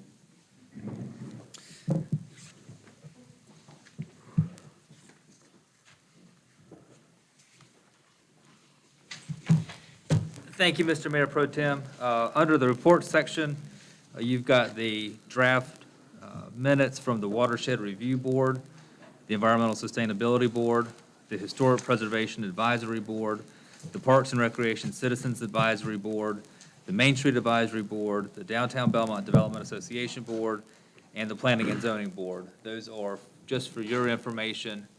No action is needed on that. I do have a couple of items on the manager's report. Let me pull that up. A couple of follow-ups from our recent workshops and retreat. The Environmental Sustainability Board has been requesting a joint meeting with you to go over their work plan and goals for that board. We also talked at the retreat about discussing the solid waste contract with the Environmental Sustainability Board. They are meeting on Thursday, February the 9th at 6:30, and they are still meeting virtually via WebEx. They would like to have that as their joint meeting with you if you're available at that time. So that will be a WebEx meeting. And our Public Works staff will be prepared to present the solid waste contract for that, and that'll be a discussion between the council and the ESB if y'all were available at that time, or at least the majority of you. When was that? I'm sorry. Thursday, the 9th at 6:30 p.m. Okay. I think that was in your email, wasn't it? Yes, sir. Is it the 9th at Tuesday? Yeah, Is it, Oh, yeah, it is a Tuesday, actually. Yeah, Tuesday the 9th. which is the date? Is it Tuesday or Thursday? Tuesday the 9th. Tuesday at the 9th, okay. There's 2 days of the week that start with a T, and I get confused easily. Sorry about that. They both end in Y, start with a T and end in Y. And it's past my bedtime. So, but I wrote this earlier today, so that's really not an excuse. Anyway, so they would like to meet with you on Tuesday, the 9th, at 6:30 p.m. And then at the retreat, you asked to have a joint workshop with the Planning and Zoning Board, Kinley Horn, and NCDOT to talk about our TIA ordinance. We were able to get that scheduled, so thank you, Shelley, for rounding up all those groups. That'll be at our normal February workshop, which will be Monday, the 15th at 4 o'clock in this room. And we're going to invite the legislative delegation. You don't know if they're going to show up. Correct. But at the very least, this will be broadcast, so they could tune in from Raleigh. Mark's point from the retreat. Right. We can ask them about. I mean, if they wanted to attend virtually or something. And they could attend virtually from Raleigh if needed. Yes. Like poor Mr. Duffy tonight. It's character building. I did include the action items from your retreat. So just a review of that. So we'll be using that as kind of our guide for action for this year. One item that I mentioned at the retreat, but we did not have an opportunity to discuss because we had other things on the agenda, was the interest in purchasing city-owned property on Chronicle Street. I included that in your agenda packets, also in your retreat packet. We have a request to purchase city property. The city owns 1.76 acres of land on Chronicle Street. This is the property, it's in your packet. The map is on page 172, but you can see it on the screen. It's outlined in pink and purple. We have a request to purchase it for $350,000. The Gaston County tax value on that is just over $300,000. So this is above the tax value. Interestingly, on this property, so this is the property between the police department building. It's that grassy area. And it's, yes, one-time home of the skate park. No longer home of the skate park. But also, it does include a bit of the parking lot for the 85 Catawba Street that's on the city's property. So, as you're aware, there's a process in the general statutes for us selling city-owned property. So I just need direction from you if you're interested in starting that process. At the end of the process, you still don't have to sell the property, but I need direction from you to start the process. We have to advertise it, accept upset bids, and then we re-advertise if we get upset bids. And then when we get no more upset bids, then we bring it back to you, and that's when you make the decision whether or not to sell the property. I had to do that for my work once. I had to make an upset bid, and that made the other guy upset. Literally, all that was it. It's all in the name. My biggest concern there is that I want to make sure that the value of that property is appropriate. Tax value is nothing here, so if we're going to even think about selling that, since all the powers that be, Barry Webbu and all of them had said this is too valuable for the skateboard park, I want an evaluation, it's independent appraisal, something like that, because I don't know that that's enough to ask for it. All right, so that's my biggest concern. I'm not against doing it as much as I am. We need to establish a value for it. And at that point, then we can decide whether we want to proceed. That's my opinion. Yeah, I would have to agree with Martha. 1.76 acres in downtown Belmont is valuable property. I'll defer to these two because they have, usually have a better pulse, finger on the pulse of these things. I don't think I'd sell anything in downtown without somebody professionally listing it at this point versus just following the general statute law of listing it in the newspaper. I think putting a for sale sign in front of the property would probably drive you a higher price. And that might be very different, but that's kind of what I was thinking with the Smith property. Nobody ever saw a for sale sign there ever. But I'm not entirely opposed to it, but I think you get a better offer if you listed it or had more intentionality about selling it. And then, I mean, it's a small town. We only have a couple lots left. I don't know what we're not gonna be able to afford to buy it back in 20 years, so I don't know how much we wanna part with.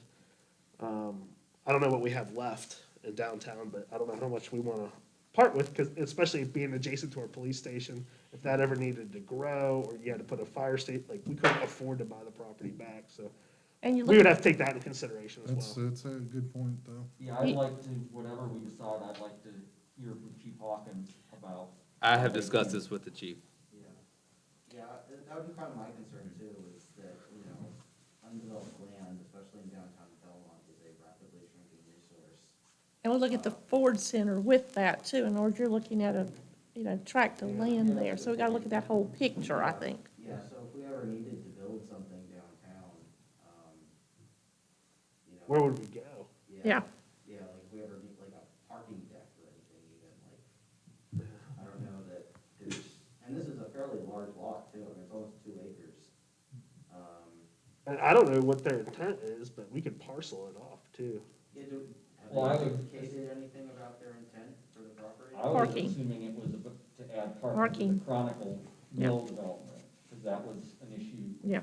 from last year, and this is a way to help solve some of the parking issues, I think. That's my understanding. We could lease it to them. Yeah, a land lease or something, that would allow us to retain control of the property. Or we could parcel a piece potentially. Yeah. But then, I mean, is the highest and best use to have it as a parking lot forever in your downtown area? A parking deck, Parking deck, yes. Parking downtown is at a premium, so. Parking lot, maybe not. If we were gonna reserve a piece of land for a future deck, then That this could is be right good spot. downtown. Yeah. So what do we want? So seeking clear direction from the council. I don't have any appetite to market the land at present. Okay, so the answer is no, not right I now. mean, just for me, Okay, whatever you guys I'm fine with that. think. If somebody wants to use it on a long-term lease, I'd be open to that. Yeah. Yeah, I'd be open to a lease. I don't know that I necessarily want to sell it. Okay, That goes for any of our vacant property. okay. Because they're not making any more of it. Yeah. So I do agree, and I was gonna make, if you wanted to entertain this, I was gonna suggest that we get it appraised. In order to get a market value lease rate, do you authorize me to go ahead and still get it appraised so that we know what? Yeah. So I can negotiate from the lease. It's not gonna hurt to know the numbers. I'll tell you what, can we go ahead and get the planning, building, and the Ford Center, and all that stuff appraised at the same time, so we can have an inventory of what we have? Yes.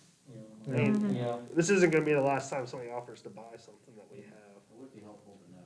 Would be helpful to know. Yeah, we've got to be careful We're not prepared for these not to offers. lose our downtown presence. So that we need to be really aware of that part of it.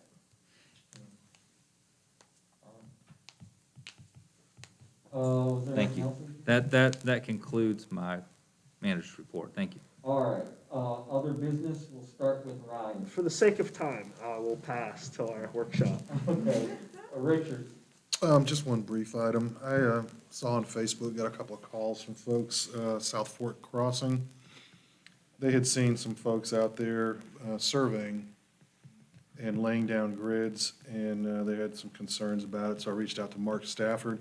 And I guess it's good, we all know this.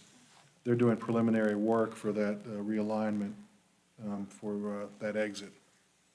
So, you know, he said normally, you know, they do go out wider when they're putting these grids out for surveying.